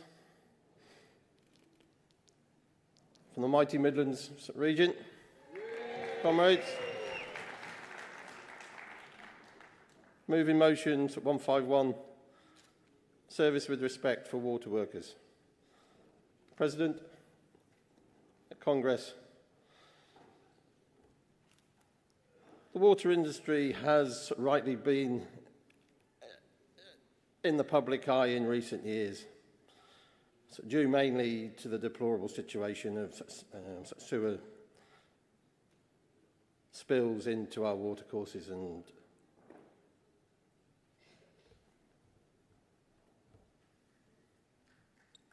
our coastlines. Thank you. However, we have many thousands of members and workers on the front lines, customer facing, answering customer calls, night and day. These people are often a target for this public anger. Face-to-face workers, their high-vis outerwear will have water on the back, and it is literally a target on your back. So we face the backlash. There has been an increase in violence and abuse toward our water workers.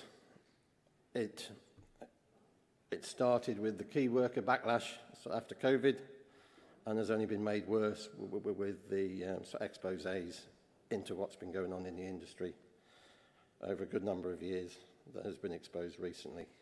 But however, the attacks on our workers cannot be tolerated. It isn't our frontline workers who have made the decisions to underinvest and to manipulate industry reporting for many years who are responsible. So those people tend to reside in ivory towers far away from public gaze and accountability. So this motion calls for a campaign for service with respect for water workers to ensure that public anger does not harm our members, who are purely the people making the best of a bad lot in all weathers and in all locations, night and day, in order to keep this vital service flowing. Please support.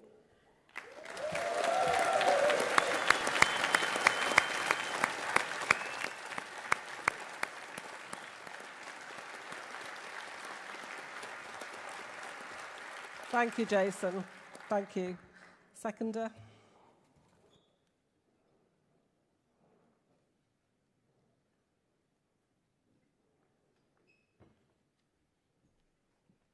Hello. Hello. Chris Rouch, the great and wonderful big Midlands region. You know it. Seconding motion 151, President Congress. Having worked in the water industry for over 30 years, I have unfortunately suffered abuse and violence at work from customers and the public. This is totally unacceptable and has worsened in recent years, even to the extent of a colleague and friend having suffered a changing injury in a machete attack. He was simply repairing a pipe in the street, just keeping the water flowing in Wolverhampton. We need to care and respect in providing our vital services for this business, day and night. Thank you. Thank you, Chris. Thank you. That was nice, short and sweet. Thank you. Any opposition to those motions? No? Then can I ask Dave Clements from the CEC to give the reply, please?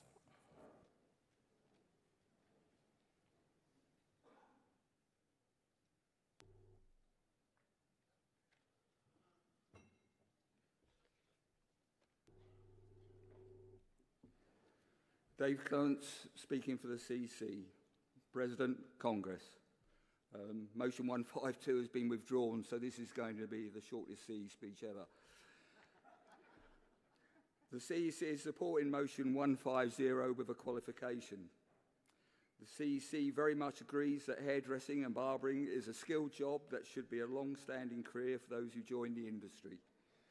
Our qualification is that we do not have any significant members in the industry and therefore will be unable to affect the industry in the way that the motion requests. However, should our membership grow, we will look to seek improvements, and we will be guided by this motion going forward. The CEC are asking for motion 150 to be supported with a qualification as I've set out. Cheers. Thank you. Thanks, Dave. Does Midlands accept the qualification? Thank you. So I'll put Composite 9 to the vote, which the CEC are supporting. All those in favour, please show. Thank you. Anyone against? That's carried. Motion 150.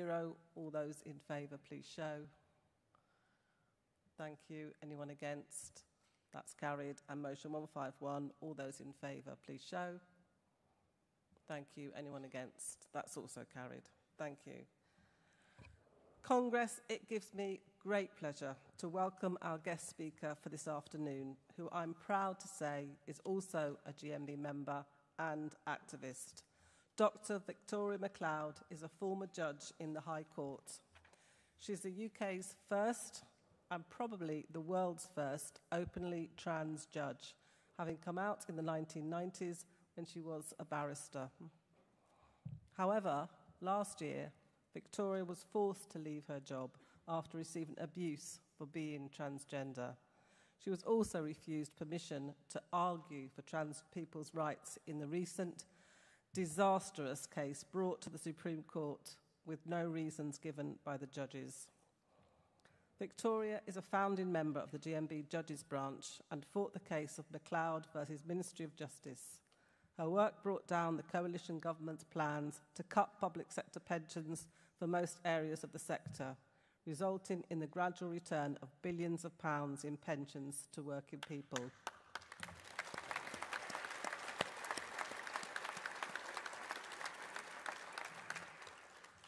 She risked her job to do so in the face of opposition from press, government and senior judges. Victoria, welcome. Please come to the rostrum.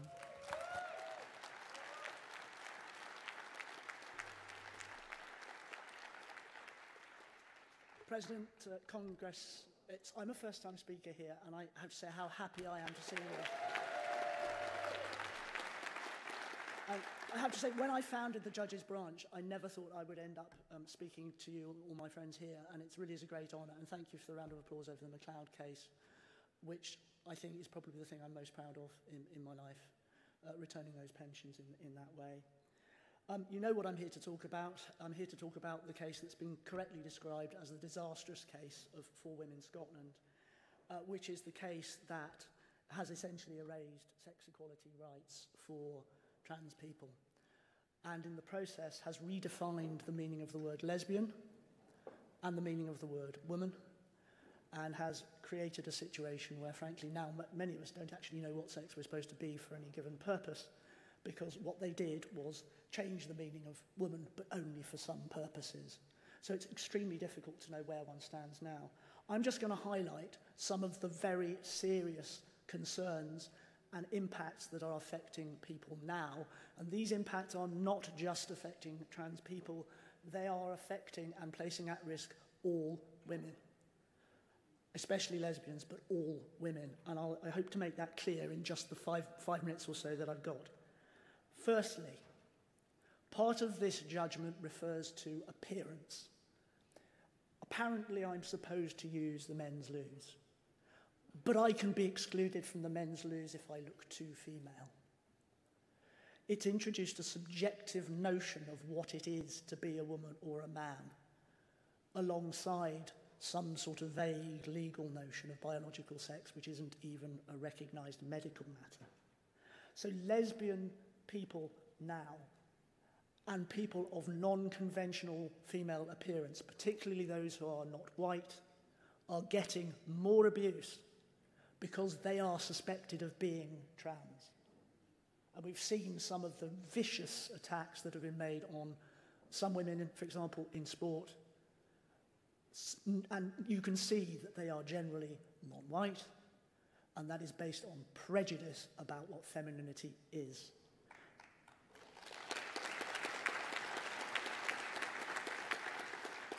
Workplaces are in confusion. People don't know what loo to use. Employers don't know what to do. We're getting situations, as I said, where people like me are being told to use the men's loos, or colleagues, and this is one of the things that makes me the most angry as someone whose parents were disabled later in life. We're being told, go and occupy the disabled people's spaces, keep them waiting, because we have to use the disabled people's loos now ourselves. And colleagues, that isn't fair or right. Mums and dads with kids. You have a mother, a father, let's say, just classic family. Let's say the father happens to be a trans man. They've now been redefined as lesbian. Nobody asked, let's say, the wife in that relationship, who's never regarded herself as lesbian, but now she is, according to this judgment, against her will. Those voices were not heard in the Supreme Court any more than mine was, and any more than the voices of any trans people were at any stage in that case from start to finish. There's abuse and threat across the UK, not just to trans people, but to anyone who is now deemed less than perfectly female. More so than ever before. I've started the Trans Exile Network, which is growing rapidly, and it consists of people who are helping themselves to get out of the country. I have already left the country. I emigrated to Ireland last year after the story that you've heard, but more and more people from the trans, intersex and non-binary communities are now leaving. In many instances, those are people who are very highly achieving specialists, engineers, nuclear safety people, medics, accountants, computer programmers. Those people, in many instances, have never been out at work. Nobody even knows they're trans, but they are now going to be outed on an enormous scale, and in some instances are fearing that they're going to be forced, for example, to go and use the wrong facilities at work. It will lead to an epidemic of discrimination and an epidemic of harmed mental health, and that's partly why people are leaving. Recently, the Tories proposed a register of trans people.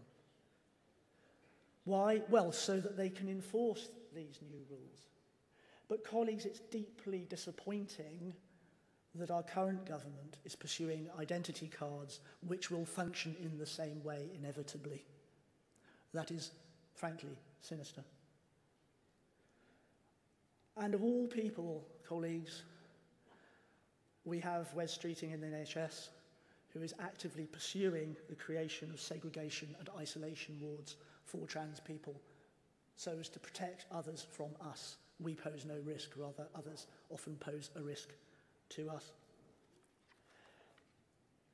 But worst of all, colleagues, worst of all, what we have now, and this is official, across the country, the police have introduced rules that if a woman who is believed to be trans is to be strip searched, it must be done by a man. We must never forget Sarah Everard. This is a recipe for sexual assault either by police or anyone posing as police on the pretext that the person they were strip searching was, they thought, trans. That is probably the most disgusting development I think I've had in my lifetime in the law since Section 28.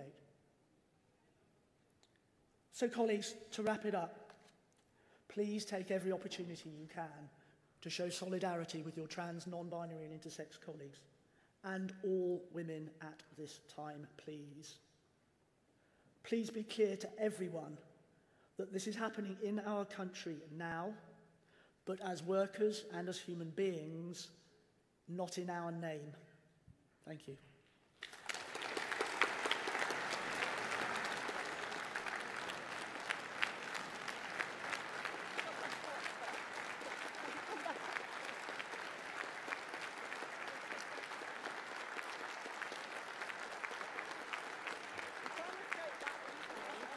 You've rushed off. Oh, yeah. Oh, God. It's a pleasure.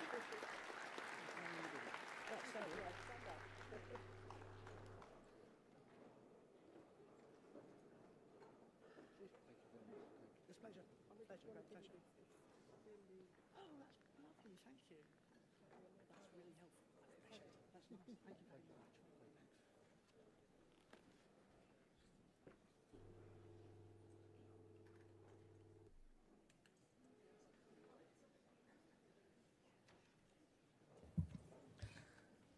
We've had some powerful speakers today, both in very different ways. But Victoria, thank you so much for being here.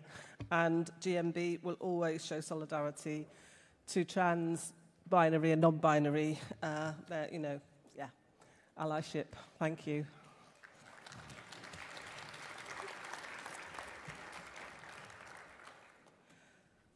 We now move on to our second CEC statement for today on industrial strategy and infrastructure. So can I please call on Matthew Williams to move the report?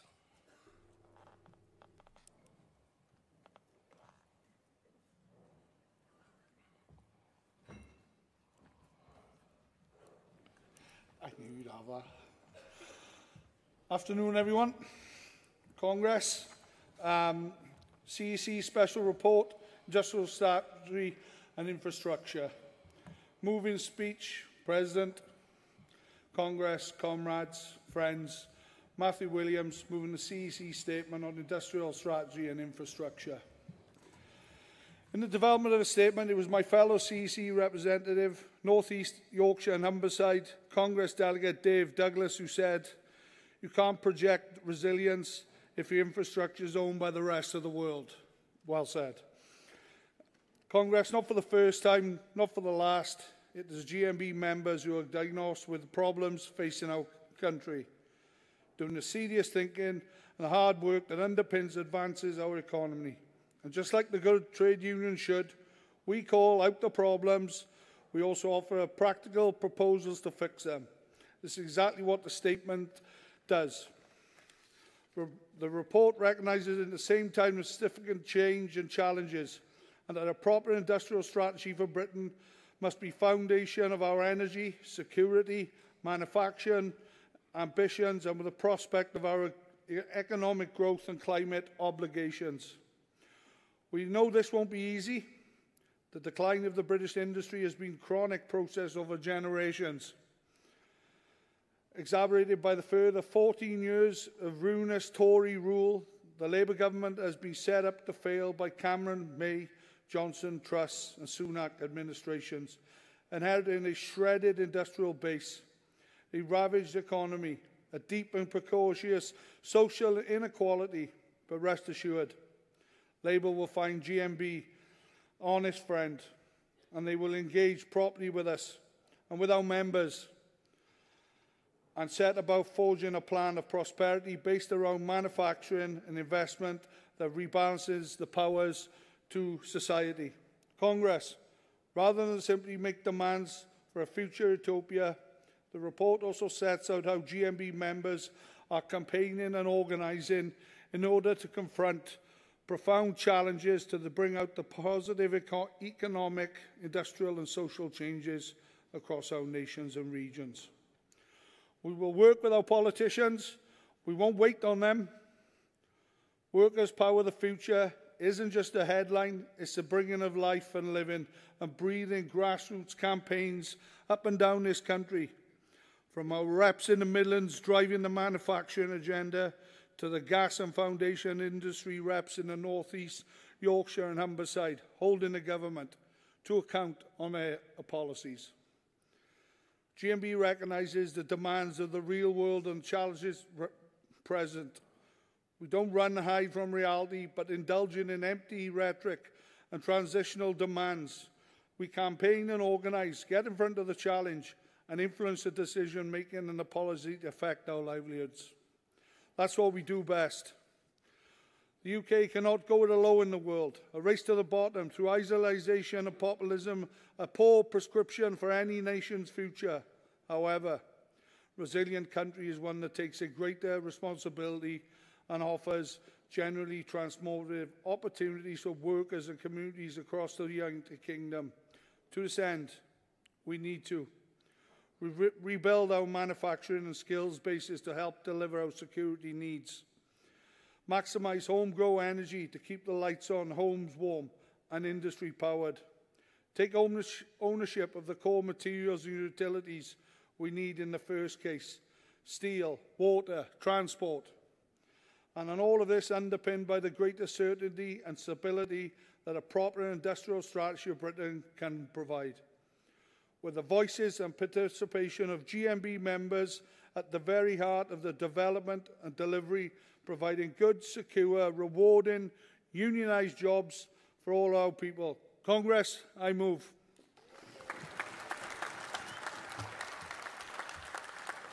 Thank you, Matthew. And Colin Gunter to second, please.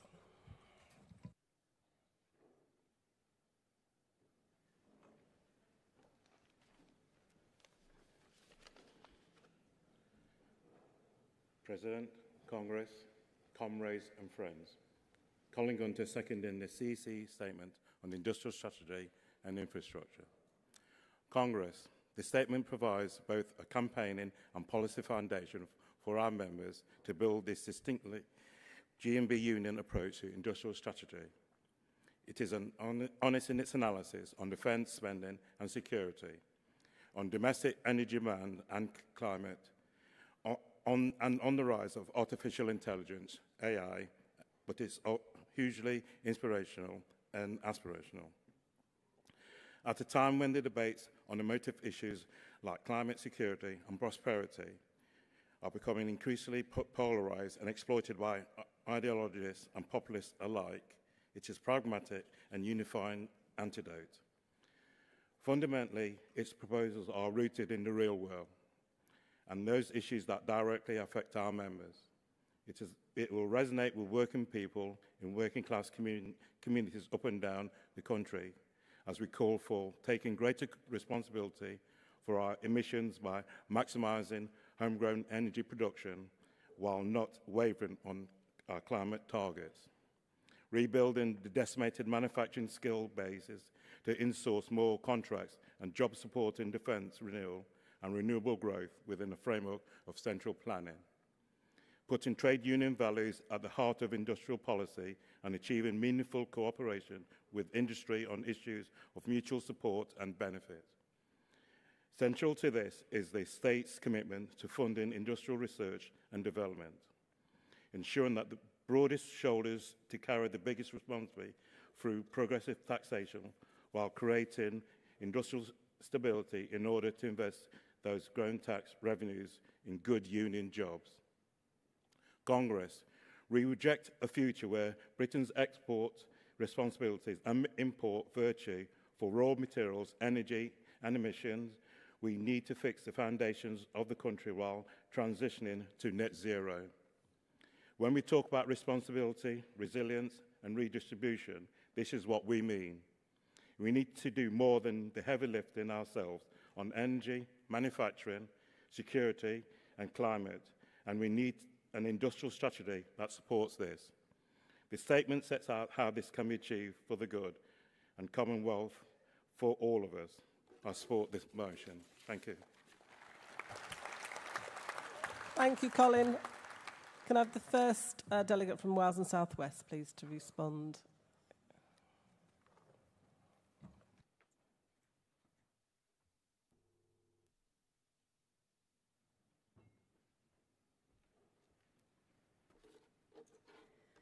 President, Congress, Martina Vražitoru, Wales and South West region speaking in support of the statement. Congress, I speak in full support of the CEC statement on industrial strategy and infrastructure because its message is not just timely, it is urgent. And it is personal to every community we serve. Let's be clear, the world has changed. Our members feel it every day, from Port Talbot to Plymouth, from Barry Island to Bristol. We know what it means to weather economic storms. We have seen our industries hollowed out, our public services battered by austerity, and our communities left behind by decades of failed policies. The CEC statement recognizes what we have all been shouting for years. Business as usual is over. The old ways of selling our assets, of leaving our energy security in the hands of foreign interests, of letting private equity drain the life from our public goods, those days must end. We need a real homegrown industrial strategy, one that puts workers' voices at its heart. We need one that builds resilience not just for the economy, but for every family in every town and village across our regions. In our region, we know the value of energy, of manufacturing, of skilled work. We see the opportunities of the future in the new nuclear at Hinkley Point C, where I work, but also in the promises of the hydrogen and carbon capture. But we also know the risks of moving too fast, of leaving communities behind in the rush to a green future. Our members want to be part of the solution. They want good jobs, fair pay, and say in how we transition. They want the future, not be powered over by it. That's why I'm proud of GMB's campaign, Workers Power the Future.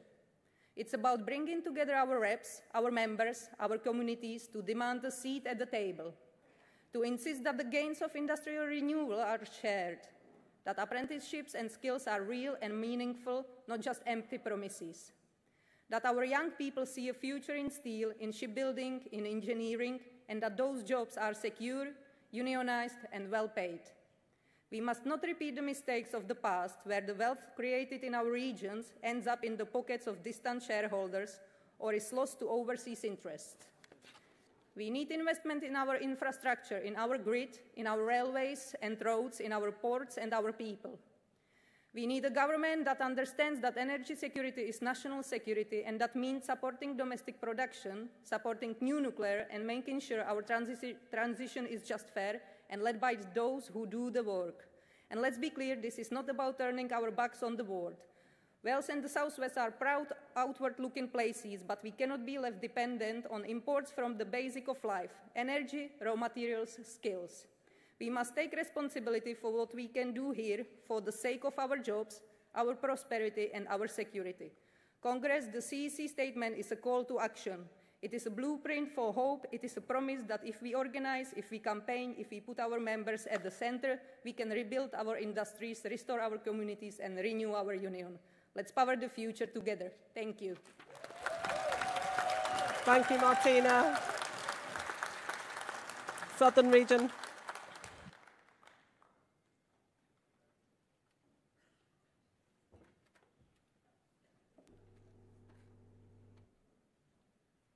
Andy Newman from Southern Region, supporting the CEC Special Report on Industrialisation. Comrades, we've had 40 years of vandalism that has destroyed Britain's manufacturing base.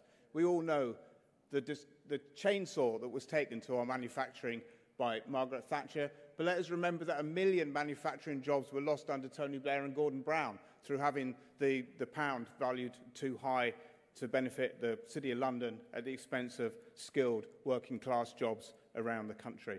If I just look back at my own life, because I think we've had something which has been a long-running problem and is now becoming urgent, and we're on to the point where manufacturing could die altogether. Now, I've spent 25 years working in manufacturing, and I was just thinking back, I started in Motorola in 2020, and at that time, we had factories in Swindon, Basingstoke, and one in Scotland, and employed something like 9,000 people across the UK. There's now no Motorola manufacturing in the UK.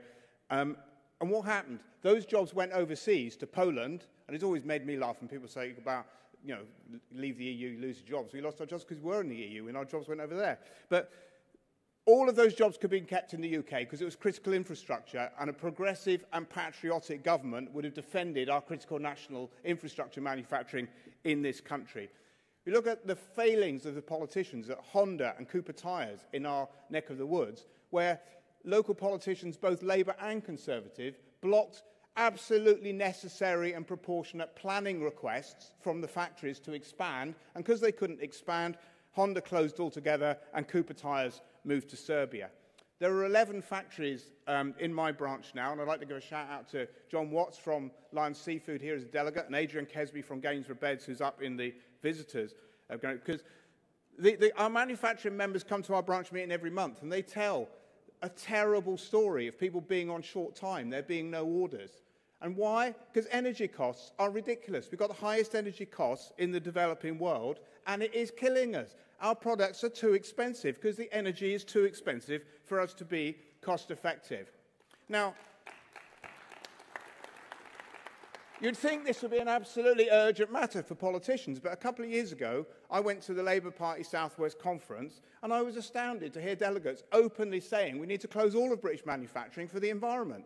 And then this is like the old middle-class oddballs who nip mung beans, but the careerist politicians are thinking, oh yeah, we're going to appease them because we can't lose votes to the Greens in Exeter and Bristol. So those jobs are being jeopardised. I'll make one, that's what I need to say, apart from I really think Keir Starmer should sack Ed Miliband and get with a proper energy policy.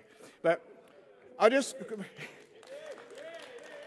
wanted to say another point, because also, in the union world, we don't talk about this very much, but what's very good in the report is it talks about the recruitment crisis in our armed forces. And, of course, part of the recruitment crisis is that's been handled by private sector companies. But in the olden days, and when, I've seen this a lot, there's a pipeline. Andy, you're going to have to wind up, One please. second. One Of second. apprenticeships from the REME, Signals, RAF and Navy into manufacturing jobs. And that's why people go into the services to get their apprenticeships. If there's no manufacturing jobs, there's no incentive to go and get those apprenticeships in the services. Thank you very much. We support the report. Thank you, Andy. GMB Scotland.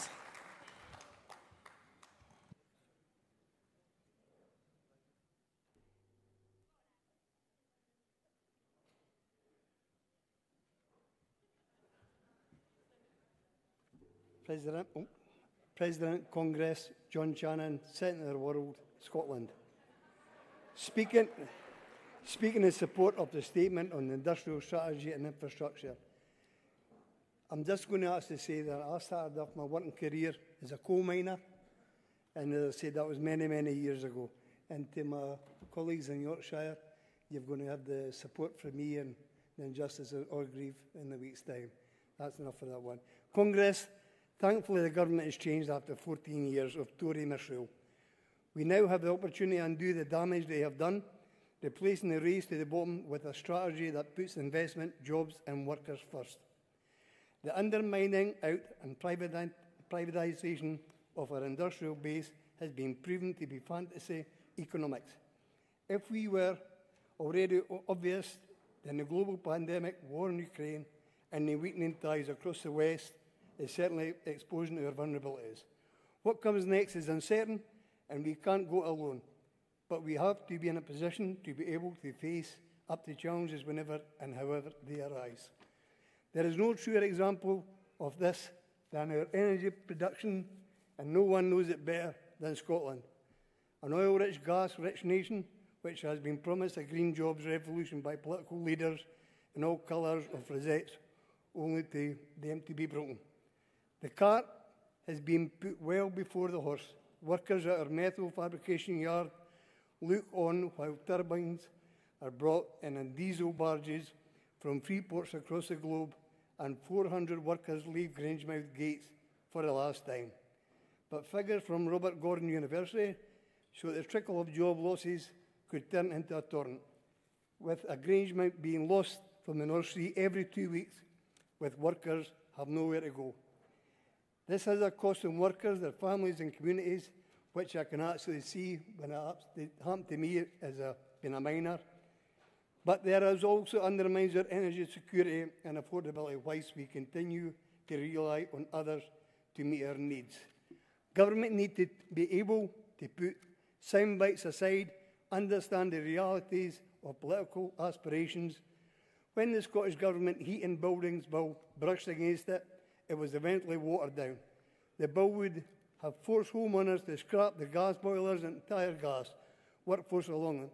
A needless act when the progress is being made with hydrogen homes heating 2005, which can spell future for the gas workforce.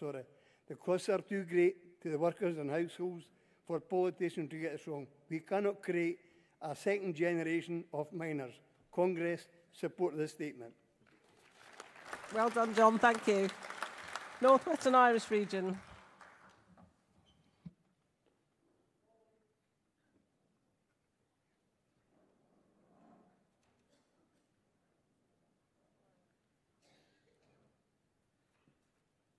President Congress, Chris Boff, North Western Irish Region, and first-time Congress Speaker.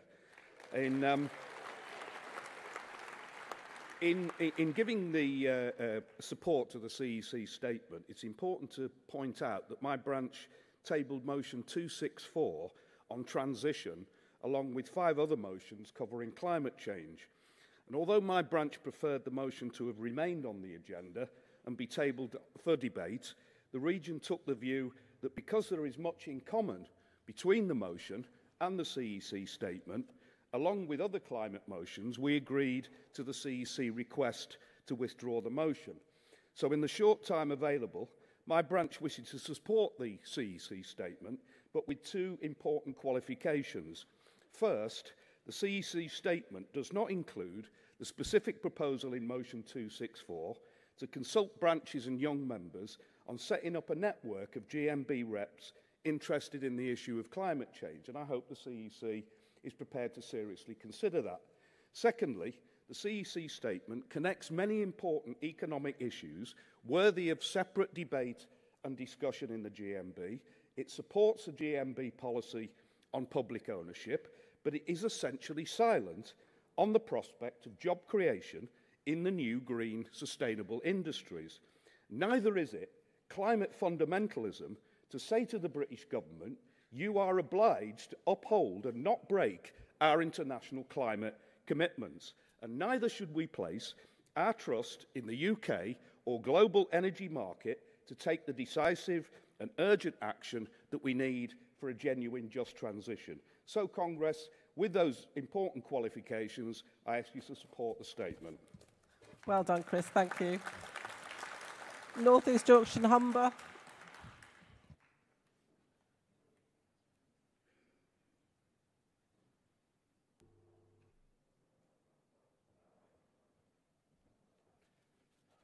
President, Congress, Andy Perkins, speaking from the North East Yorkshire and Humber region, a region built by the hands of working people and now staring down the barrel of another industrial transition. We welcome the CEC statement. It recognised what too many governments haven't, that neoliberalism has failed us, that globalisation as we knew it is over, and that if we want resilience, we must take back responsibility for the industries that make life possible, from energy to steel to public utilities. But here's the truth from our patch. We've heard the talk before. What matters now is delivery. That must be worker-led, regionally rooted and urgently resourced. Let me be blunt. On energy security, we don't want more strategy documents. We want shovel-ready jobs in infrastructure products, including across the offshore wind sector, not offshore contracts. If Britain's future energy mix still relies on gas, then we want guarantees that British workers will be the ones producing it, transporting it, and building the infrastructure around it. When it comes to steel, it was essential to intervene and nationalise. We agree. But let's get on with it. This isn't theory. This is the last blast furnace in Britain. Lose that and we lose the base of our industrial strategy. And while we're at it, let's stop pretending market incentives alone will fix a supply chain that's been gutted of decades of neglect.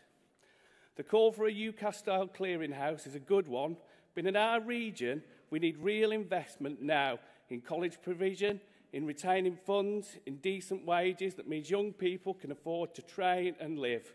It's about more than qualifications, it's about dignity, direction, and a union presence in every classroom and training centre. Excuse me. And finally, none of this counts without delivery. Workers' Power of the Future is a good start, but let's be honest, if the strategy doesn't empower rank-and-file workers to actually lead it, we're back in 5 years' time with another bold document and the same broken promises. In the North East Yorkshire and Humber region, we have created a panel to put workers who are actually on the tools front and centre in the debate. I'd urge you all to join us on Tuesday lunchtime to hear from members at our fringe meeting and find out how you can get involved.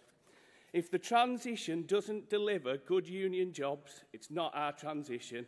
If national resilience doesn't come with local control, it won't work. And if the strategy isn't grounded in our lived experience, then it's not worth the paper it's printed on. Thank you. Well done, Andy. Well done.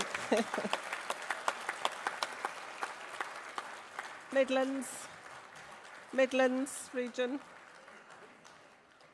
Can the movers and seconders of motion 206, 209, 210, 211 and 215 come down the front as well, please, ready for the next session? You're wondering what I've got on, that is. Yeah, where's my T-shirt? Well, wait and see. Wait and see. Good evening, or today. Right, Midlands, Mile Short, Midlands area. 2 years ago, I stood on this very platform and begged every one of you to support the steelworks, for it not to shut. Gary and Barbara backed this policy, and so I'm thanking you all today because the steelworks is open, there's jobs, they're recruiting 178 people with another 200 people to be setting on in 3 months' time. These are not agency people, these are proper jobs, what pay tax, have holidays and pensions. And I'd like to thank you all.